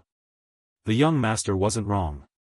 If we trained as hard as Inha then." Before his friend could finish, Bozong's hand clenched, and he snapped, "I never skip personal training. This is nothing special." At Bozong's words, the other two could only exchange weary looks. Then, not wanting to waste time tailing Cheol, they left at once. "Well then, sorry, we're heading back now." Ignoring them, Bozong remained tangled in his thoughts. "What makes me different from that youngest son? I'm determined to prove I'm not wrong." With that, he began to wait in secret again, until the protagonist finished his training and left the training ground. This time, Cheol actually went home instead of lingering. However, before Bozong could react further, a beam of light and a loud shout came from behind, "Hey, you there! Stop right now. The shout startled Bozong, but after the guard looked at his uniform, he said in surprise, "What is this? You're a student." Master Li Chiol walks around at this hour every night, but I didn't expect him to be bringing a student along. By regulation that's not allowed, so turn back now. Opposite him, Bozong nodded quickly when he saw the guard wasn't giving him trouble. Before leaving, he glanced at Chiol's villa and thought, the lights are still on. It's already 2 a.m. This left Bozong contemplative. He quietly replied to the guard, "Then I wish you well," and hurried off. Time quickly passed until the next morning, at 5 a.m. at the private training ground for Class 5. Because he came home late last night, Bozong still felt sleepy. "Just as I thought, I came back too late yesterday," he thought tiredly. Before his eyes widened and he stared ahead. At that moment, Chiol was already there before him. He looked truly exhausted. Even with the mainline's gifted physique and abundant mana, could a 13-year-old endure a life of only 3 to 4 hours of sleep a day? What about me? When I go home, I usually watch TV or play games to relax. I also do personal training, but I still get enough sleep and take proper rest and recreation. Thinking that, Bozong couldn't hold back his curiosity. He stepped up to Chiol and asked, "Aren't you tired?" Across from him, Chiol's brows knit tightly as he replied absent-mindedly, "So you were among those following me yesterday." For Bozong, hearing Chiol say this first startled him a bit. But he then admitted, "Yes, the young master is of the main line, so he gets support. He starts off differently, and besides," he rambled on. But before he could say more, Chiol cut him off. "I've lived like this since I was little. Before joining the academy team, I did sleep a bit longer. If you don't get enough sleep, of course you'll be tired. So why do you push yourself to that extent?" Bozong asked. To that, Chiol offered little explanation, only calmly patted Bozong on the shoulder a few times and whispered, "You already know the answer." Having said that, Chiol moved off to one side. Meanwhile, Bozong felt a rising, overwhelming shame. In another development, while Patriarch Taishin was training, Steward Choi came to report something to him. "My lord, the dispatch for the mission you assigned has been processed." As he spoke, he handed Taishin a stack of documents. However, after Taishin checked them, his expression still showed some dissatisfaction as he said, "This still isn't enough." Steward Choi hurried to advise, "These are level 7 and level 8 dungeons. Given the current academy team's ability, it would be very dangerous." Despite Choi's counsel, Taishin remained firm in his intention. Food and weapons can be stockpiled, but people cannot. Now we need to create survivors. Hearing this, Choi stopped arguing. "I understand. I will proceed according to your orders. Also, I have another report to deliver." He began recounting the incidents involving Chiol. This brought a hint of pleasure to Taishin's eyes. The youngest did that? That kid had a different look in his eyes from early on, the look of someone who'd been deprived, dragged down to the very bottom. But leading people and changing them is an entirely different matter. Adjust the test content a bit. Coincidentally, the 8th son is in the same cohort. Raise the academy team's difficulty and see whether that kid truly has the qualities to lead people. This time we'll examine him carefully," he said with a face showing some anticipation for this test for the kids. Poor other students, they had no idea the academy team's test difficulty was raised partly because of Chiol. Back at Class 5's training ground, when instructor Young-ho arrived, he couldn't help but be surprised as training sounds rang out everywhere. "I'm beaten. I give up. Damn it, it's not over yet." From his perspective, the students were split into two groups, one group running to build endurance while the other sparred with each other. This made his eyes widen in disbelief. Why were the students suddenly working so hard? "You guys, it's the weekend and you're out here from early morning? Then there's no need to call everyone together." On the side, two students who noticed Young-ho's arrival stopped what they were doing and turned to greet him. "Oh, instructor. You're here." Young-ho replied with an approving nod. "Yeah. Still diligent on the weekend, huh? If anyone's missing, go call them back, I've got something to announce."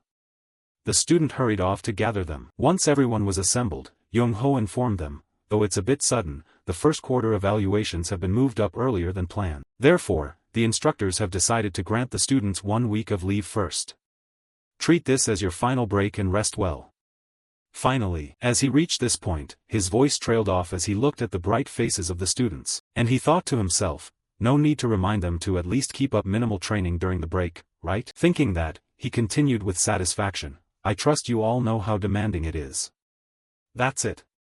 Opposite him, all the students answered in unison, understood. Back to Cheol's perspective, being given early leave like this made him a bit suspicious. Suddenly granted leave and the quarterly evaluation moved up, does that seem right? He also noticed the students staring at him from behind and turned around, curious, to ask, why is everyone still here? In response, Han and Inha asked his opinion. We're watching you, young master. What do you plan to do during this break? Hearing that, Cheol looked back at the students with a dumbfounded expression. Huh? Leave is personal time, why are you asking me? Take leave whenever you need, I'm not going to force anyone during the break. Across from him, the students' eyes widened as if witnessing a miracle. They whispered among themselves, I can't believe we just heard that from the young master. We actually thought he'd shove us into hellish training, like, who actually rests? And force the whole group into a joint session. Of course those whispers couldn't escape his ears. Realizing their view of him, Cheol couldn't help feeling embarrassed. Could you not whisper so loudly? What do you lot take me for? During this break, should I try going back to day one? Take leave when needed, rest matters too. I know telling you to rest won't make you sit idle. Handle yourselves, rest well, and we'll meet after the break. Cheol advised calmly, and just hearing that, the students were overjoyed, shouting and cheering uproariously. Cut to Jiangwa's research room. After leaving the training ground, Cheol ran straight there. However, his arrival did nothing to cheer her up. She complained, we were told we have leave, yet you still come here, are you trying to bother me? I have a pile of research to do. To that, Cheol immediately retorted, you're clearly still messing with your phone, looking at trivial stuff. At that, Jiangwa fluffed up like a cat and snapped, what trivial stuff? I'm reading the news that Hanmin has been recognized by the head of the family. Even his leukemia is cured. Hearing this, Cheol froze, his eyes wide and bloodless, and asked, wait. What exactly are you looking at? And the quarterly evaluation being moved up, was that really by your father's order? Cheol asked curiously, and when Taishan's name was mentioned, Jiangwa's expression turned serious. She nodded and added, yes, the order came down directly. Back with Cheol, confirmed by Jiangwa, he fell into contemplative thought. Then this test will be harsher than I imagine. Right now I'm blocked by the mana barrier. To get past it I'll probably need to search for the next memory of Votan. If the memory still can't be read, it means something's missing. I've tried improving things to unlock the next memory, but I still haven't succeeded. I'll just have to keep trying. As he thought this, he leaned back and accidentally knocked the stack of documents beside him, scattering them everywhere. Seeing that, Jiangwa widened her eyes, oh my god. What is that? Be careful. I told you to tidy this place up already. Ignoring his youngest sister's complaints, while Cheol gathered the report papers he suddenly noticed a sheet printed with images of the monsters he'd encountered on Red Azure Island before. A passage in the report caught his attention. It said the decisive difference between ancient and modern martial techniques lies in their intended targets. One can infer that back then, human techniques focused on fighting monsters. This made Cheol ponder, the intended target. Perhaps Demon Cleaver was the same. Demon Cleaver originally was an over-the-top technique. Thinking that, an idea suddenly popped into Cheol's head. He sprang up so suddenly that Jiangwa, who was eating a pastry nearby, asked curiously, huh? What's wrong, kid? Cheol answered in a hurry, miss, I get it. I'll explain later, I've got to get to the training ground right now. Saying that, he ran like the wind, sending the papers in the room flying everywhere again. That blasted kid, Jiangwa yelled. Cut to the training ground, Cheol began transforming his ring into the form of a long sword, then thought, alright, now imagine my opponent, someone larger than me, a monster of a different species from humans, a gigantic beast. A technique that disregards combo efficiency, conserving strength, dodging, or defending. Flashy moves without destructive power or only meant to deceive the enemy are useless. The clear purpose of Demon Cleaver is to cut down monsters. As he thought, he began to picture the giant monster that had fought the nameless warrior before. Then he reproduced the Demon Cleaver move exactly as that warrior had done. His technique immediately caused an explosion inside the training ground, sending dust and debris flying everywhere. Having successfully reenacted the move, a plume of black smoke began rising from Cheol's palm, interacting with the Votan sword to read its memories. This brought a hint of anticipation to Cheol's eyes. Okay. What will show up now? He whispered. The scene changed. When he opened his eyes again, Cheol found himself in an unfamiliar place. He looked around and thought, where is this? Is this the training ground? Just like when I first received Votan. Why does the perspective only change when reading Votan's memories? Thinking that, he was drawn by the sound of weapons clashing not far away. Glancing over, Cheol recognized who that silhouette was. It was the person from Votan's previous memory. Their striking speed was terrifying. Wait a second, what's that? When the weapon changes, does the aura change too? Not the person's aura changing, but Votan itself altering its aura. Cheol thought in astonishment, before someone's voice suddenly rang out, not bad, switching methods again, huh? Hearing that, the warrior turned and said, don't spy on someone else's training. His tone was slightly reproachful.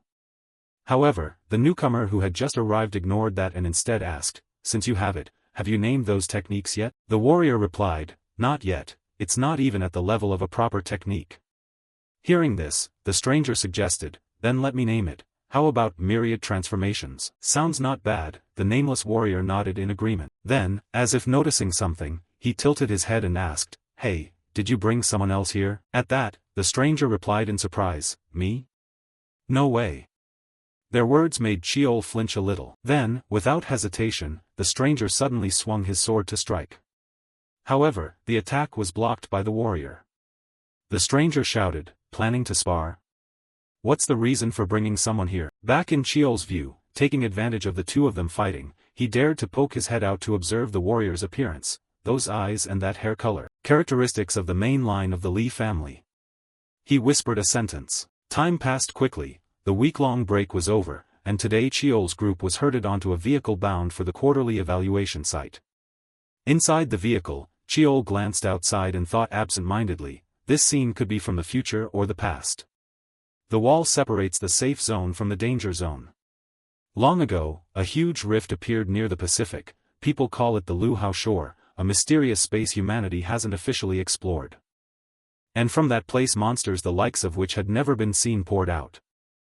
Humans fought those monsters for a long time to reclaim territory, yet there remain uncharted lands, areas still undeveloped, known as unexplored zones or dangerous regions. He muttered to himself inwardly, unsure whether he was anxious or excited about the upcoming test. Then his friend Kim Han laughed and said, people say the walls now mark the boundary between the safe areas and the danger zones, right?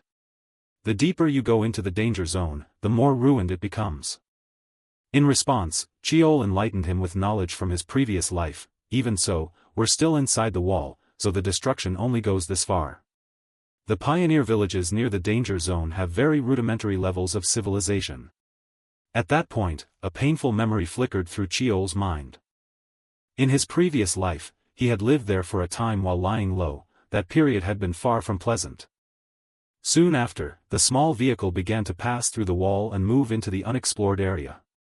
As Cheol had said, the scenery on this side was noticeably gloomy and starkly different from inside the wall. Here, the air hung with a pale blue haze drifting in every direction.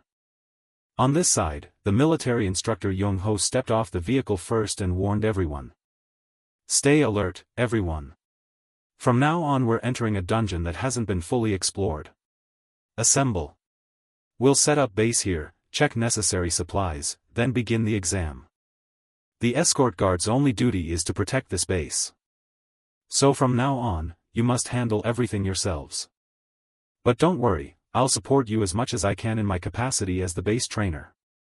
Show everything you've prepared up to now. Yes, sir. The group of trainees shouted back with forceful spirit.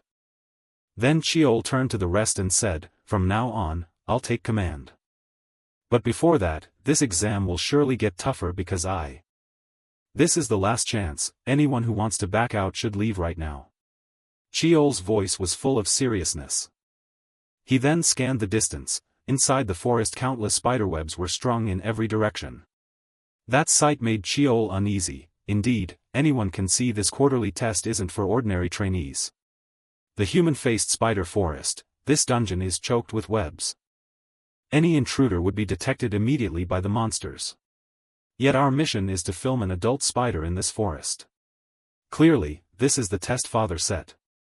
Cheol thought silently.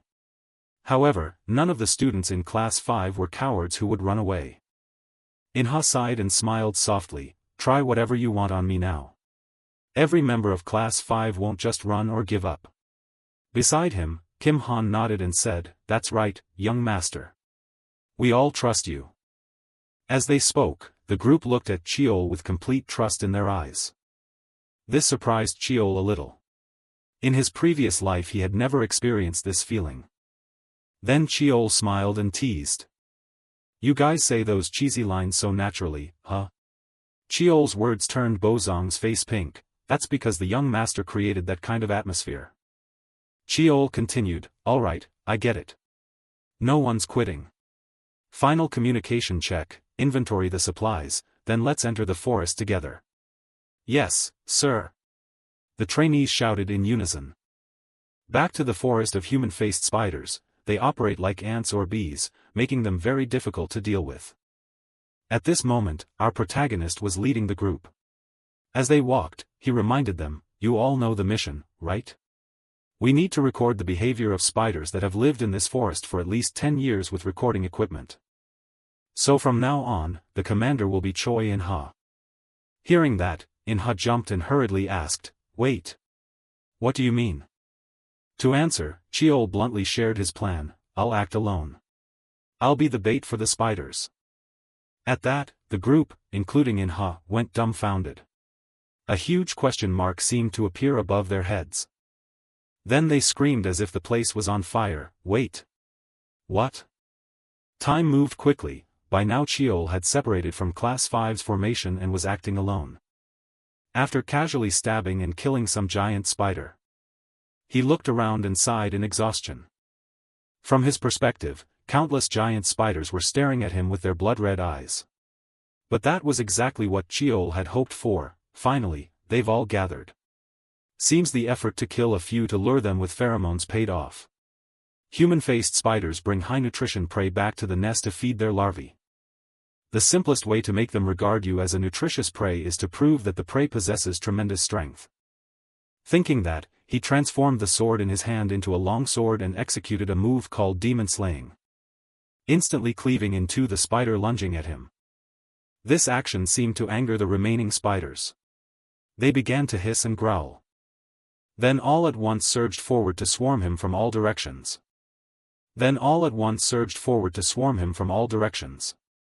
Next, after opening his eyes again, Cheol found himself lying on a soft pile of silk. He wondered, is this inside a human-faced spider cocoon? If so, then the plan worked. My stomach feels queasy from the poison, but this isn't so bad. First I need to use invisibility technique to extinguish my aura. Thinking that, he used the invisibility technique to envelop his body in a veil of blue energy, and simultaneously transformed his weapon into a short sword. Then, using that short sword, Cheol cut away all the silk wrapped around him and calculated his next steps. If this is their nest, the larvae should be concentrated here. Saying that, he used the short sword to cut a large tear in the top of the cocoon. Cheol looked out and couldn't help but be stunned by the scene before him. Wait, why are there so many food cocoons? No way, that's just what they caught today. They should have eaten all that long ago, so why? Cheol frowned, looking around to answer his question. And his face went pale when he saw, not far away, a huge cocoon suspended in the air by countless threads. Beneath it were countless giant spiders, as if guarding that cocoon. Then the cocoon began vibrating non-stop, as if whatever was inside wanted to break free. At the same moment, Cheol suddenly felt a vibration inside his own body, thinking, is the dark chi resonating with it? Before Cheol could think further, the giant cocoon began to be torn apart. From inside, a massive leg poked out, followed by a hand that looked like a human hand. Finally, the creature's form was fully revealed.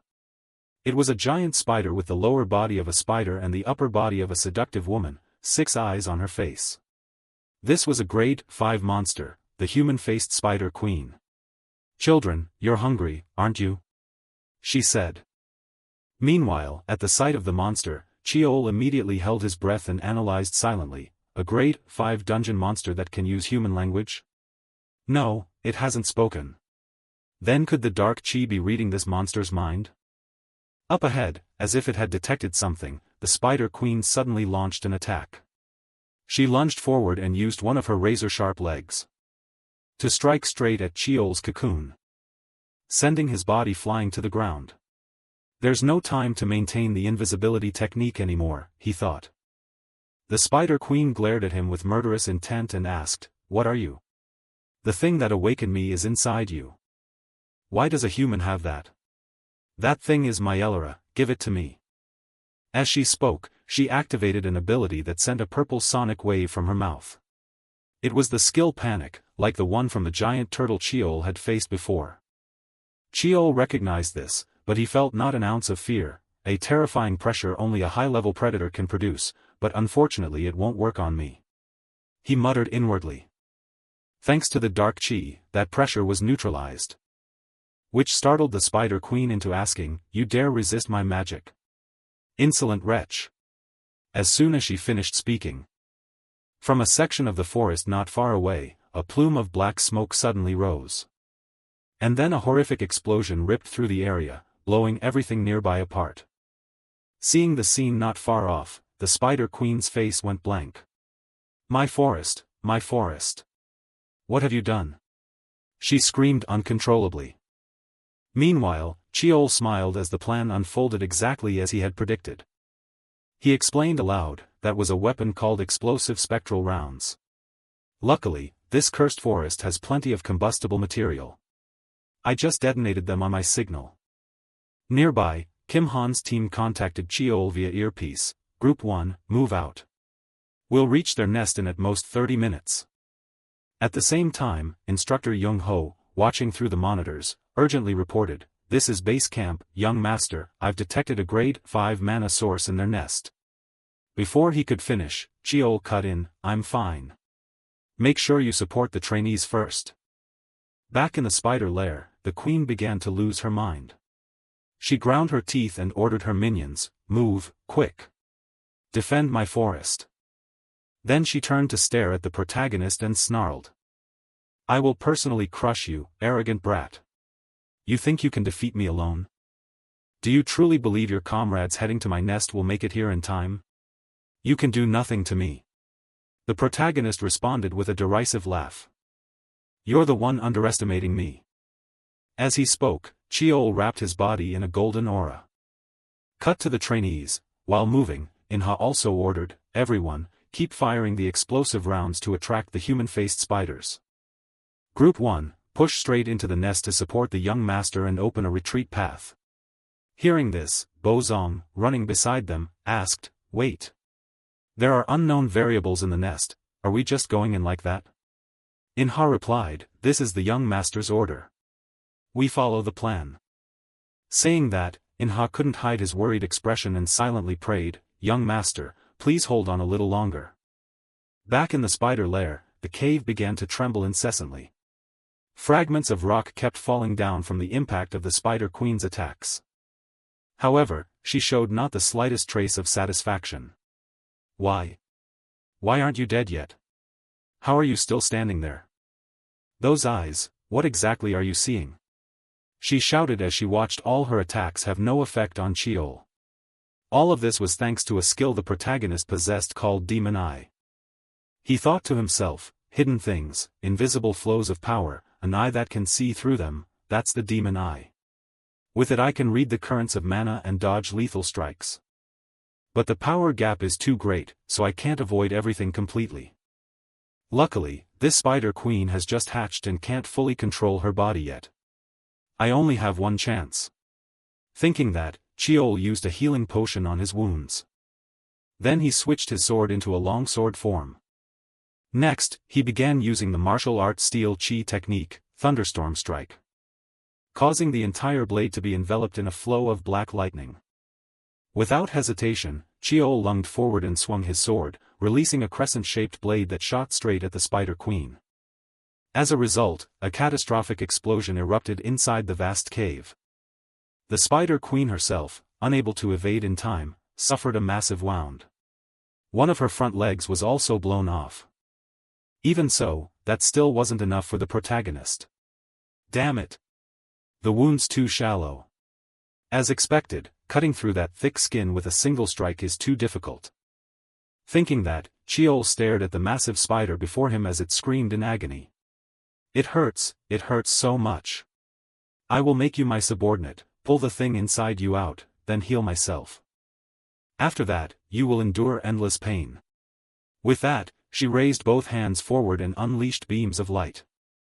Not knowing what that skill was, Cheol did his best to dodge. Unfortunately, there were too many silk threads. In the chaos, a strand of silk caught on him. Immediately, a voice rang in his head, "Submit." With that voice came a terrible headache, and Cheol couldn't help but scream in agony. Seeing that, the Spider Queen laughed triumphantly, "Haha, that arrogant face." Before she could finish speaking, she suddenly coughed up a mouthful of blood. What the hell is this? You.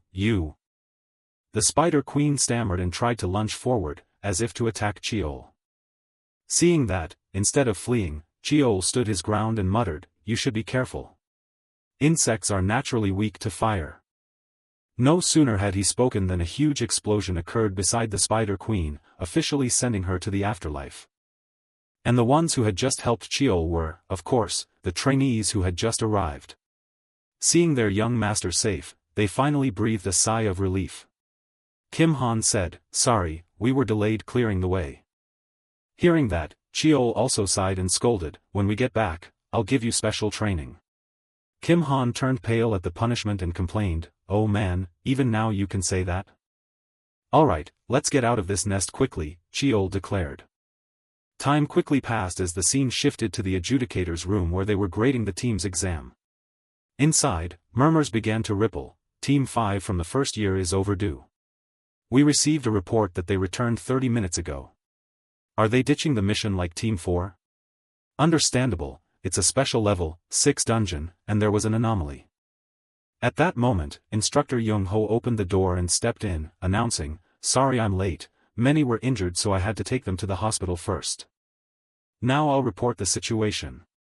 As he spoke, he pressed a control and an image of the human-faced spiders appeared on the screen. He continued slowly, Team 5's mission was to record the movements of the adult human-faced spiders in the forest. However, during the operation we discovered an anomaly and prioritized information gathering. Team 5 entered the dungeon, split into 4 groups, and planted 132 explosive spectral rounds. At this, a man below interrupted, Wait. Did I hear that wrong? You used firepower?" Young-ho nodded in acknowledgement, "Yes, exactly. Additionally, we used 52 rounds during engagement with the monsters, so the total was 184 rounds." Hearing this, the black-haired man could no longer hide his anger. He slapped the table and demanded, "Are you planning to level that dungeon? The original mission was only to film the dungeon. Don't tell me you blew it up and call that a success." Young-ho stammered in response, "The mission was completed accurately." "Then where's the footage? Play it now," someone shouted. Before Young-ho could answer, the door opened once more. The person who entered was Cheol. "Sorry I'm late," he said. "The equipment broke so it took time to restore it, but here's the video," and Cheol handed his badge on his chest to Instructor Young-ho. Behind him, Seo Hyun quietly whispered, "This lunatic, blowing up a dungeon, is that normal? Also, don't you prefer to capture them alive?" To that, Cheol replied, "If you want footage, this is the most reliable way." Soon after, Cheol's video was played for everyone to watch. After viewing it, the group fell silent. The black-haired man rubbed his face and said, bewildered, "Unbelievable, the report matches the footage exactly. Using bombs in a dungeon is like bringing a gasoline can into a burning house. Do you think this was a reasonable plan?" He looked toward the protagonist as he spoke. Cheol replied confidently, "I chose the option with the highest chance of success. With a standard plan mission. Do you think the trainees could have succeeded? I deployed every measure to complete the mission rather than fail or abandon it. The Lee family only looks at results, nothing else." The protagonist's words caused the black-haired instructor's eyes to narrow as he thought to himself, "Not an accident after all? It looks like a variable, but in fact it was planned. That fourth one trusted his plan absolutely, didn't he?" The other examiners in the room turned to each other and murmured non-stop. The young master's plan was too radical to be used as an example. It's hard to grade. But since the mission was completed with no fatalities, you could say they earned a perfect score on this assessment. Team 5 is the only team with a perfect score. Time quickly passed as the scene shifted to the Lee family head's office. At that moment, Butler Choi was reporting the test results: 32 dead, 78 seriously injured, many with minor injuries. The contracts include clauses on identity transfer, so there are no special issues. Hearing this, Tae-shin nodded, seeming not very surprised. Then he asked, "What support measures will be provided for the casualties from this assessment?" Choi answered, "We will cover all medical costs for the seriously wounded. For those with irreversible aftereffects. That's settled. Continue reporting progress, you've worked hard," Tae-shin said as he quickly flipped through the report to review it. Meanwhile, Butler Choi pressed a control button to play the video and continued his report. "Yes, understood. These are the materials related to each dungeon reported this time." Turning back to Tae-shin's perspective, as he watched the footage he remarked, "Indeed, there has been an impact. The human-faced spider forest was originally located in a dangerous area." "Yes, it's on the northern edge of Gangwon province," Butler Choi chimed in. Ahead, the screen showed the scene where the Spider Queen ordered her brood to attack the protagonist. However, the image quality was terrible. "So short," Tae-shin complained. Meanwhile, Butler Choi shrugged and replied, "According to the report, the recovered footage only came through this far. It also looks like it's been heavily edited." At that remark, Tae-shin's motion suddenly paused for a beat. He raised the teacup in his hand and said with pleasure, "Truly an interesting child, don't you think so?" On this side, Butler Choi offered a sincere observation: "Overcoming harsh missions through sheer will is admirable. I only worry that he might be neglecting basic tactics and strategy." Unexpectedly, his offhand comment received Tae-shin's agreement. "You think so too? And breaking the rules like that simply shows the kid's boldness. Because he understands the rules, he knows how to apply unconventional moves. That not only the trainees but even the instructors followed the plan without objection is proof of the youngest's leadership. In fact, no information about the operation was leaked and the plan succeeded perfectly. Not just this assessment, increase both the frequency and difficulty of the overall evaluations." "Yes, I will handle that," Choi said, bowing his head. As for Tae-shin, he began to harbor boundless expectations for his son. "Looks like from now on, the others will start paying more attention to the youngest," he whispered. Time passed quickly. A few months later, the scene shifted to the specialized training ground for fifth-year trainees. At that moment, Kim Han held up his hands and complained, "Young master, you know we finished our final assessment yesterday, right?" Hearing that, Cheol looked puzzled and asked back, "Huh? That's why I let everyone rest yesterday." Seeing his expression, Kim Han could only sigh, never mind. It's nothing." Next, Instructor Young-ho gathered everyone and announced, "Although this was the final assessment of the year and I'm sure you want a break, don't forget the promotion exam is coming. I don't want to see anyone in my class held back, understood?" In response, the whole group of trainees shouted in unison, "Yes, we understand." Turning back to Cheol, as if remembering something, he teased his subordinate, "Kim Han, I noticed during the last assessment you seemed to run out of mana, right? Today you need to memorize all those incantations. Alright, start with physical training first." With that, the group threw themselves into training. Watching their spirit now, Cheol felt a bit pleased. They've toughened up. Not just their bodies but their minds too. They no longer collapse from shortcomings, they've learned how to make up for them. It's been almost a full year since starting life as trainees. Except for those forced to drop out at the start, no one has been expelled or killed. Thinking that, Instructor Young-ho suddenly approached Cheol. "So you're here, young master." Hearing this, Cheol looked surprised and asked, "What's going on?" In reply, Young-ho reminded him, "The instructors have an announcement about the promotion exam that needs to be conveyed." "Alright, I'll go immediately." Cheol nodded and quickly ran to the assembly room. Not long after, as he had just stepped into the room, Seo Hyun waved and called to him, over here, over here. "Sit down, I have something to tell you," she said as she patted the seat beside her. After waiting for Cheol to sit, she glanced at him and said softly, "You did pretty well on this assessment, didn't you?" But I heard class 1 did excellent too. Cheol's response gave Seo Hyun an opportunity to boast confidently, ahem, yes, right? No, that's not important. She said, shaking her head repeatedly to dispel the fanciful thought. Then she lowered her voice. And whispered, hey, from this promotion exam you're going to have some trouble. Sixth sister and seventh brother were recently summoned by mother. After that there were rumors that the two of them have been going around meeting trainees. How could Cheol not guess Madame Baek Wayen's intention? Still, he showed no worry at all. Instead, he gave a faint laugh. What? They're going to play tricks in the promotion exam? Hearing that, Seo Hyun, annoyed that Cheol remained unconcerned, repeated sharply, getting eliminated is obvious, but the scary part is not knowing what schemes they'll pull. You probably don't care because you're odd and fearless. Sixth sister and seventh brother are both extremely terrifying, you know. Cheol crossed his arms and scolded the girl, if you're warning me now it's too late. Those kinds of troubles started after the midterm assessment anyway.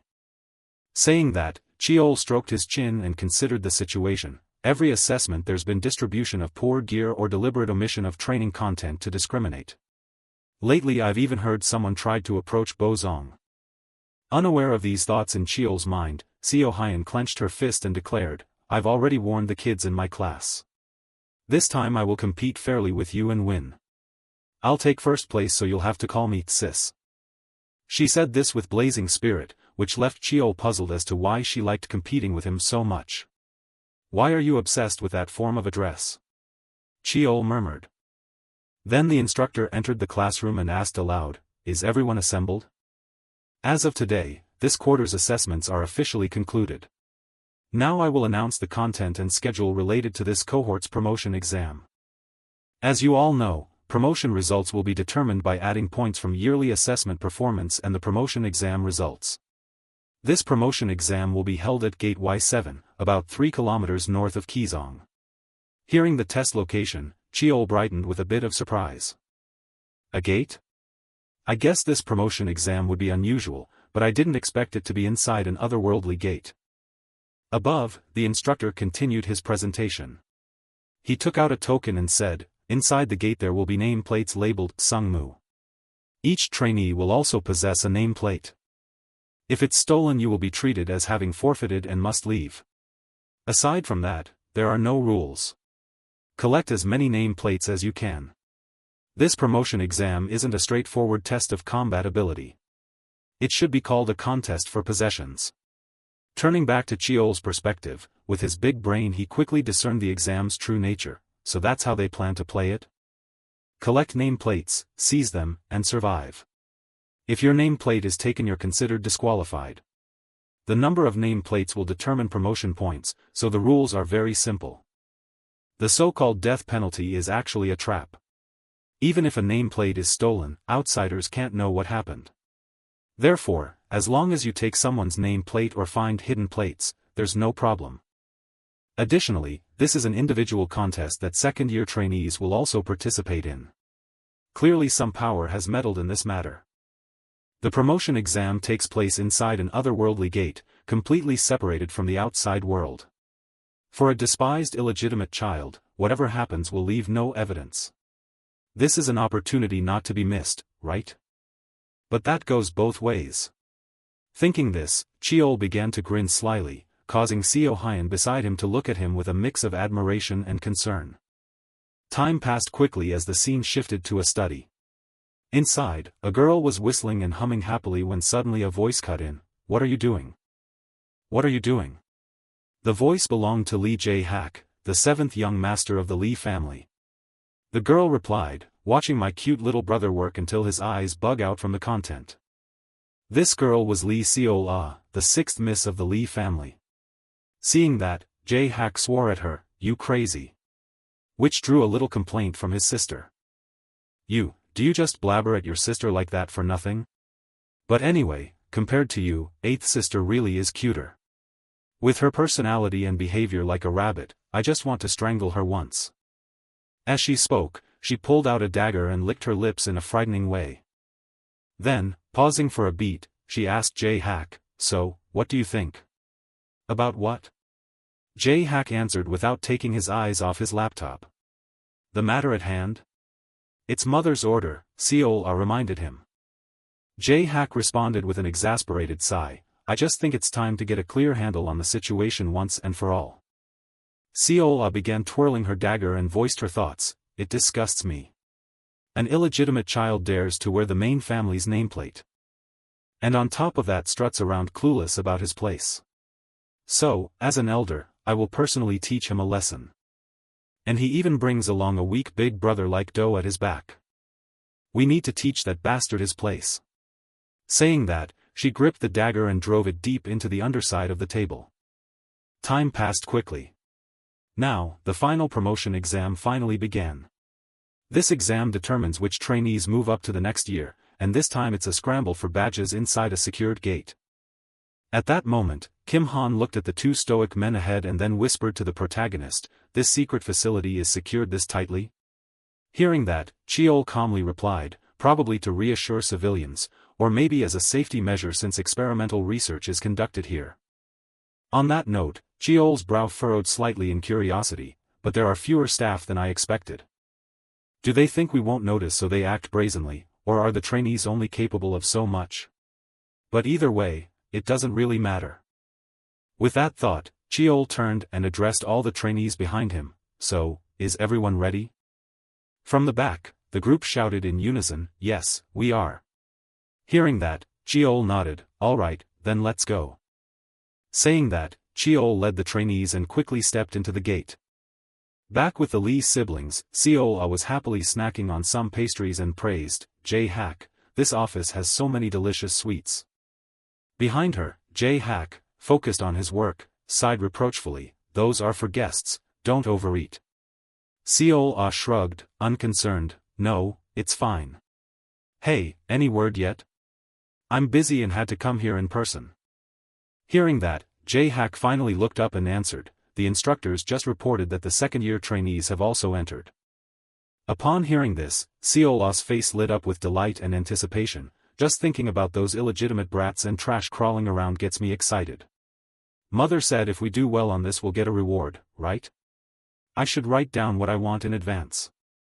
Shifting to Jae-hak's point of view, unlike his confident sister, unease began to creep into him. But will everything go smoothly? Even though I believe it will follow the plan.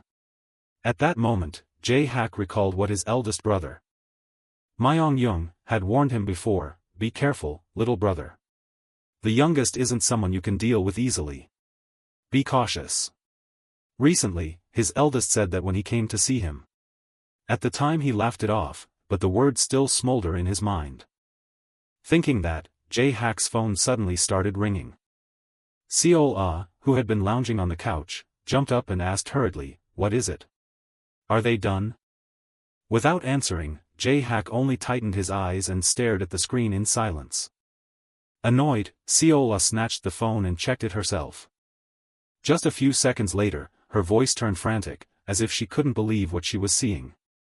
21 killed, 15 retreated, the entire first-year class 5 survived. What, impossible?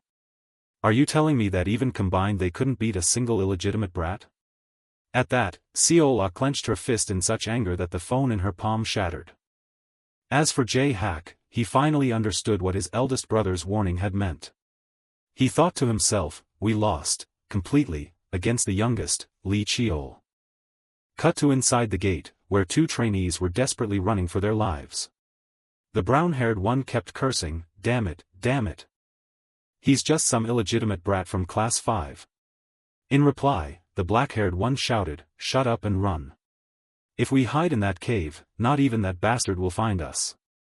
They bolted at full speed until they managed to slip into a cave, where they could finally stop to catch their breath and peer out. Did we shake him off? The black-haired one asked. Then, as if answering, a sword suddenly shot through the air from afar, plunging into the ground and causing large cracks, and while the two were still panicking, Cheol suddenly appeared. He grabbed the black-haired man's arm, twisted it backward, and made him scream in agony. Meanwhile, Cheol smiled at the brown-haired trainee and taunted, I'm Lee Cheol. You hid well, took me a while to find you. The brown-haired man, terrified, collapsed to the ground and stammered as he backed away, "Get away. I said get away. Just because you're from the main line doesn't mean you can do whatever you want. Why are you torturing us?"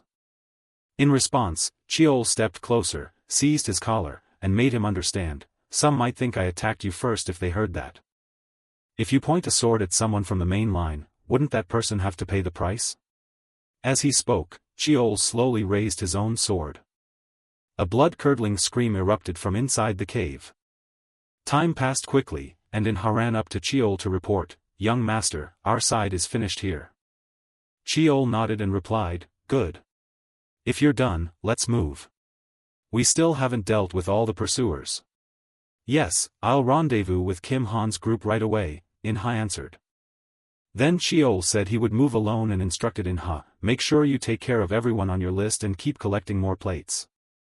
Hearing the order, Inha hurried off, watching his back disappear. Cheol stretched irritably and considered the situation. The most important thing in this promotion exam is how many plates we can collect. Stealing nameplates from other trainees was inefficient, which led him to a hypothesis: could badges be found using the demon eye? When Cheol activated his demon eye, countless strands of golden energy appeared in his vision. One of those strands stretched toward a nearby rock face. Seeing it, Cheol smirked, "Found it." With that thought, Cheol quickly sprinted up the cliff. And sure enough, I found a badge there. Cheol couldn't hide his delight. "This will do. This was worth doing. Great, I can use this chance to train my control as well."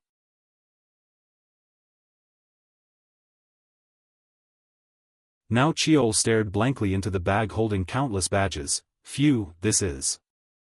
I can't believe I collected this many. No wonder the bag felt kind of lightheaded.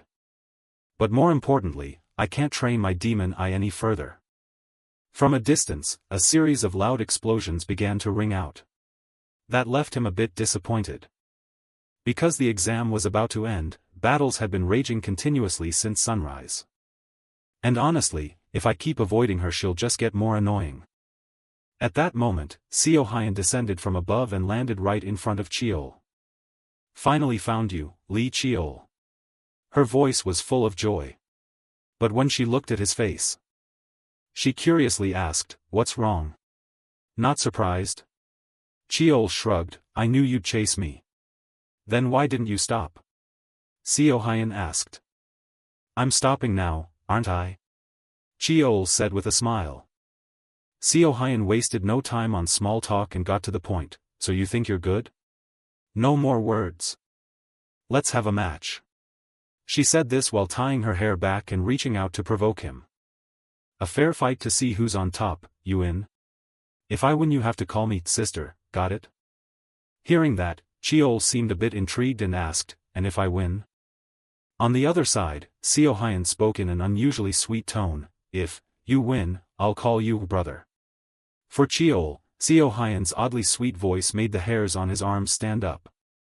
Instinctively, Cheol hugged himself and looked at Seo Hyun with embarrassment. "If you're going for psychological warfare, it's pretty effective." Cheol's remark made the swordswoman flush and shout, "Shut up. Talk less. Come on, Lee Cheol." With that, the two gripped their swords and charged at each other. The battle officially began. Time passed quickly, and the promotion exam ended. With stricter evaluation standards, this term's exam featured not one but two direct line main family members participating, so it became a major topic among everyone. In a corner of the arena, some anonymous trainees sat and whispered, "Of course the 8th Miss will take first place, right? Even second-year fighters are participating. Can the first-year trainees hold their ground?" Someone fretted. In another corner, some people covered their mouths and whispered, "You mean those people?" "Yeah, those. The youngest illegitimate child and the first-year Class 5 trainee." Cut to the Class 5 arena, where instructor Young-ho stepped forward to congratulate the protagonist. "Congratulations, young Master Lee Cheol. You scored the highest." Saying so, he handed the protagonist a certificate. Cheol reached out to accept it and shook his head, "Thank you. Honestly, I didn't expect to get first place." He smiled, thought to himself, and recalled his duel with Seo Hyun earlier. They couldn't show too much favoritism. Maybe Lee Seohyun performed better in the exam, but in the end I took all her nameplates. Unaware of Cheol's inner thoughts, Young-ho continued praising him, keep calm. You achieved the highest score among all the cadets. That's an achievement to be proud of. Cheol nodded in reply, my wet nurse will be glad too. Thank you for the congratulations.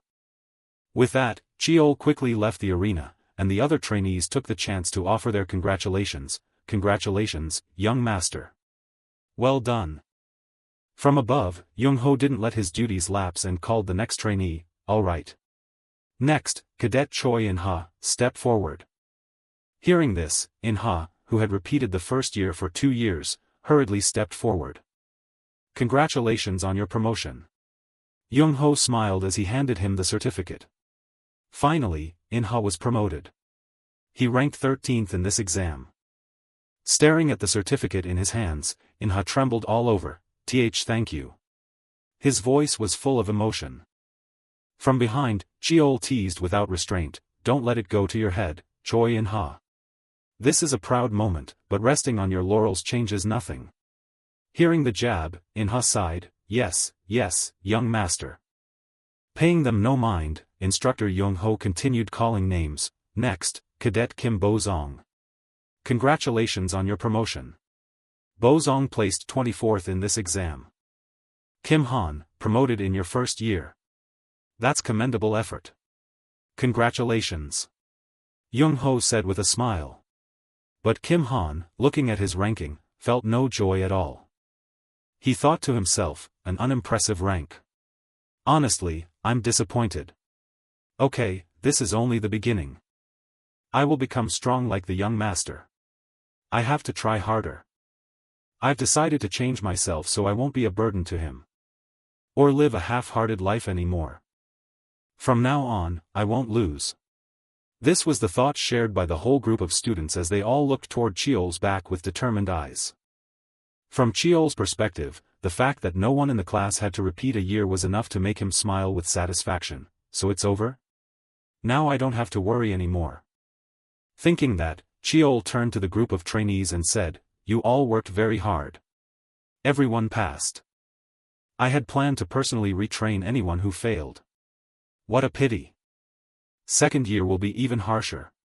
There will be many who'll want to tear you apart. But I believe you can manage on your own, right? In response, the trainees shouted in unison, yes. With that, Cheol clenched his fist and shouted. Raise your voices. You can do it. Time passed quickly, and Cheol and Seohyun dressed up to go meet their father, summoned for some matter. At the same time, Seohyun's face soured as she thought about having lost to Cheol. Hey! I won't accept this. The protagonist responded with a tired sigh, what is it this time that you won't accept? Hearing that, Seohyun puffed up like a little cat, if not for the promotion exam I would have placed first. You played dirty. Hitting me wasn't enough, you took my nameplates too. Do you have any idea how hard I worked to collect those from you? TCH. If I'd had the normal Na sword with me then. Seohyun said, pouting with regret. Cheol admitted her strength inwardly, true. I thought it would be an easy win, but it ended up taking over an hour. Lee Seohyun is stronger than I thought. She hasn't even released her sword chi or mastered her skills yet.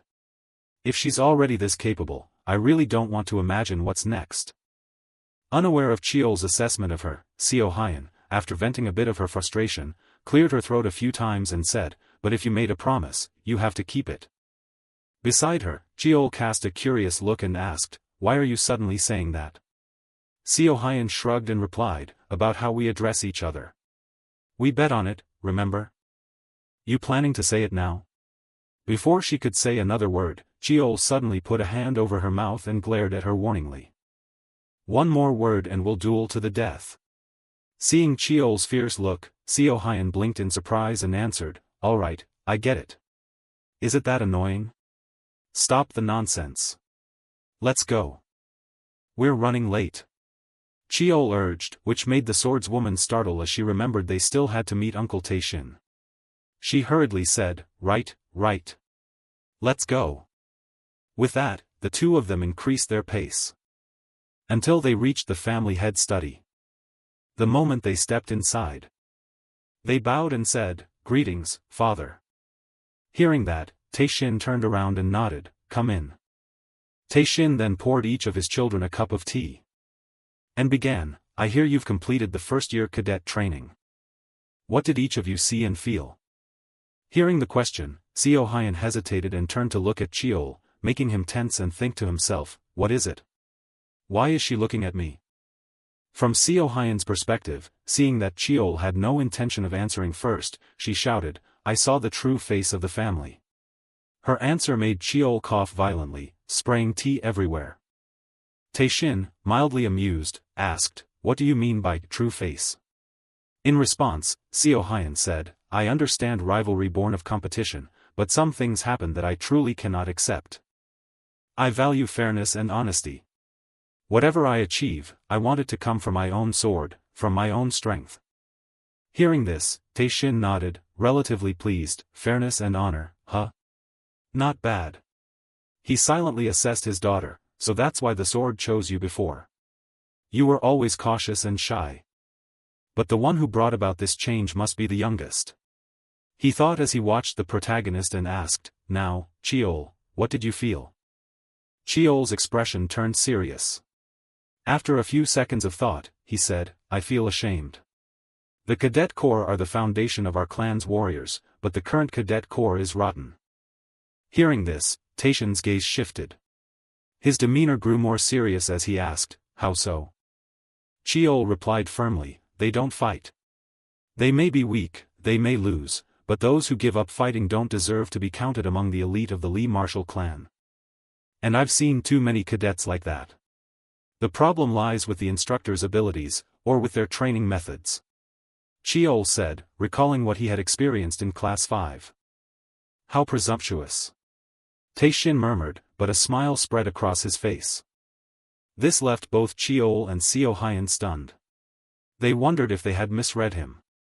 Unaware of their thoughts, Taishin admonished, "It's admirable that, as students, you formed your own ideological foundation. But always be cautious. Once you fall into the swamp of bias, it's very hard to climb out."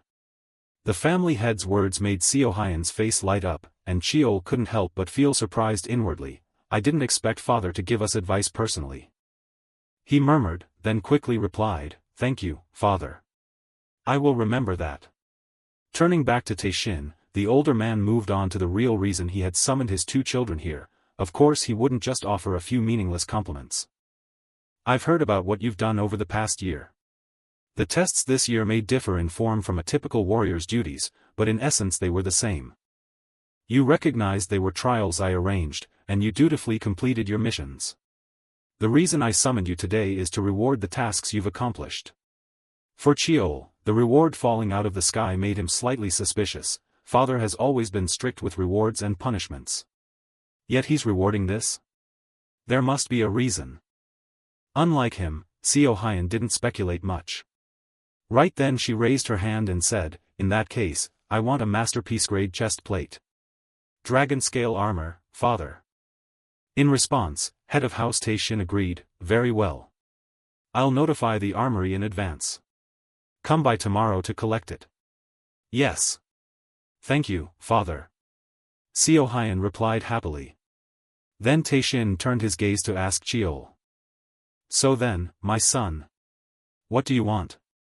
For his request, Cheol, as if already decided, spoke immediately. "I want permission to enter Mount Tianwei." He had no idea what that mountain was truly like. But the moment he said it, even Taishin and his daughter couldn't hide their surprise. They widened their eyes at Cheol. Time passed quickly, and the scene shifted to Cheol's private room. It seemed his father had consented to let him go to Mount Tianwei, so now he was checking his gear before departure. Herb encyclopedia, iron pot, medical kit too. Perfect. Looks like I've packed everything I need. Because Mount Tianwei is a sacred mountain, not only herbs but spirit medicines also flourish there. My potion crafting in Jiangwa is still unfinished, but this time I'll make it properly. Thinking that, Cheol couldn't help being surprised by his father's decision. I can't believe father actually let me go to Mount Tianwei. Thanks to that, I'll be able to enter the warrior trial earlier. Speaking of the warrior trial, it's the final exam for the children of the Li clan to be recognized as warriors. Mount Tianwei is a place they must visit before taking that exam. Besides, I've always wanted to go to Mount Tianwei someday. As he thought this, Chiol glanced at the black sword placed nearby. It seemed there was some connection between the mountain and that blade. Suddenly, a knock sounded outside, pulling Chiol out of his thoughts. He called, "Come in." Hearing that, the person outside entered, none other than the woman Gawa. Stepping into the room, she hesitated and said, "Young master, you have a letter. It's an invitation from the 7th young master." Her word surprised Chiol a little. He then hurried to meet his older brother. This time, when Jae-hak saw Chiol again, the hypocritical man welcomed him warmly. "Long time no see. Since we last met at the Chuseok ceremony, right?" Hearing that, Chiol smiled and replied, "So you still remember?" Jae-hak shook his head slightly and said, "I'm not so absent-minded that I'd forget something like that." From Chiol's perspective, just watching Jae-hak's natural demeanor made him respect him a bit more. He's truly hard to deal with. Conversing like brothers, pouring tea himself, even sitting so naturally. It's easier to handle a brazen face than unpredictable kindness. He thought to himself. Meanwhile, after pouring the tea, Jae-hak invited him, "Try it. My only pleasure is the way of tea. The flavor isn't bad." Chiol quickly reached for the cup and nodded, "Thank you, brother. Do you always personally serve your guests like this?" Jae-hak replied with a smiling face, "It depends on who they are. This tea is from an overseas plantation I visited 2 years ago." As Chiol sipped his tea, he focused on thinking, guessing why this annoying fellow had summoned him. Teas poured and yet we're not rushing into business. This leisurely pace doesn't fit my brother's position at all. He sure knows how to manage the situation. I'm not some pathetic weakling. Enough of the circling around. Thinking that, as if reading Chiol's thoughts, Jae-hak went straight to the point, "The reason I called you here is about the recent promotion exam." Thinking that, as if reading Chiol's thoughts, Jae-hak went straight to the point, "The reason I called you here is about the recent promotion exam." Chiol's remark didn't much surprise Jae-hak. He began to explain his side. "What happened wasn't solely my decision. Blah blah." Ignoring those words, our protagonist, having guessed his intention, offered a faint smile. "So that's what you wanted?" Lee Jae-hak, famed more for politics, administration, and commerce than for martial skill, was cunning. He was excellent at avoiding creating enemies. People called him the Golden Sword. So he didn't want to become your enemy, right? Unaware of Chiol's thoughts, the bespectacled man kept babbling, "Even so, I'm at fault. If you want, I'll apologize." Before he could finish, our protagonist waved him off and smiled as if nothing had happened. "No need for that. These things happen often in future exams anyway. You're not telling me you did this only because of Madame Baek Wayan, are you?" At that, Chiol's gaze sharpened. At his words, Jae-hak's tone shifted slightly. He asked, "The exam? Do you see me as your enemy?" Chiol answered bluntly, "Touching my people and openly plotting against me can only mean you're an enemy."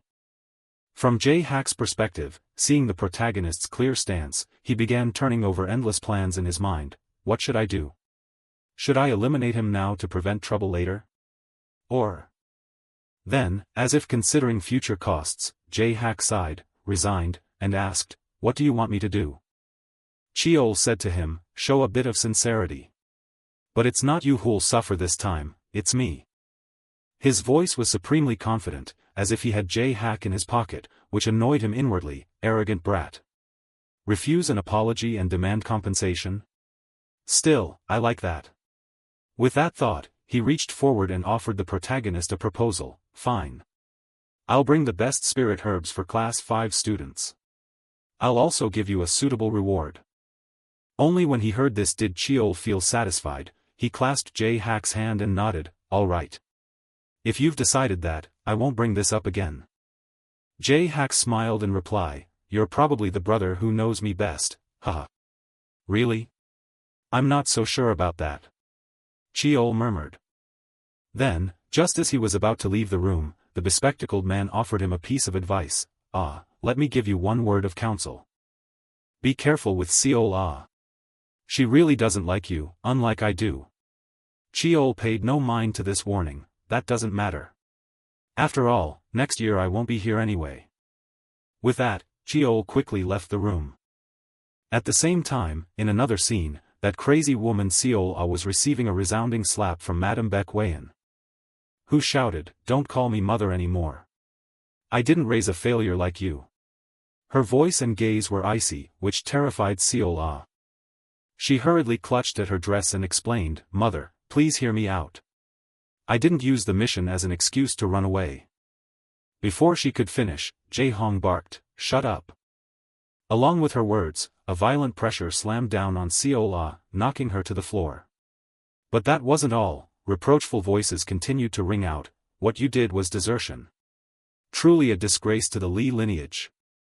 If you were truly my child, I would never allow you to behave like this." The matron's words sent Seol into a trembling frenzy, her hands clenched so hard they left marks in the wooden floor. She screamed, "Even now, can't I atone for my sin? That bastard, can't I deal with him now?" Across from her, Baek Wayan was utterly disappointed in Seol. She calmly enlightened her daughter, "You really know nothing. If it were possible, I wouldn't be so harsh with you. That mixed blood will be sent to Mount Tianwei for a year. Even if you could make up for today's failure, you wouldn't be able to then. You have smeared shame upon our direct line. If you show that pitiful face again, next time it won't be just a slap." With that, Madame Baek Wayan left the room coldly, leaving Seol screaming in despair behind her. Outside, Jae Hak saw her leave and bowed slightly in acknowledgement. Then he cast his eyes into the room where Seol had nearly gone mad. "That mixed blood. I will do everything to bring him down." Seeing that, Jae Hak could only shake his head in private. Mother is truly ruthless. Treated like this, Lee Seol will only thirst for revenge. But now, between Lee Seol and Lee Cheol, who will be more valuable? I look forward to the future, to the day that child returns after a year. Back with Cheol, he was now on the carriage preparing to travel to Mount Tianwei. However, his expression wasn't good. Because the one accompanying him was Steward Choi, the householder's closest confidant. Up front, Steward Choi smiled and said, "Great. We're traveling the same route. Even if it's only for a few days, I'll take good care of you, young master." In the back, Cheol couldn't help furrowing his brow, muttering, "Why is Steward Choi here? Something's off." Worry was plain on his face. Seeing this, the old steward smiled faintly, his tone soothing, "You needn't feel pressured. It's the season for ancestral grave tending before Lunar New Year, and I also have duties for the guardians at Mount Tianwei. I'm accompanying you only because the head ordered it." "I see," Cheol nodded, saying it aloud but remaining full of doubt. Such a coincidence was far from believable. In his eyes, Steward Choi's aura seemed ordinary yet concealed a dangerous edge. A key figure in the clan, holding a position even more important than an elder, could such a person simply be accompanying him by chance? In this life or the last, this old man is definitely not to be taken lightly, Cheol thought, watching him warily. He cleared his throat, keeping his composure. "I heard before entering Mount Tianwei you will stop by Mount Songwu. May I ask why you visit the ancestral tomb?" Steward Choi glanced at him, his eyes seeming to read every thought. "I wish to pay respects at the previous clan chief's tomb, since this is my first time leaving home." "The greeting is necessary," he replied evenly but with meaning. Cheol nodded, smiling inwardly. A greeting? Sounds convincing. Even as an illegitimate son, he knew to keep up a filial image, especially before men like Steward Choi. "Indeed, the young master is wise," the old man said with faint praise. "Many elders will be pleased to see your reverence." A simple remark, but Cheol knew he had been read. This old man was not easy to deal with. The conversation dwindled, leaving only the steady hum of the carriage.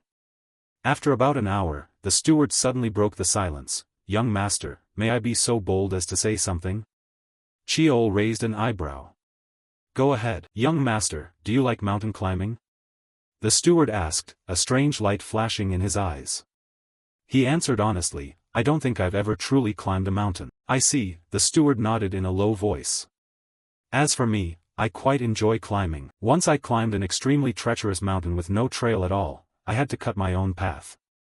If you were in that situation, young master, what would you do? Sheol thought for a moment, then replied, would quietly look ahead and climb. That way I'd move faster and more accurately. The steward chuckled and took a sip from the glass in his hand. Indeed, then you would climb quickly. But then his voice suddenly turned serious. In reality it's not that simple. Sometimes you must look back, scan the sides, and observe the terrain to make sure you're on the right path. If you only stare forward, you can easily get lost and have to make a long detour. Sheol's heart quickened. This old man was talking about martial practice, not mountain climbing. After his regression, he still hadn't fully mastered his new power, yet he was already rushing off to chase other things.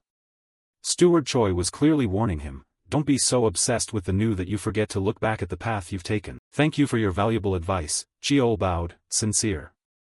Consider it the nagging of an old man, the steward said with a light laugh, though his eyes remained as sharp as a blade. The carriage sped along the road toward Mount Tianwei. As they neared the northern area, traffic thinned and tall buildings gave way to low rolling hills.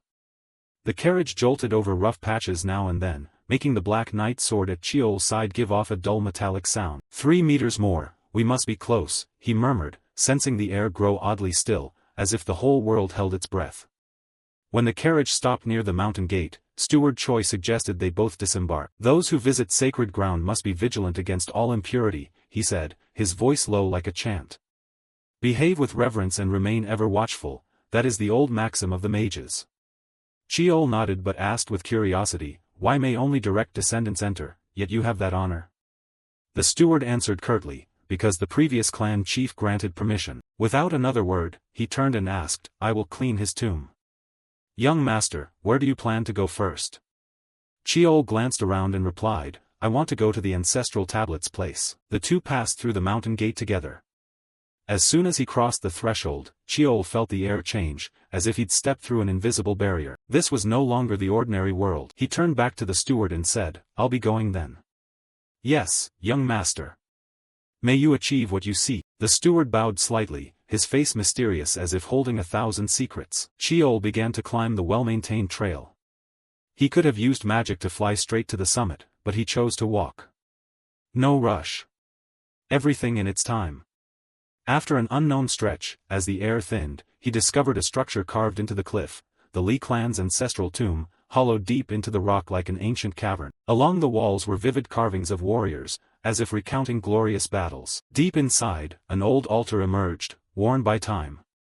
Sheol lit incense and candles, placing offerings of wine and food on the altar. Descendant of the martial honoring Li clan pays homage to the founding ancestor, he bowed several times with solemnity.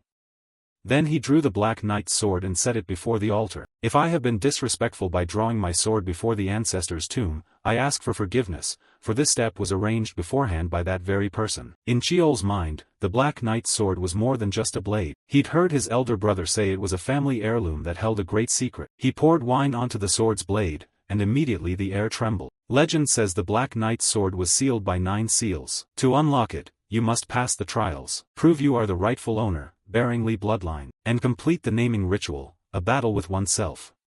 Sheol had cleared these trials in his previous life, proving his worth. Now, when the wine touched the blade, the ancient runes on the sword flared brightly, then gradually faded. The ceremonial mirror on the altar flashed and emitted an unpleasant tone, as if pointing the way.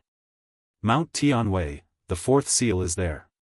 He knew the first 3 seals were relatively easy to break, but from the 4th seal onward, everything would become far more difficult. Mount Tianwei, the training ground for the Li heirs, famed for its dense mana and unique feng shui. As he and Steward Choi set foot at the mountain's base, the scent of mana flooded the air like a roaring river. Quite an impressive mountain, isn't it?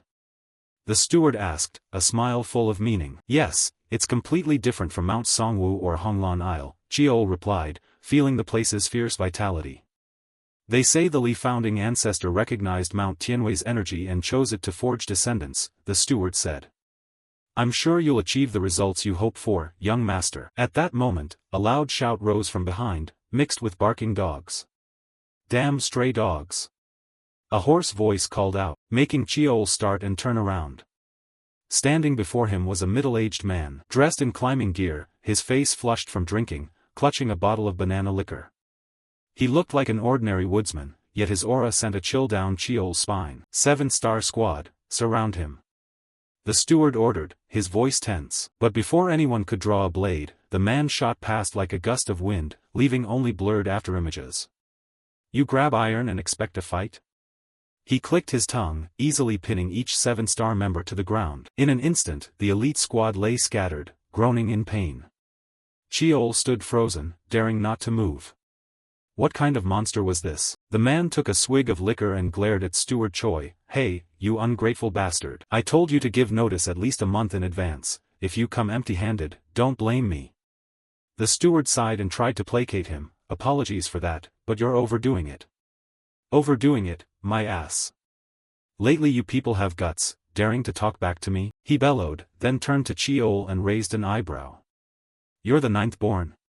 Born that many? The steward hurriedly introduced. This is the guardian of Mount Tianwei, young master. Cheol swallowed, feeling as if he'd just come face to face with a monster in human guise. The guardian of Mount Tianwei? This old man was not simple at all. The mustached uncle also nudged his spectacles up to get a better look at Cheol, then exclaimed, is this him? The one Taishin said was brought in from outside? Hearing that, Steward Choi nodded. Yes, that is former young master Li Cheol, the one coming up the mountain this time. At the steward's words, Chawazin seemed mildly intrigued and asked, you saw part of my technique already, didn't you? The sudden question caught Cheol off guard.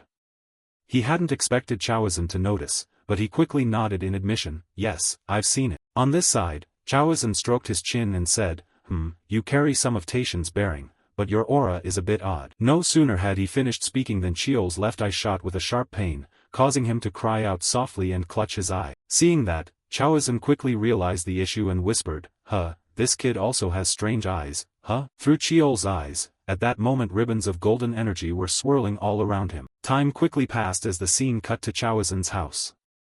Meanwhile, the burly uncle was happily drinking with no sign of stopping. Western liquor really is different. This woody aroma is strange, but it brings an indescribable delight on the tongue. I'm glad it suits your taste, Steward Choi smiled in reply. Cheol, staring at the number of wine jars on the table, felt a little shaken inside. I'm not well versed in alcohol, but I can tell this isn't cheap. Putting that aside, after he'd taken in enough alcohol, Chawazin moved into the matter at hand. Alright, then tell me your story. Sending a scrawny kid like you here to train, those people must hate you, right? In response, Cheol explained, I came here completely of my own free will. His calm tone made the burly uncle laugh. Oh, is that so? Sounds like a kid caught up in death and destiny. He said, glancing aside as he spoke. Meanwhile, Cheol silently assessed Chawazin in front of him. The vision my demon I just saw, and the reputation of the mountain guardian I'd heard before my regression, he's a Dakibi. Dakibi can foresee the future with eyes full of stars. Among the things they read in fate are events already fixed and impossible to change. Unaware of these thoughts in the protagonist's mind, Chawazin exhaled a long breath of liquor and, with renewed interest, asked him, so what now? You've been given a whole year.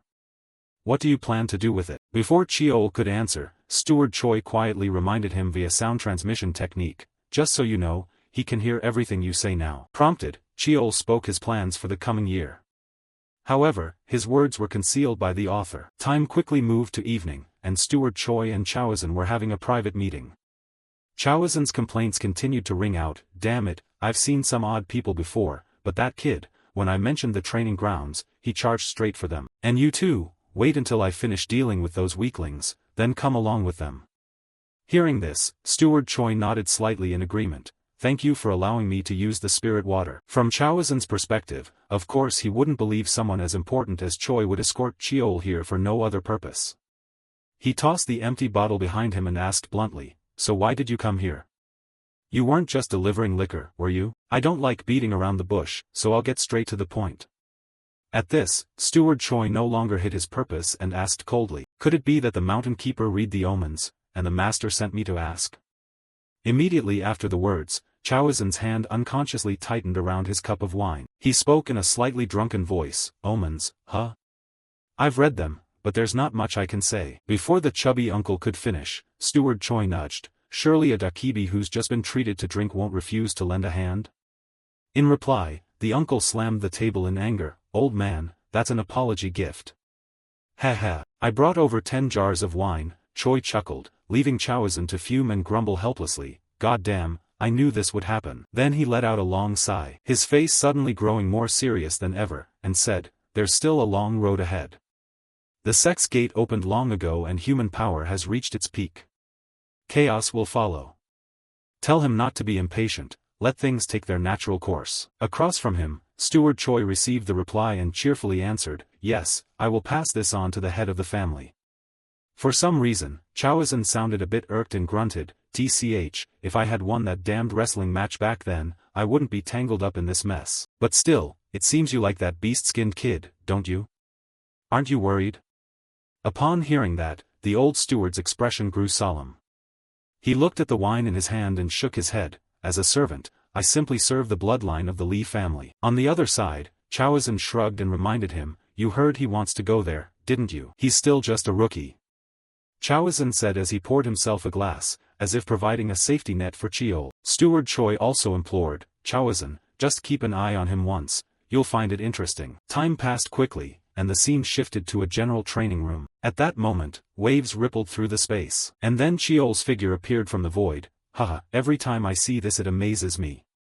A hollow tree eye actually leads to the training grounds. Even the spot at Thorn Village yesterday had an entrance to a cave. So this is Dakibi magic? Honestly, I still feel like I'm missing something. From now on, I have 1 year. The arcane techniques I learned from Muji Eye and Mujin, the evil eye, intuition, and dark chi, I have to make them all my own. My goal is 1,000 repetitions. If that's not enough, I'll keep going until it is. Cheol said as he summoned his weapon to begin training. What he didn't know was that all his actions were being watched by Uncle Chowazin through a series of spells. Watching the protagonist's fervor, the old man scratched his belly and praised, that kid is relentless. I've never seen anyone like him.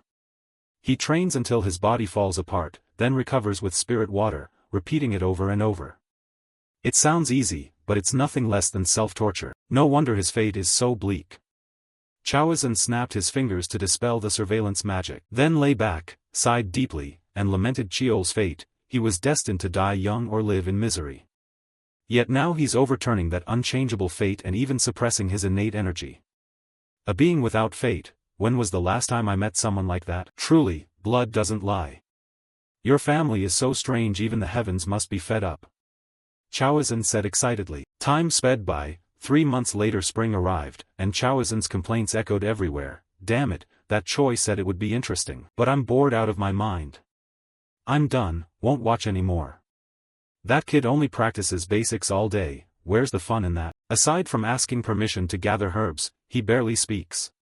He's probably not dead yet, right? At that moment, a shrill screech rang out, and Chowazin's expression changed. He sprang to his feet, focusing. That's the cry of a Baki spirit beast. Something has invaded Mount Star, but I set up barriers, this shouldn't be possible. Did some big shots from the main family mess things up when they brought food and wine here? To assess the situation, Chowazin used his magic, conjuring a mirror in front of him. From what appeared, a gray creature, adorable, was crying and running away, a glass jar clutched in its mouth. What startled Chowazin most was that Cheol was chasing that little beast. What the hell is this? What on earth is that kid doing? Don't tell me he's trying to eat a spirit beast. Thinking this, and not wanting the spirit beast to lose any of its meat, Chowazin hurriedly opened the door and shouted, stop right now. He lunged toward Cheol, as fast as the wind, and immediately blocked his path. Hey, you brat. Are you out of your mind? What the hell are you doing? Cheol, finding his path blocked, replied with an innocent look, Mountain Keeper, long time no see. But could you please step aside? Before Cheol could say another word, the pot-bellied uncle cursed at him and scolded him outright. How dare you target the spirit beast right in front of me? In all my life I've never seen anyone like you. Hearing that, Cheol looked at the uncle with a puzzled expression and asked, huh? What are you talking about? Wizen shouted, the thing you chased with that killing aura is a spirit beast, the one called Baki. The more he heard, the more Cheol scratched his head in confusion. Why would I kill a spirit beast? At this, the uncle's face registered shock, as he looked at the protagonist's hoe and basket, and asked, that hoe and that basket. Before he could finish, Cheol saw the little creature trying to run away and moved to pursue it. But Wizen pulled him back. Hey, wait. Why on earth are you chasing a Baki? With no time to explain, Cheol snapped, that brat stole my secret medicine. Sorry, but I'll explain later. Then he swiftly passed the pot-bellied uncle like a gust of wind, leaving him unable to give chase. Hey, you, now that the spirit beasts escaped, how do you plan to find it? No sooner had he said that than Wizen's expression changed, and he thought to himself, that kid is running exactly toward where the Baki is hiding. Even if you can sense it nearby, it's hard to pinpoint precisely. Even though energy radiates from his feet and nose, the ground shows no damage. Was that kid always this fast? He hadn't looked away for more than 3 months. Could something have happened in that time? He murmured. After that, Cheol turned back and explained everything, making the pot-bellied uncle cough awkwardly. So while you were gathering the last ingredient for the medicinal brew, the Baki stole the secret potion and ran off, right? Sorry, Cheol replied. His face darkened as he slowly listed each ingredient stolen from him, at least a 40 to 50-year-old mountain ginseng, falopia, He-shou wu, white lotus herb, long lin flower, the songrong mushroom, the cordyceps that grows from the corpse of a demon insect. I worked hard to gather them all. That was the medicine I painstakingly brewed over 100 sleepless days, and now it's all ruined. The more he spoke, the more desperate Cheol's voice became. Seeing this, Wizen tried to comfort him but didn't know what to say. Cheol sighed heavily in despair and continued, so one of the reasons I came to Tianwei Mountain has failed. That medicine was one of my most important goals. Hearing this, Wizen couldn't contain his anger and shouted, I allowed you to gather it, so what if it was stolen? Cheol slapped his hand as if remembering something. That's true. You did permit me, but in the end I still obtained it. If the mountain keepers in your domain can't maintain order, that's on me.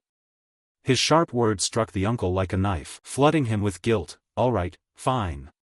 I'll compensate you, anything, I'll accept it all.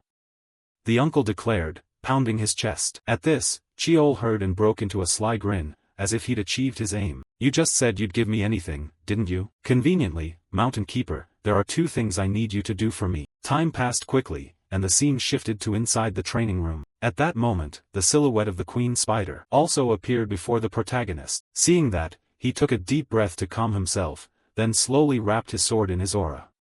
In his mind, Cheol whispered, remember, when used repeatedly, it won't change from the first use.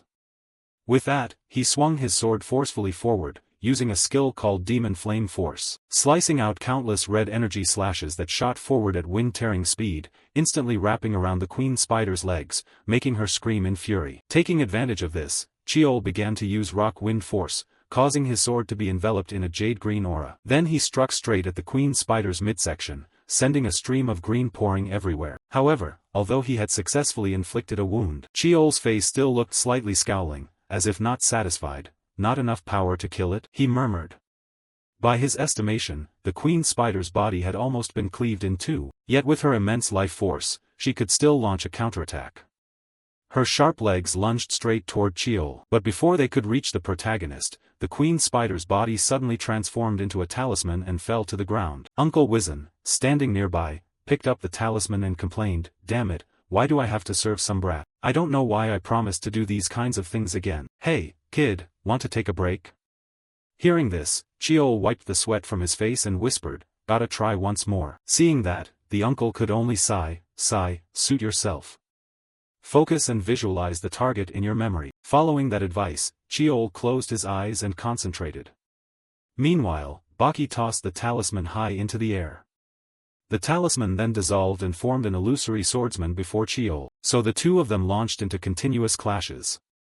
Li too, standing to the side watching, was so furious his whole body felt on fire. My god, the demon energy just keeps leaking out non-stop. He learned it and asked me to help train with illusions, and it's been 4 straight hours. As for that matter, it's happened and has to be let go.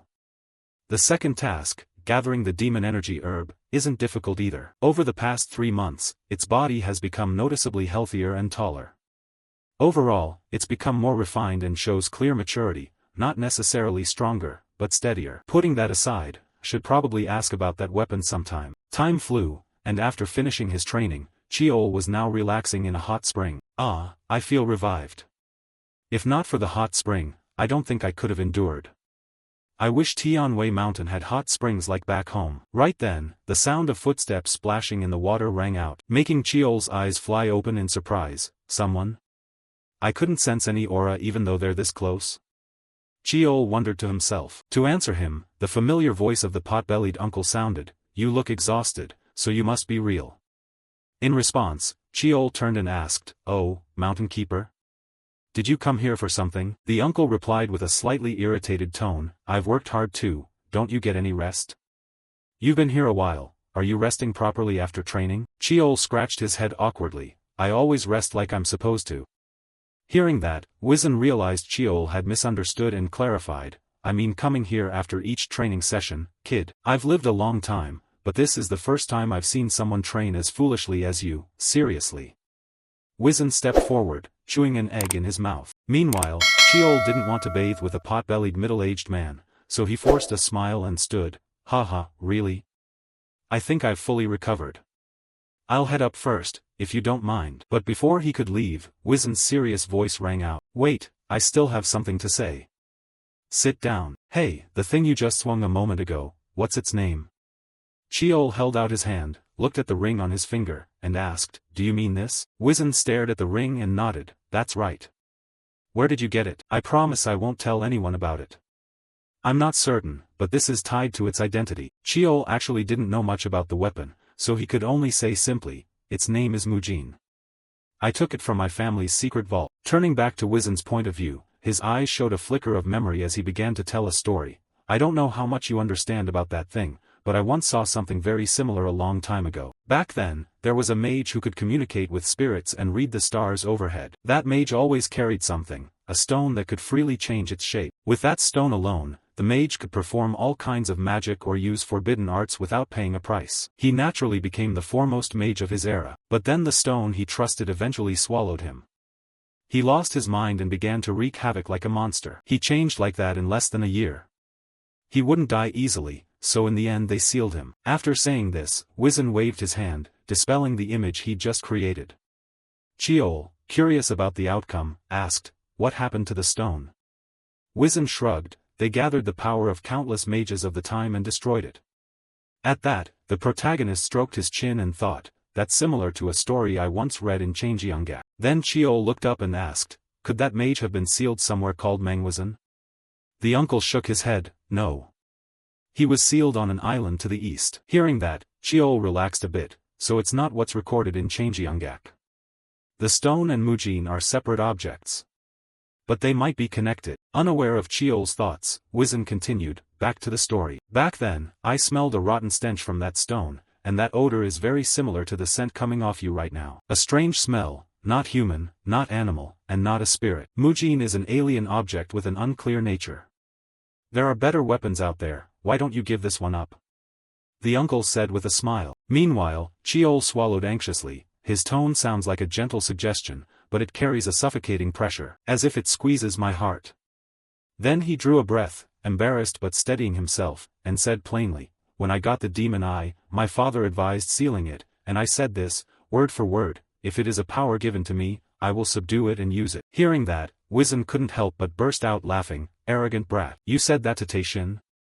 But kid, do you really think that's similar to the demon eye?" Chiol replied calmly, "To me, there's not much difference." From the pot-bellied uncle's perspective, seeing the protagonist unwilling to cooperate, he started to make a move. "Then there's no other way. I'll have to take it by force." With that, the uncle summoned a sharp spiked mace, then brought it down hard straight at Chiol. Meanwhile, Chiol stood there expressionless, as if he didn't see the attack coming. Fortunately, Wizen stopped in time and warned once more, "Give it to me while I'm still speaking nicely. I haven't swung a weapon in a long time. I'm not sure I'll be able to hold back." Answering him, Chiol wore a confident look, "You won't do it, Mountain Keeper, because doing so would break your oath." Chiol's offhand remark made Wizen's hand tremble for a moment. Then he smoothed his face and regained his composure. "So you knew all along?" Hearing that, Chiol casually shared, "Of course. Protecting the mountain and helping those who train here was the vow you made with the founder. You're only testing my will, right?" The pot-bellied uncle grumbled a bit, "If you knew, just say it straight, better, isn't it? You sly kid." Ignoring the uncle's tone, Chiol whispered on, "You don't really intend to take it, do you?" Wizen clicked his tongue in counsel, TCH, I think you should fight with your tongue and brain instead." Chiol burst out laughing, "Thanks for the compliment." Baki shouted angrily, as if the house were on fire at the sight of this attitude, "That's an insult, kid. Putting that aside, Cheol asked curiously, why not just use force and take it? You could claim you did it to help me.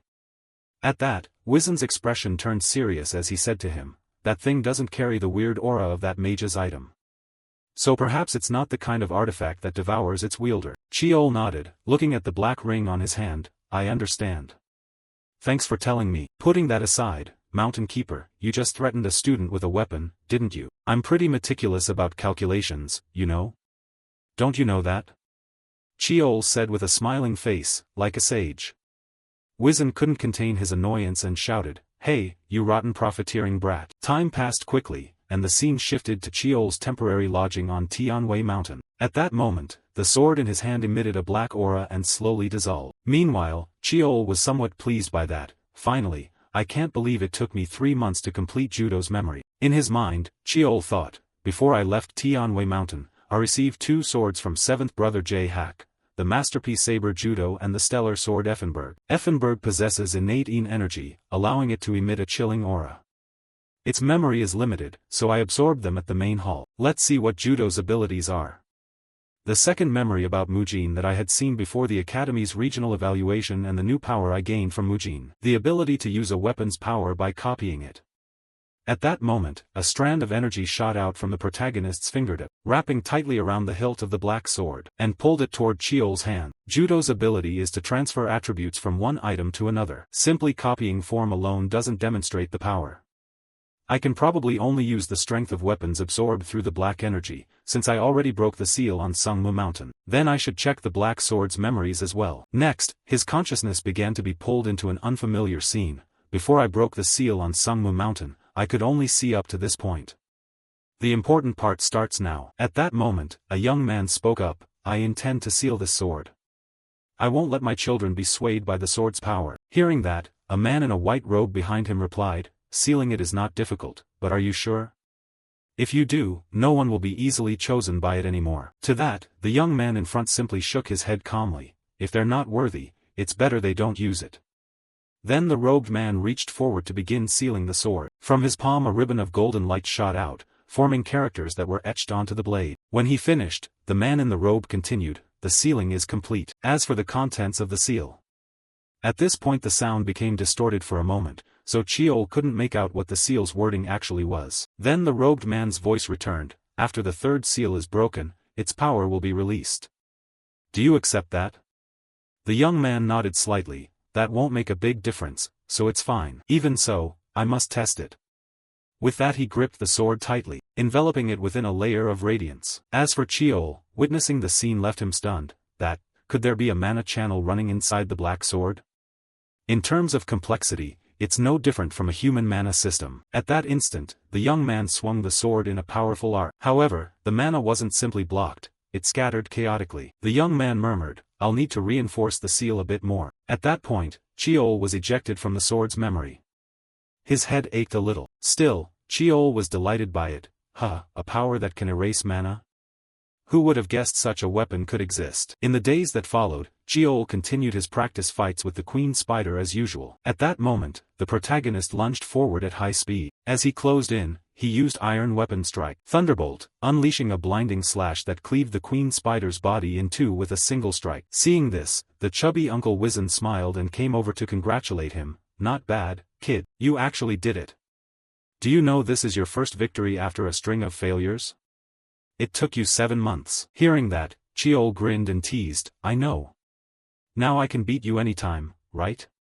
At that, Wizen, slightly annoyed, growled, yeah, you're special, you little brat.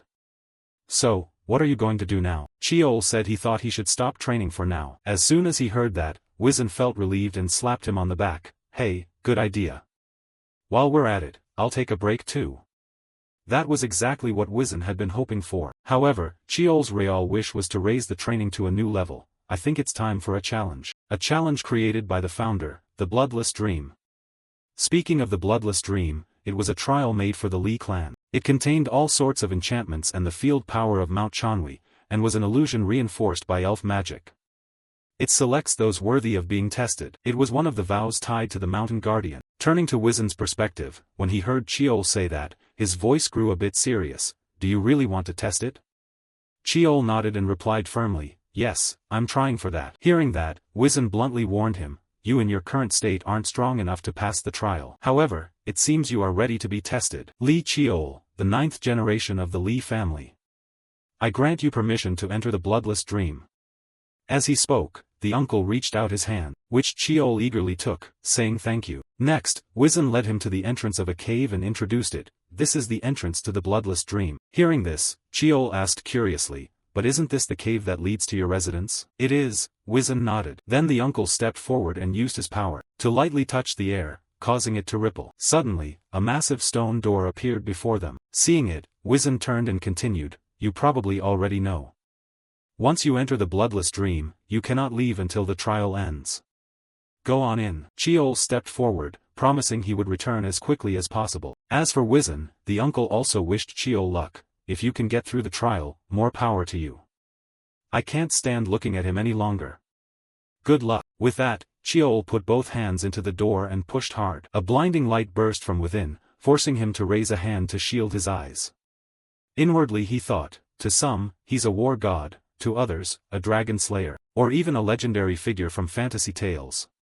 The founder of the world's top clan. The founder, Li Huilhian. At that moment, the scene before the protagonist was an unfamiliar meadow, and standing there was a young man of about 19 or 20. Seeing his face, Chiol respectfully said, a descendant greets the founding ancestor of the Li clan.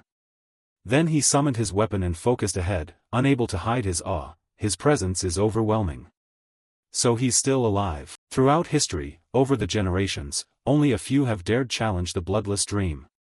There is only one condition for victory: to defeat the founder at age 15. For now, I'll just probe, Chiol thought. However, in the blink of an eye, the sword in Ancestor Huilhian's hand plunged deep into his chest. When Chiol opened his eyes again, he could hardly believe how quickly his life had ended. What just happened?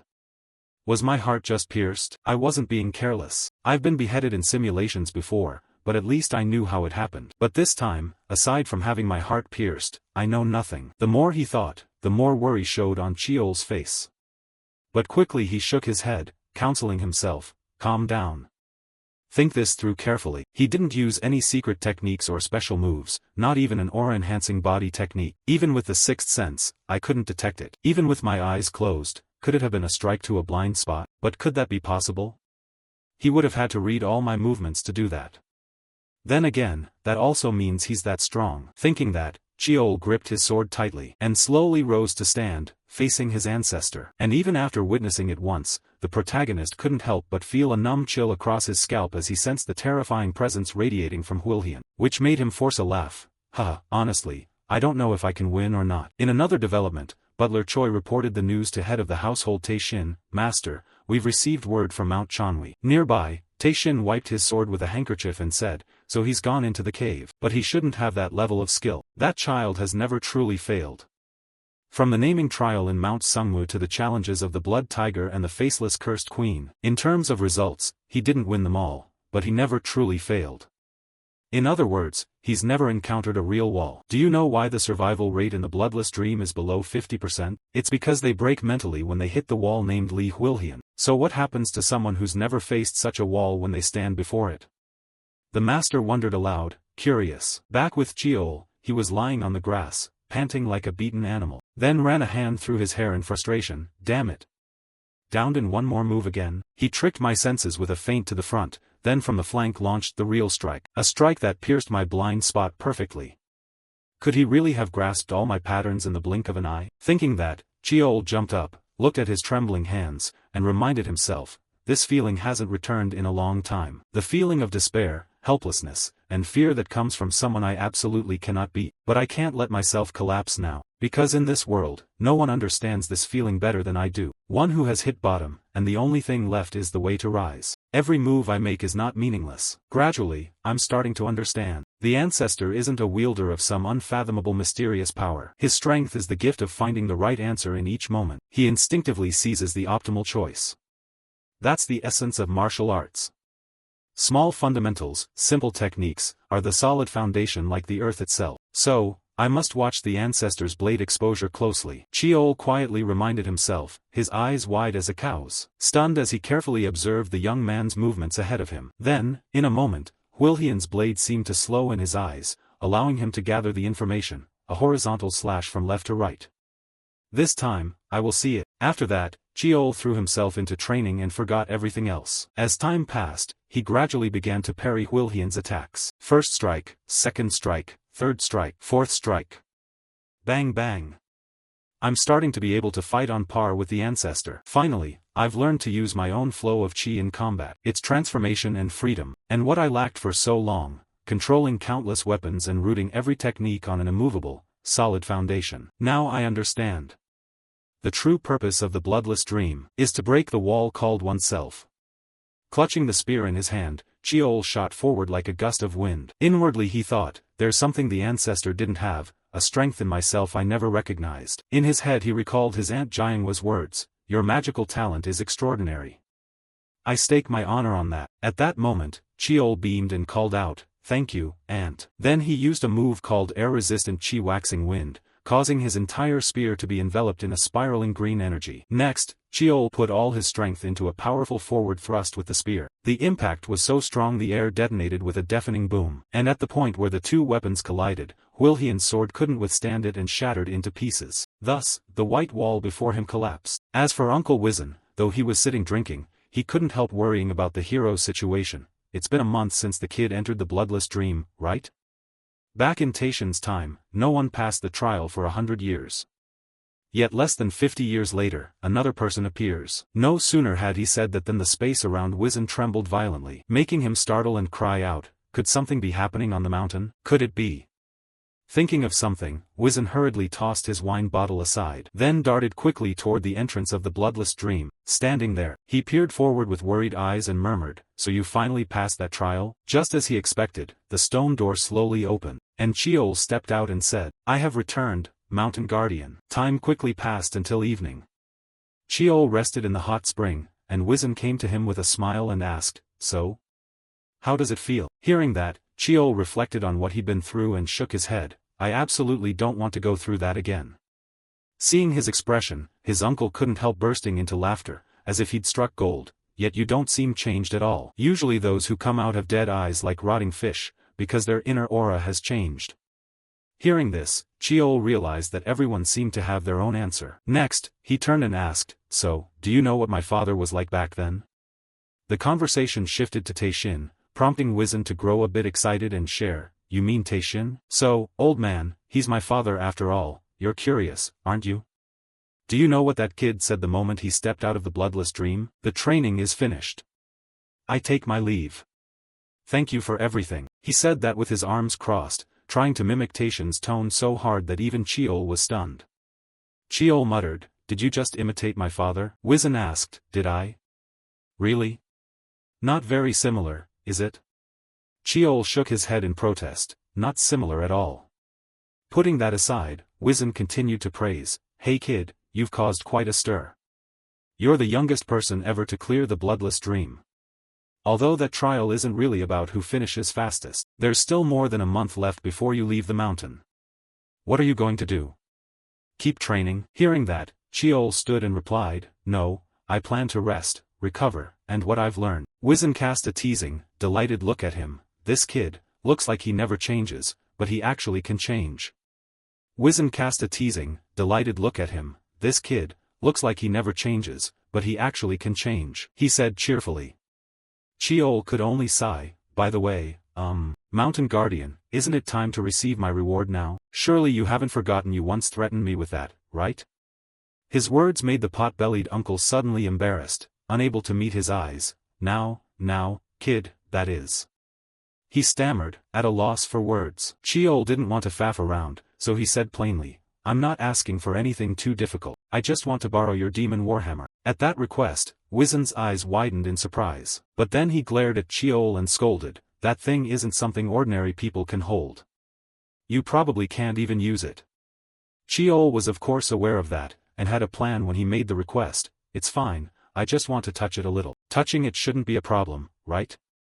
Hearing that, Wizen could only rub his face and grumble, giving in, not really. Fine then. Damn it, I'll lend it to you, but you won't be able to do anything with it. With that, the burly uncle summoned his warhammer. It was a weapon carved from a shard of a fallen star, fused with the spirit of a demon, thus called the demon warhammer. Wizen then tossed the weapon to Cheol and reminded him, "I'll lend it for 1 hour only. If you overdo it, you might overdo it for real, kid. So be careful." "Thank you." Cheol replied with a bright smile, but before he finished the sentence, the moment he touched the warhammer its weight nearly snapped his wrist. With a single touch, the hammer cracked the ground into chunks. Seeing that, Wizen laughed like a man who'd found his treasure. "Ha, I told you so. You might not even be able to hold it. Play with it for an hour then." Seeing that Cheol couldn't even lift the weapon, Wizen turned and left, satisfied. Time passed quickly, and the scene shifted to the training room. After exhausting himself to the limit, Cheol finally dragged the warhammer into the room, panting, "Phew, I finally moved it. I had to use mana to inch it bit by bit, and this still isn't its complete form yet." He said this while rolling his endlessly aching shoulder joint, then recalled the information tied to the weapon. "This is a weapon that can summon thunder and storms, tear mountains away, and fill seas. If fully unleashed, isn't it basically a natural disaster? The only reason I'm borrowing this demon warhammer is to see, if the dark energy treats it as a weapon, can I absorb it, or does it only meet certain conditions? I need to test it to find out." So, black energy poured from Cheol's palm, slowly enveloping the warhammer. Then, suddenly, a voice rang in Cheol's head, "Huh? So stubborn. Why do you keep trying this kind of thing?" Right after that voice, Cheol gasped and collapsed to his knees. Yet his hand clenched tighter in excitement. "I can read it already." Just hearing its voice was enough to fling me aside. "But if I can read its memories, then I can absorb it. And if I absorb it, that means I could wield a weapon even humans can't use." Time flew by like that. It was already time for Cheol to leave the mountain. "Got everything," he whispered as he slung his backpack over his shoulder. At that moment, Uncle Wizen's voice came from behind. "No wonder I felt uneasy at the foot of the mountain. You're heading back today?" Seeing this, Cheol turned, nodded, and said, "Yes, today marks exactly 1 year." "Oh, really?" Wizen said as he produced a pouch from thin air, which made Cheol curious and ask, "What's that?" Wizen smiled and answered, "Salt. I want to use it to ward off evil when you come back." His words twisted Cheol's face into a grimace, as if the man treated him like some spirit to be exorcised. But quickly, Cheol composed himself. "Thank you for everything. I'll visit again next time." Wizen gave a small smile and reminded him, "Don't come back empty-handed. Bring me plenty of fine liquor." The cheerful remark made it hard for Cheol to believe that just seconds earlier the man had wanted to sprinkle salt to ward him off. Then, suddenly, Cheol asked a different question, "Mountain Guardian, are you content living on this mountain?" To that question, Wizen's expression tightened with irritation as he answered bluntly, "Whether I'm content or not, what's the point? This place is mine, I stay because it belongs to me, that's all. It may look like I'm stuck here, but I do go out sometimes, you know. Do you think snacks and liquor just fall from the sky? Now stop bothering me. Get out of here." He said that as he turned away. Meanwhile, Cheol promised, "Not now, but someday I'll restore your name." Those words made Wizen pause. He glanced back and asked, "How do you know about that?" Without saying more, Cheol just smiled softly. "By then, I'll need your help." In another scene, Wizen watched Cheol's carriage fade into the distance and gave a strange chuckle. "Ha ha ha. How would the kid know? He really is a strange kid." To explain this, long ago a demon rampaged across the 8 directions. A man captured the demon. It was defeated and released by him, but it refused to admit defeat. The demon challenged the man once more. After losing again, the demon took 2 oaths. First, to watch over the mountain and support new life. Second, to create the bloodless dream and select those capable of undertaking its trials. That is what people commonly know. However, the truth is somewhat different. A very distant memory began to stir in Wizen's mind. At that time, the head of the Li family, after knocking him down, made his demand, "Because I won, you must no longer cause trouble in the human world. As proof of this oath, I will take your name. A name is what binds your soul to me, but that isn't a bad thing. Because one day, a child of my bloodline will return your name to you. When that happens, our contract will be fulfilled." Thinking of those words, Wizen sighed. "I guess, in the end, it's not so bad. That bastard Wilhian, really? Will that kid be the one to accomplish it? Whatever, he said he'd reclaim my name, but then he just left like that? Making me hold on to hope like this, damn it, I need to use more salt on him." Wisdom grumbled as he stormed back up the mountain. Meanwhile, Cheol had returned to his clan. The sky had already gone dark. I stalled at Mount Sungmu to seal things, which took a good amount of time, he thought. When Cheol arrived, Steward Choi, having received prior notice, came out to greet him. Long time no see, young master. Are you well? Seeing him, Cheol suspected Tae-shin might want to see him, so he asked right away, "Father sent for me?" Mr. Choi nodded slightly and made way for him. "Yes. I'll have someone carry your things in, so please go to the main hall to meet the head of the family." And so Steward Choi began to lead Cheol. However, when Cheol tried to enter the master's study, the old man stopped him. "Not that way, young master, this way." As they walked, Cheol began to realize where they were headed. This path must lead to the master's private training room. Sure enough, inside the training room, Tae-shin was practicing swordplay. Hearing footsteps, the uncle turned and said, "Oh, you're here." On Cheol's side, after entering, he felt his father's strength even more clearly. Inwardly he thought, "I'm not as surprised as before. I still can't gauge my father's level." Then he bowed slightly and greeted, "Father, are you well?" Tae-shin coldly nodded and said, "It seems you've made some achievements out there, haven't you?" Hearing that, the protagonist replied modestly, "Yes, but when I see you, I know I still have many shortcomings." His words caused Tae-shin's face to relax slightly into a smile. "You learned how to flatter people out there?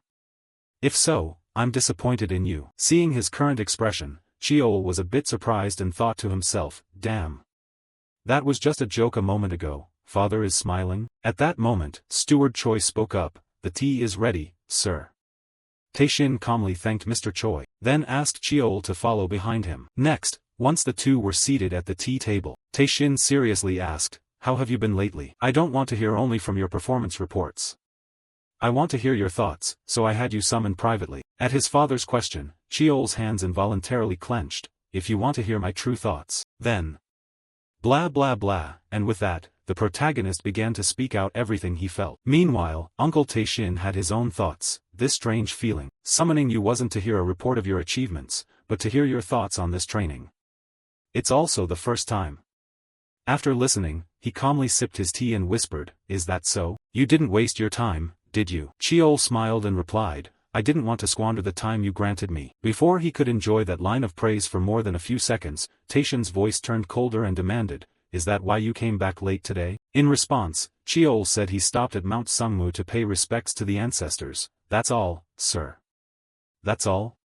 His uncle frowned, asking in a tone that suggested he didn't believe his son really only stopped to bow to the ancestors. Knowing this was inevitable, Cheol answered plainly, "I wanted the elders to witness the moment." Across from him, suddenly, a terrifying pressure radiated from the head of the family. His face darkened as he growled, "You've had a little success and already gotten arrogant? You're saying that in front of me? You went to the mountain, paid respects to the ancestors, just to boost your reputation?" Under his spreading pressure, Cheol doubled over like a shrimp, teeth clenched against that fearsome force. Inside, he cried out, "This overwhelming pressure." His face darkened as he growled, "You've had a little success and already gotten arrogant? You're saying that in front of me? You went to the mountain, paid respects to the ancestors, just to boost your reputation?" Under his spreading pressure, Cheol doubled over like a shrimp, teeth clenched against that fearsome force. Inside, he cried out, "This overwhelming pressure. But because of the seal, I need to go to Mount Sungmu regularly. I can't always have an excuse to go there." Then Cheol summoned all his wits and blustered, "It's not just talk. I want them to see the traditions, and the acts that show respect. They may have raised me as a bastard, but I carry the illustrious Lee blood. I dare to stand and set an example for others." Hearing this, Tae-shin seemed a bit satisfied. He withdrew his pressure and nodded slightly, saying, "Good, this time I'll let you off, but don't get complacent because of it." Cheol nodded repeatedly, "Yes, I'm sorry, father." Then Tae-shin asked again, "One more thing. There's something you still haven't told me. I permitted you to go to Tianvi Mountain, but I did not permit you to take part in the bloodless dream trials. You only asked me to let you train there. Lying to your father warrants punishment. Follow me." Saying that, he drew his weapon and challenged his son. "Draw your weapon. I'll see what you've gained while you were there." Elsewhere, Steward Choi seemed to have anticipated this and hurried off, bringing the black sword to Cheol so he could be prepared to take his father's blows. Only then did Cheol finally understand why he had been led to the training hall. so this is why they brought me to the training ground? It seems father intended this from the start. He knew everything, didn't he? Thinking that, he suddenly refused to take the black sword. Instead, Cheol transformed his conductor substance into a long sword. And indeed, when that sword suddenly appeared, Choi did not seem overly surprised. Instead, he calmly said, "Charge." Hearing that, the protagonist didn't hesitate and immediately activated his demon eye skill to probe Taishin. However, moments later, his eyes widened as he stared ahead. Impossible. I can't see anything, not even mana or the flow of aura. So my demon eye still isn't strong enough to perceive it? I don't need to use it anymore, it only distracts me further. Against father, there's no need to probe, just put everything into a single strike. Thinking that, Cheol pushed all his weight into his soles and sprinted forward. At the same time, he activated his Mujin first form skill, Demon Break, causing his sword to be enveloped in a blue radiance, then fired forward like a laser beam. For this attack, Cheol even infused it with wind and ice aura. And yet it still didn't cut through him. Taishin, he should at least create some aftershock. That was what Cheol had hoped for. However, in response, Taishin only gave a very light swing of his sword and easily shattered Cheol's powerful attack. The shockwave from the collision of the two strikes cracked the training ground into pieces. Afterwards, Taishin asked in a low voice, "Is that the answer you found after meeting him?" Cheol replied with a firm tone, "Yes, a power that no one else possesses but me. To continuously break and hone that power, aiming to build an unshakable foundation. That is the answer I have found." Cheol's voice rang out with certainty, a talent unique to him, something only he owned, and to keep innovating and perfecting that talent, to build an unwavering base. He gripped his sword tightly, furrowed his brow, eyes full of confidence and unshakable resolve. That was his answer. Taishin stared at Cheol's determined gaze and thought to himself that his son had chosen a hard path. He frowned slightly, harboring his own thoughts, but realized the boy would neither collapse nor bow his head. Then Taishin flicked his hand and spoke, "Good, so how was the trial inside the bloodless dream?" Cheol loosened his grip on the sword, it glowed and then gradually faded. A bit anxious, he answered, "I can't fully put it into words." Standing on the cracked tiles left by their fight, Taishin said sternly that if he couldn't express it, then it meant it hadn't truly become his. Taishin handed the sword to the steward beside him and continued, "In fact, that attack just now wasn't your strongest move, was it?" Cheol clenched his hand and hesitated before answering, "Yes, I know." At his answer, Taishin grew pensive and unreadable. Then Taishin clasped his hands behind his back and turned to walk away, saying, "You entered the bloodless dream without permission. If you show mediocrity again, I will punish you." Cheol immediately bowed deeply and said loudly, I am sorry, father." The next question from him caught Cheol a bit off guard. "What do you intend to do from now on?" With a serious look, Cheol stepped up behind Taishin and slowly said, "About that, I have something to report to you, father." He gave a slight nod in return. "Go on." Granted permission, he began to explain, "From now on I must go through the Academy's third-year program, but as you know, I surpassed that level long ago." The moment he finished, Taishin spoke coldly, making him swallow nervously and get to the point. Cheol stepped forward and said, "I want to experience the world." He placed his hand over his heart with sincere intent. "Please allow me to begin my warrior's journey." Taishin tilted his head and glanced at Cheol. "So from the moment you wanted to go to Tian Mountain, this was your aim?"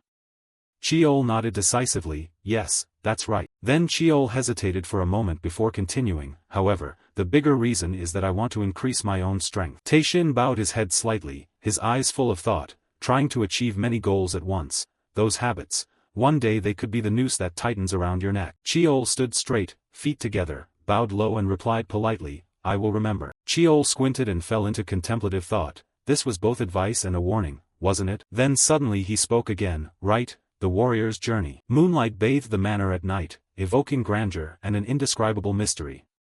The warrior's journey is the ultimate trial that direct descendants of the ancient Li martial family must undergo. Receive no help from the clan, train in martial arts until you mature, then return. There's no fixed exam, but you must achieve results that everyone acknowledges. Cheol clasped his hands behind his back and stood in the large courtyard lost in thought. At 15 he was still very young. The common starting age for the warrior's journey is around 17 to 18. A brilliant shaft of sunlight shone toward him, but this kid wasn't the sort to be confined by what's considered typical. His recent actions proved he possessed power equivalent to a rank 5 warrior. Seeing him, other youngsters would surely be more wary. Taishin slowly turned to Cheol and couldn't help but praise him. "All right, very good, I'll permit you to begin the warrior's journey." At that, Cheol's hands behind his back tightened. Inwardly he rejoiced, success. Suddenly Taishan's voice rang out again, which surprised Chiol. But Taishan's face took on a serious expression as he continued, there are 2 conditions. Cut to a large, expansive building, the administrative offices of the ancient Li martial family. Jaehong appeared from somewhere, smiling broadly and waving to greet him, you've worked hard, my grandson. Chiol's cheeks were squeezed hard by his uncle, struggling to form the words he said, hello, uncle, are you well? Jaehong kept rubbing his cheeks and his grin grew more playful, when are you not well? Only after a while did his uncle release Chiol, hands on his hips as he appraised him while patting his cheeks from top to bottom, you've grown taller, haven't you? Startled, Jaehong hurriedly pulled him into a chair, don't stand like that, sit down. Chiol replied politely, yes, thank you, uncle. Seeing him seated, his uncle sat beside him and kindly asked, would you like something to drink? Chiol shook his head slightly to decline, no, thank you. He remembered the lavish meal earlier at home, eat more, young master, oh my, what to do, there's not enough food. Please stop, though the exchange haunted Chiol a bit. Actually I just ate with my nurse, he said, rubbing his belly, I'm so full I could burst. Jaehong laughed heartily, fair enough. Chiol looked up at his uncle in mild surprise, you seem tired, uncle. Jaehong rubbed his neck and gave an embarrassed laugh, dark circles are showing, work's been heavy lately. Then Chiol shifted to the main matter with a serious tone, actually, I have a gift for you, uncle. He placed a small wooden box, palm-sized, on the table and pushed it forward hesitantly, it's nothing special, but it's a pill I refined myself. As he looked at Jaehong he explained, it's nothing fancy, but it will significantly boost your vitality and mana control for a few weeks. His uncle, eager, reached for the box and smiled, my grandson is thoughtful, let's see. Jaehong opened the box and a strange fragrance rose from the pill, what was that scent? Like a pine forest after rain. Chiol smiled at the pill, even the mountain steward had recognized it as a quality medicine. His uncle held the box and looked up at Chiol with some surprise, the mountain steward? He didn't answer the question and instead urged, uncle, you should try it. Jaehong nodded, reached into the box, took out the pill, and said, oh, all right. His uncle held the pill up and stared at it, thinking to himself that if even the spirit praised it, it must be very effective. Then Jaehong closed his eyes, opened his mouth wide, and put it in front of Chiol. With his eyes closed he savored the taste and the pleasant sensation it brought, this is the real deal. A surge of energy flowed into Jaehong's body. If one trained mana while taking this medicine, the effects would surely be many times greater than normal. Then his uncle slowly opened his eyes, visibly surprised, truly astonishing. Jaehong looked at him and commented that besides acting fast, it was no different from a spirit elixir. Did you really make it? Chiol smiled faintly and nodded, yes, that's right. His uncle stroked his chin, lowered his head, and glanced up at him. You still remember how to make medicines, right? Chiol smiled honestly and replied, of course. I can substitute rare ingredients with other beasts if needed. Jaehong snapped the box shut and said, if that's the case. His face turned serious as he looked at him, don't tell anyone, keep this to yourself. When you grow up you'll be able to use it in many ways. Chiol smiled brightly, thinking that his uncle always looked out for him first as usual, then he bowed politely and said, yes, when the time comes, I hope you'll help me a lot. Having said that, Jaehong ruffled Chiol's hair vigorously and laughed loudly, haha. This kid's planning to use his uncle, huh? Fine, I'll let you take advantage of me when the time comes. Then his uncle suddenly remembered something and withdrew his hand, oh right, I heard you're planning to join the warrior's journey this time. Startled, Chiol smoothed his hair and replied, yes, uncle, I am. Jaehong lowered his head, his expression thoughtful, there will be a lot of controversy. He thought of the eyes that would watch and judge him and whispered that the boy would inevitably be accused of favoritism. Since they couldn't touch the eldest, all the resentful looks would fall on Chiol. Jaehong gently placed the wooden box on the table and said, wanting to join the warrior's journey requires not only the clan leader's permission but also the approval of the elders. He furrowed his brow and glanced at Chiol, speaking seriously, moreover, the elders don't favor you, maybe you should give this up this time. But Chiol only smiled gently and replied that he had somewhat anticipated those concerns, and so his father had set a condition. Jaehong tilted his head in puzzlement and asked, a condition? Chiol nodded quietly, yes. Then he looked up at his uncle earnestly and said, because of that, I need your help. Chiol flung the door wide open and said excitedly, it's been a long time since I've been back here. He stepped inside and began to spin and stretch, wondering whether he should warm up a bit. Suddenly, the sound of pounding footsteps rang out, and Chiol's expression showed helplessness. I'm here. Jiangwa burst through the door excitedly, grinning broadly as she called out, my dear nephew. In an instant her excitement turned to fury, she spat each word, you little brat. Then lunged, grabbed his collar, and shook him wildly, how dare you, you should have come to see me first, you ungrateful thing. Cheol panicked and slapped her hands away, shouting, I was busy, how could I have come? Only then did Jiangwa let him go and, jealous, said, I knew you went to see second uncle first. Cheol desperately rubbed his sore neck and replied with difficulty. Only then did Jiangwa let him go and, jealous, said, I knew you went to see second uncle first. Cheol desperately rubbed his sore neck and replied with difficulty. Suddenly Jiangwa's voice turned serious, drawing his attention. Yet she reached out to ruffle his hair proudly and kept praising him. My nephew has grown up, your mana has nearly doubled, and your meridians are much firmer. Cheol didn't hesitate to boast about his training. I've mastered all the aura techniques I learned before. Seeing this, Jiangwa grew even more delighted. Really? Then you've reached 3-star sorcery. She smiled, turned to leave, and said, you still need to sharpen things a bit. I've got a gift for you, darling. I've finished the incantations for the other aura skills. Want to try them now? He hurriedly replied, auntie, sorry, but I probably can't do it right now. Cheol's words made Jiangwa pause for a moment. He felt a bit guilty and stammered an explanation. Just then the door opened again. Well, I'm going to be pretty busy today. A familiar voice rang out, causing both of them to turn and look, still as close to her as ever. Soft footsteps set down on the floor. Myang smiled kindly and stepped forward at Cheol's call, big brother. In the training room filled with combat equipment, Jiangwa's determined voice called out, I told you I'm busy. She angrily poked his arm repeatedly while scolding him, leaving Myang only able to smile helplessly. Now you're appearing to train the youngest? Lies. He scratched his neck and hurriedly explained, I really am busy, but I did try to help you arrange some incantations, didn't I? Seeing that, Cheol felt a little down, thinking to himself that he even had to ask his busy big brother for help. Then Myang turned to him with praise, anyway, your notes are great, they helped me a lot in training. Cheol forced a smile and replied, really? That's good. His eyes lit up and he asked with a smile, but are you still okay, brother? He moved in close and answered mysteriously, making Cheol puzzled. I'm fine, however. Myang then threw an arm around Cheol's shoulders, pulled him close, and ruffled his hair hard. You left for Chanwizan without telling me.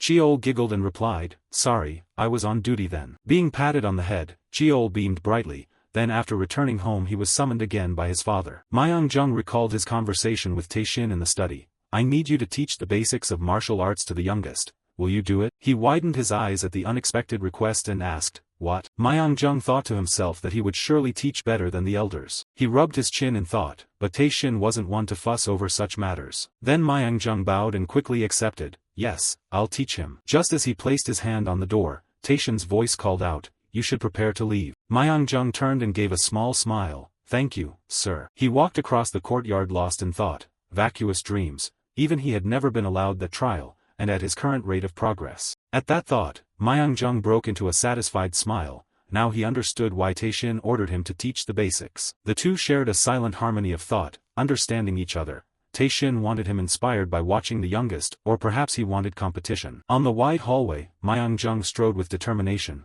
All right, I need to see firsthand how far he's come. Then he reached up and gently ruffled Cheol's hair. 20 years. No, maybe just 10. He might even catch up faster than that. He looked up at Myang and earnestly said, sorry to bother you while you're so busy. Then he removed his hand from Cheol's head and replied generously, it's fine, right now I'm the only one free and I'm keeping them in Hyogagen. Within their bodies a rich current of energy continually flowed, all the basic techniques, secret methods, and masteries of the Sungmu clan, proof that one had inherited the entire craft their ancestors passed down. It's called the full succession, and it's also one of the conditions my father set for my warrior's journey, to receive all the Sungmu clan's foundational martial arts. Cheol smoothed his hair and asked Myang with some hesitation, but will you really be the one to take charge, big brother? Aren't there elders at the academy? He asked him, a bit surprised. You think you'll be properly taught by them? Myang rubbed his forehead helplessly and forced a smile as he revealed the truth to Cheol. The dirty tricks during instruction, the ambushes at naming ceremonies, the political sabotage in promotion exams, being shoved into the worst training class. You opened my eyes to a different perspective, and turning to him Cheol said, thank you for everything. Myang understood, patted Cheol's shoulder, there. His gaze grew pensive, beyond that, you've grown to this level. Myung-jung looked at him half as the man he knew, half as the overflowing current of energy running through his body. Before, when he concentrated he could still see the flow of mana in him. But now, in some ways, he couldn't even predict it. Then he smiled and ruffled Cheol's hair proudly. Even so, I wouldn't mind if you caught up, I'm very proud of you. Seeing that, Cheol called out helplessly, Big brother, it seems you aren't paying much attention to me right now. I still want to be the big brother you look up to, but Jiangwa suddenly appeared between them with a grim expression and a low, threatening voice. You kids, she loudly complained in displeasure, planning to gossip while the adults are talking. He beside her hurriedly soothed her, hey, calm down. Jiangwa feigned petulance and turned to leave. Fine, I'm going. You're not going to stop me, are you? Cheol suddenly remembered and called after her, we're meeting for dinner tonight too, right? She pouted in mock anger and said, I told you I'd train, right? I'll practice until late tonight, he replied, which immediately lifted Jiangwa's mood. Training is one thing, but researching together with you is another. Hearing that from Cheol made her involuntarily smile. How could I pass up learning from someone world-renowned in mana? Sorry, but please wait just a bit longer. Jiangwa beamed triumphantly, there's nothing to be done. Who told me I'm world-famous? I'll let you off this time. Saying that, she stepped out the door still smiling and waved, alright, because I'm generous I'll be off, not because there's a movie showing or anything. Cheol politely waved back, yes, go ahead. He sighed after smoothing his hair, finally she was gone. At the same time Myung-jung smiled calmly, drew his sword, and said they could truly begin training now. His blade was sharp and fine. Myung-jung grew serious and said, alright, to fully satisfy the condition our father set. Standing before him, Cheol now became more focused. I'll train you seriously. In the training hall the clash of weapons rang out continuously. A week later at Sungmu Estate, practicing basic kung fu with his big brother was simple but intense. Myung-jung repeatedly launched attacks at Cheol. And on this side, Cheol answered back just as fiercely. He swung his sword hard, forcing Cheol to stagger back several steps. The time spent teaching stances and theory passed in an instant. He gritted his teeth and slid along the ground, fighting to keep his footing. Rest was limited to a single breath. Cheol planted his hands on the ground, lowering his head as he panted heavily, the bout feeling almost like real combat. Myung-jung gripped his sword with one hand and kept the other behind his back, calmly stepping through the dust. I think imprinting it directly onto the body carries more meaning than teaching by words. He looked at him with eyes glowing orange and said in a low voice, you're observing with your mana eye, right? Move with intent. With that, Cheol drove his sword hard into the ground. Earth.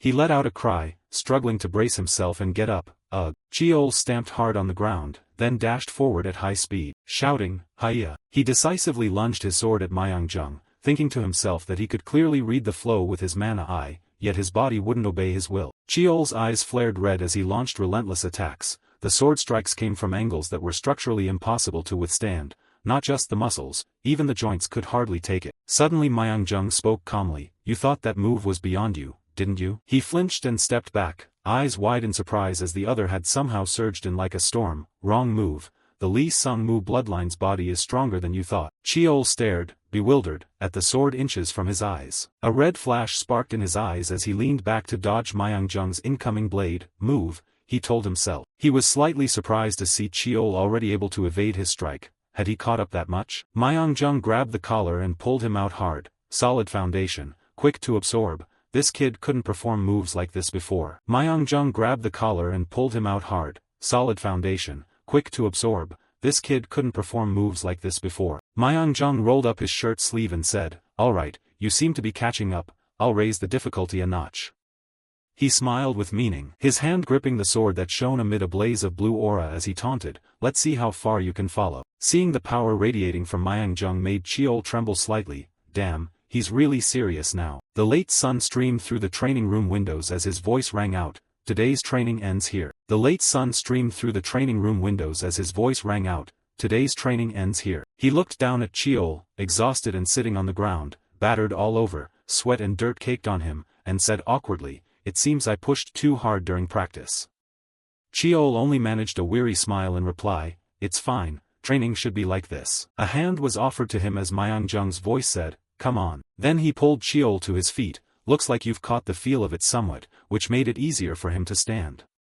Thanks, yes, didn't I say the Lee Sung-mu line has a very sturdy body? A strong blue energy flowed from the man, the Sungmu kin's bodies truly were harder than ordinary people, tendons like steel wire, muscles supple and elastic like rubber. Cheol bent his head and looked at his hand pensively. A body this hardy only grows stronger with each training session. Then he clenched his fist and looked up at Myung-jung with a determined smile. So even if it's hard to execute techniques that heavily stress the body, that's okay, because from that point the fundamentals begin. He smiled softly and replied, yes, you've grasped it well, indeed, you've even applied it to your footwork. Cheol scratched his head awkwardly. After only a week of grueling training he'd only managed to grasp that much. Little brother is still far behind. Myung-jung looked surprised and chuckled softly.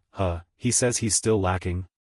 Normally basic training takes months to take shape. By that standard, he's doing quite well. He smiled, bent down to pick up his outer coat. Truly commendable. Remember to stop by the infirmary and have those external wounds properly treated. Myung-jung turned and left with a smile, patting Cheol lightly on the shoulder. Then, see you at this time tomorrow. Cheol replied very earnestly, yes. Today I'll review what I've learned. He stepped outside, the door closing behind him, and didn't forget to leave a reminder, alright, but don't overexert yourself. Only then did Cheol let out a long sigh, feeling some of the burden and pressure lift. Once more he looked at his hand and thought to himself, it's really true. Cheol recalled the times he'd launched moves, the basic forms of infinity, a type of theory that systematizes movement through endless, ever-changing application. Then he remembered the recent training battle with Myung-jung, the clan's foundational cultivation methods, which rely on the nature of the body to push physical capacity to its absolute limits. Cheol was astonished to realize the two patterns were eerily similar. He felt each current of energy flowing through his body. The difference, if any, was that the foundational method centers on the body, while infinity revolves around weapons. Cheol furrowed his brow in deep thought. This made grasping the foundational practice easier than he expected, perhaps both spring from the same root. He glanced aside, recalling a figure that had appeared in his mind. In Infinity's memories he had seen someone bearing Sungmu lineage traits. Indeed, Infinity seems closely connected to our clan. Cheol clenched his fist and thought inwardly, feeling as if he'd uncovered a secret no one would have suspected. A smile curved his lips as he said aloud, it seems time will pass very quickly. Later, everyone gathered around the long table in the Sungmu clan elder council chamber. The door to the room opened with a soft sound. Cheol-jung hobbled in leaning on his cane, smiling kindly as he spoke. My apologies for arriving late. He looked toward Jae-hong, who sat with arms crossed very calmly. Well, an overseer busy with 100 matters, and yet he has the leisure to attend like this. The uncle replied coldly that he usually used busyness as an excuse and couldn't attend regularly, so this time he decided to come. Cheol-jung raised an eyebrow and lifted the teacup on the table. Is that so? Then he leisurely brought it to his lips and sipped. Surely you've heard about the martial credential granted to the youngest branch's heir, haven't you? The others erupted in outraged shouts. Of course, elder, a green brat is allowed to take the martial credential? What kind of propriety is that? And he's a filthy younger son to boot. While those beside Jae-hong joined the argument, the uncle sat silently and calmly. He'd heard that the arrogant fellow personally petitioned the clan head, claiming that because he'd returned from the Demon Mountain, he should be allowed to proceed. Cheol-jung glanced over and slowly set his teacup down. It seems you're all misunderstanding. The clan head has not made a final decision. He only said to let the elder council discuss and decide. One of them hesitated, so the final decision rests with us.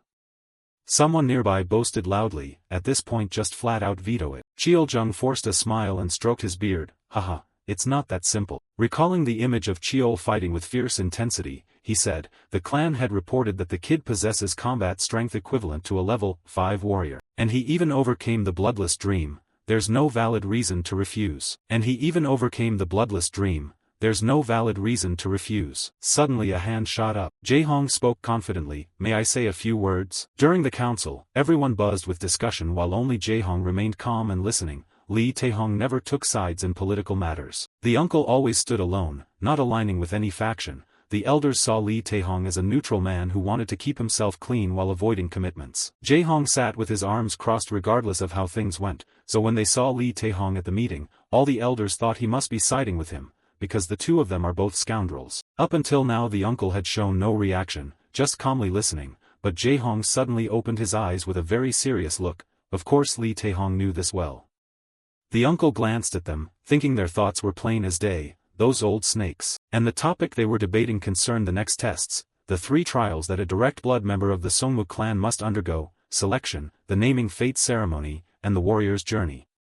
Those who passed all three would be regarded as high-ranking members of the clan. Paper privileges would rain down from the sky, they would receive many rights and approvals, including the right to attend and speak at major council meetings. Frankly, it was no different from being treated as a former elder. Jae-hong quietly slipped his hand into his sleeve. There was no way those shallow elders, obsessed with pure blood, would accept that. The uncle suddenly realized, wait a minute, this kid, don't tell me he brought that miracle elixir just to ask for this favor? Jae-hong sighed softly, sounding somewhat troubled. Cheol, I really don't know if this is the right thing to do. The uncle politely raised his hand and said, may I express an opinion? Jae-hong's unprompted move also caught Cheol-jung's attention.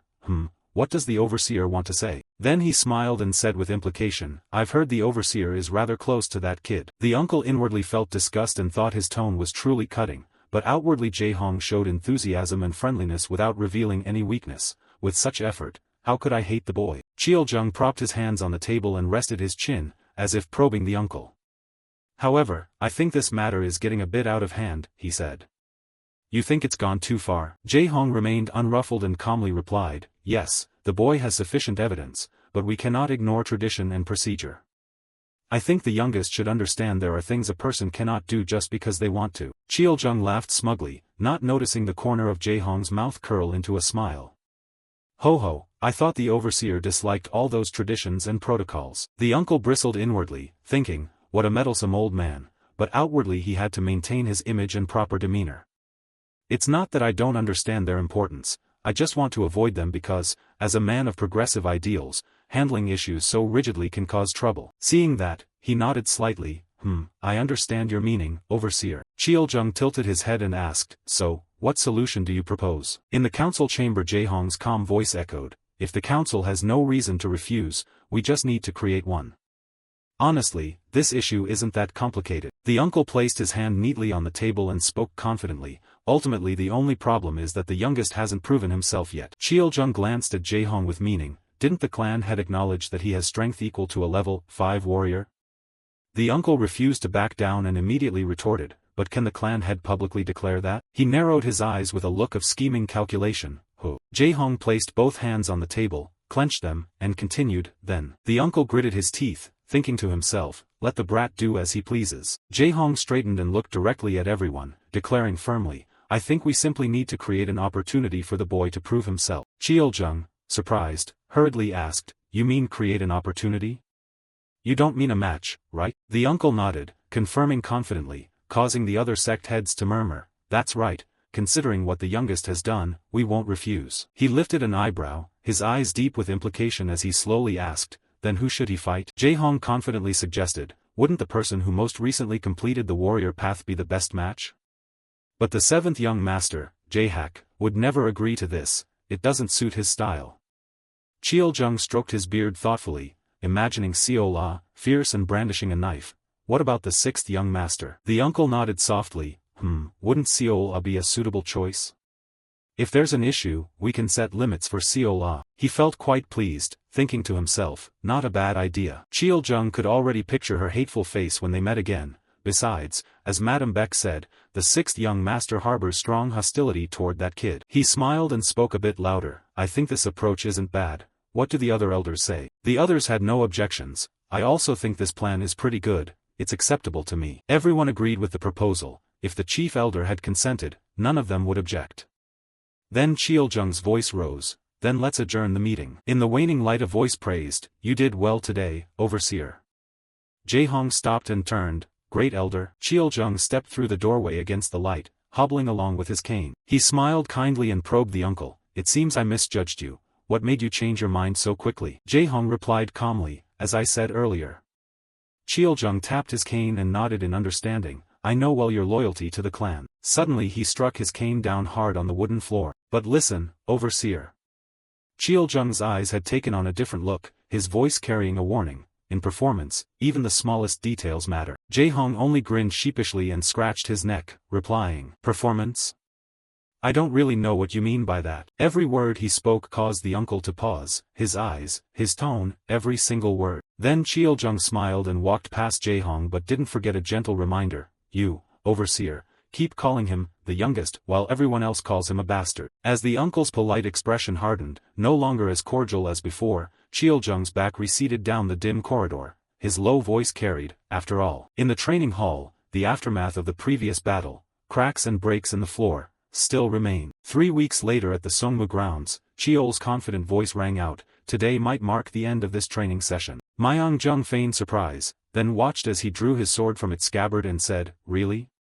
You were beaten to a pulp just yesterday. Cheol leaned in, assuming a ready fighting stance. Don't you also feel the same way, senior brother? Cheol leaned in, assuming a ready fighting stance.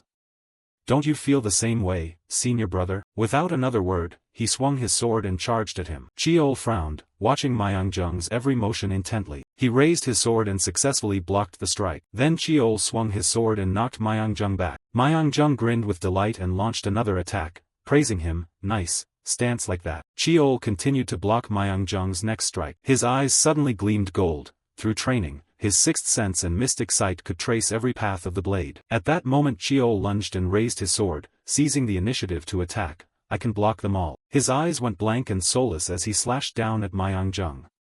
He could also parry the blow from him. The clash of the two created a small shockwave that sent dust and debris flying in all directions. Myung-jung gripped his sword, was knocked back by Cheol, and skidded across the ground, and he couldn't avoid being thrown clear. Seeing that, he couldn't help but laugh. Myung-jung sat on the sandy ground holding his head and laughed loudly. You've mastered the basics, took you 3 months to get there, you're a genius. He exhaled and, still dizzy, rubbed his head thinking, 1 week to grasp them, 2 weeks to internalize them, and only 33 days to apply mana and perfect them? Cheol stared at Myung-jung's outstretched hand. He never failed to surprise me. He smiled brightly and said, I hereby officially recognize that you fully mastered the basic skills. Myung-jung's clear voice echoed in his ear, and it seemed he hadn't just learned them, he'd gained something more.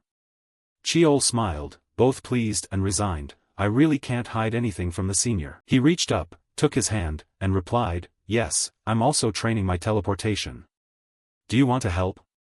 Myung-jung immediately asked. They clasped hands warmly. Cheol gladly answered, I'd be grateful if you would. Fog hung thick among the withered trees, black, twisted branches reached up, bleak and cold. A powerful slash drove down and extended, accompanied by a curse. Those pathetic useless ones always put on a show of bravado. Seol shoved her hands into her pockets, her face registering sheer boredom. She lowered her head, her expression darkened. It's all that bastard's fault, stuck with these annoying tasks. Seol walked through the puddled, uneven ground, her mother still angry. She stepped over many monster corpses, muttering as she went, all of this, it's all because of him. Suddenly one monster corpse twitched. It let out a loud roar, gaping its mouth and baring jagged teeth as it lunged at Seol like it wanted to swallow her. Seol, hands in her pockets, walked on calmly. A flash of blazing red streaked through the air. The dagger, wreathed in crimson mana, drove straight into the monster's skull. Furious, she raised her hand, flames flaring around it. Eyes wide, she shouted, I told you I'm bored. Seol stared, stunned, as the blazing dagger pierced the monster's head. She reached in and decisively pulled the dagger out of its head. Seol then sheathed the dagger back into her hand. This is my 21st task. She clenched her teeth in anger. They're all annoying chores like exterminating rampaging monster packs. Normally I only do 4 or 5 jobs a year. Then Seol strolled through the dark, freezing forest. The 5-year pledge has finally passed, and when I return to the clan, that arrogant bastard will be back too. Suddenly a mysterious shadow appeared behind her and bowed respectfully, greetings, Miss Luck. Seol widened her eyes and glanced at him. A deep voice rang out, state your identity. He answered honestly, I'm Gaguk, Team 12 of the Black Sword Corps. Hearing that, she flinched, spun around, and hurriedly asked, the Black Sword Corps? Seol looked at the masked stranger and, with a puzzled tone, placed a hand over her chest. What brings the clan leader's personal guard here? His face was hidden behind a mask so you couldn't see his real features, only his voice could be heard. I bear a message from the clan leader. Then he whispered something indistinct. Upon hearing it, Seol gave a cold laugh. Oh? That arrogant bastard. A chilling, raucous laugh burst from her. She then drove the dagger repeatedly into a nearby tree. Seol lowered her brow so her expression was unreadable. Perfect timing. He's just dug his own grave with his own hands. She wore a crooked, mocking smile. Her eyes widened and her shrill laugh pierced the air. So the clan leader is really something, huh? Then Seol glanced back at the man and said to him, tell him I've received the message. His respectful voice answered and then he vanished. Yes, miss. She gripped the dagger until sparks seemed to fly, thrilled. I'm really looking forward to this. Saying that, Seol drove the dagger harder into the tree, mana flaring brightly. I'll crush you into the mud, Li Chiol. On a clear, beautiful morning, Chiol approached, gently opened the door, and leaned in to peek. Sorry I'm late, sir, my training ran a bit long. Jaehong, seeing him finally arrive, turned and beamed, you're here, I've heard you've mastered all the basics. What else is there to train? Chiol replied politely, yes, there are a few things I'd like to test. The uncle watched as he pulled out a chair and sat slowly, then got down to business. The detailed schedule has been released, so I'm here to discuss it. Chiol sat upright in the chair opposite Jaehong and smiled, if there's an official notice, I'll come to see you. The uncle sighed deeply. Jaehong looked him squarely in the eye and asked seriously, aren't you nervous? Chiol remained calm and asked back, what's there to be nervous about? His gaze darkened slightly and a knowing smile curved his lips. Everything is unfolding just as I predicted. Chiol recalled everything he'd done before. His father had approved the warrior expedition but set 2 conditions. Then came the joint training sessions with Myang. The first condition was to master all the basic martial techniques. Fortunately, thanks to what I learned from him and my studies of mana techniques, I managed it in a short time. The second condition, which Taishin told him, was the hardest for Chiol, to convince the chief elder. Chiol was taken aback by Taishin's words. Sorry? Taishin looked at him seriously and said, you may use any means necessary if you can't persuade them. The next thing Taishin said made Chiol a little anxious. The warrior expedition might not be approved. After that he sat alone, racking his brain for every possible plan. In his current position it would be hard to interfere with the elder's affairs. Suddenly Chiol let out a sound as if he'd realized something. He placed a hand on his chin and smiled confidently. So I decided to create the most advantageous stage for myself. Next, Chiol went to see Jaehong to ask a favor. Using a demonstration as an excuse, arrange a duel with Sixth Sister, ask you to steer things that way so the chief elder will have no reason to refuse. At that point he officially made a new move for himself. He wanted to manufacture a situation that would grant him the right to travel. The ability to turn situations around is essential for anyone entering politics, and this matter itself is part of the test. Jaehong sighed again in a way Chiol couldn't quite read, and Chiol looked up. I just don't understand how you can stay so calm. He still answered calmly, is that so? Because I trust you've arranged it properly. The uncle held his head and shook it slightly, that's not what I meant. Jaehong spoke with worry, that girl, I've heard you don't get along with her. Chiol sat silently, listening to Jaehong. With Seol's temperament, even a duel wouldn't end peacefully, why pick her in this situation? He said calmly, I'm settling a debt with Sixth Sister. No sooner had the words left his mouth than the uncle slammed the table and sprang up. Then Jaehong shouted loudly, exactly. The uncle felt bewildered. He raised his voice, couldn't that matter be postponed? Why force yourself into a situation like this? The hand resting on the table tightened slightly, and then he collapsed back into his chair. It's not that I don't think you can do it. Jaehong held his head, torn between sorrow, pity, and worry for Chiol. I'm afraid you'll get hurt in some way. Seeing the uncle like that, he thought to himself, Uncle, you really do care about me. Just then Jaehong pulled a long face and wailed pitifully, what am I to do now, Chiol? And Chiol could only smile helplessly, or leave it be. Chiol's gaze softened with feeling as he uttered his most sincere thanks. Thank you for caring. He remembered the wild look in Seol's eyes and the scrutinizing stares of the elders. Sixth Sister would likely try to beat him senseless, and the elders would have an excuse to bind him. He remembered the wild look in Seol's eyes and the scrutinizing stares of the elders. Sixth Sister would likely try to beat him senseless, and the elders would have an excuse to bind him. Then he sprang to his feet and spoke solemnly, while reassuring Jaehong, if I lose it'll be troublesome, but don't worry. Chiol clenched his fist and smiled with confident determination. In this match, no matter what, I will win. Amid thunderous cheers across the stands, the central training ground lit up under the sun. The Council of Elders quickly issued the official announcement and pushed the duel forward, and soon the venue was set, the central training ground. In the brightly lit waiting room, the largest and most spacious training arena of the Sungmu clan, the same place where the selection ceremony was held. Chiol glanced around and, pulling on his black outer coat, thought to himself that they wouldn't let things pass quietly. He smiled lightly and exhaled, without a doubt, this is the chief elder's plot. Outside was a vast arena with seating for a huge audience. The central training ground had stands encircling the central ring. Clearly they wanted to publicly shame him and crush his morale. Chiol closed his eyes, took a deep breath, and exhaled, this won't be a problem for me. Suddenly someone stepped forward and pulled the door of the room open. More importantly, Jiangwa appeared, her beautiful face flushed with worry, stammering and unable to speak. Aunt. He looked at her still fidgety, fingers twisting together, she'd worn that expression all day. Cheol stepped closer, puzzled, and asked, "Why are you looking at me like that? It's really making me uncomfortable." She sighed and brushed it off. "It's nothing." His voice was a bit loud, which made Jiangwa flinch. "You've been like this all day. How can you say it's nothing?" She bowed her head and snapped angrily, "I'm sick of this clan deciding things on its own. I hate the whispers and backroom deals." Jiangwa gripped the white dress she wore, bowing her head in worry. "She's a rank 4 warrior while you've just reached rank 5. The gap between rank 4 and 5 is enormous." Cheol looked at her calmly and said, "That's precisely why Sixth Sister will be restricted in magic. She won't be allowed to use secret techniques or finishing moves, right?" Jiangwa hesitated with her head bowed. "Yes, I know."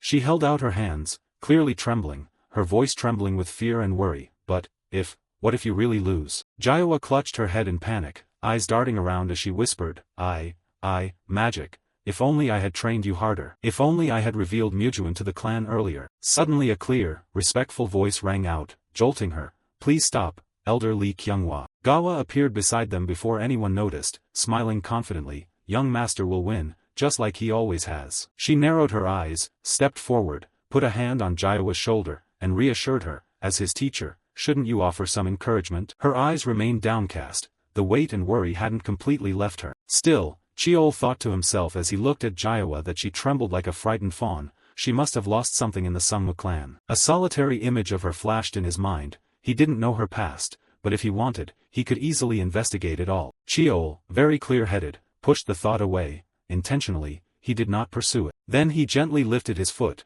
because he believed that one day she would tell him her story herself. Cheol moved toward Jiangwa with a bright smile and, instead of scolding, comforted her. "Aunt, now's not the time to be down. You should be excited." Jiangwa tilted her head, looking at his confident expression and smile, and brightened. Her golden eyes widened in surprise, lips parting at his suggestive words, and then came an even more unexpected twist. A voice called from outside, drawing Cheol's attention as he looked up. "Young master, it's time to go out." He didn't forget to turn and smile at Jiangwa. "Watch closely, I'm not going to lose." Cheol grabbed his sword, gripped it in his palm, and strode out with confidence, radiant. "Cheer loudly from the stands. If you don't cheer enough I'll be sad." He felt a flutter of nerves walking down the long corridor toward the arena. "It's been a long time since I walked this hallway." Cheol suddenly halted, thinking to himself with some unease, "Since birth I've been constantly trying to prove myself." Then he stepped forward decisively toward the light at the end of the long corridor. "Now it's time to close that chapter of proof." Cheol tightened his grip on the sword and smiled,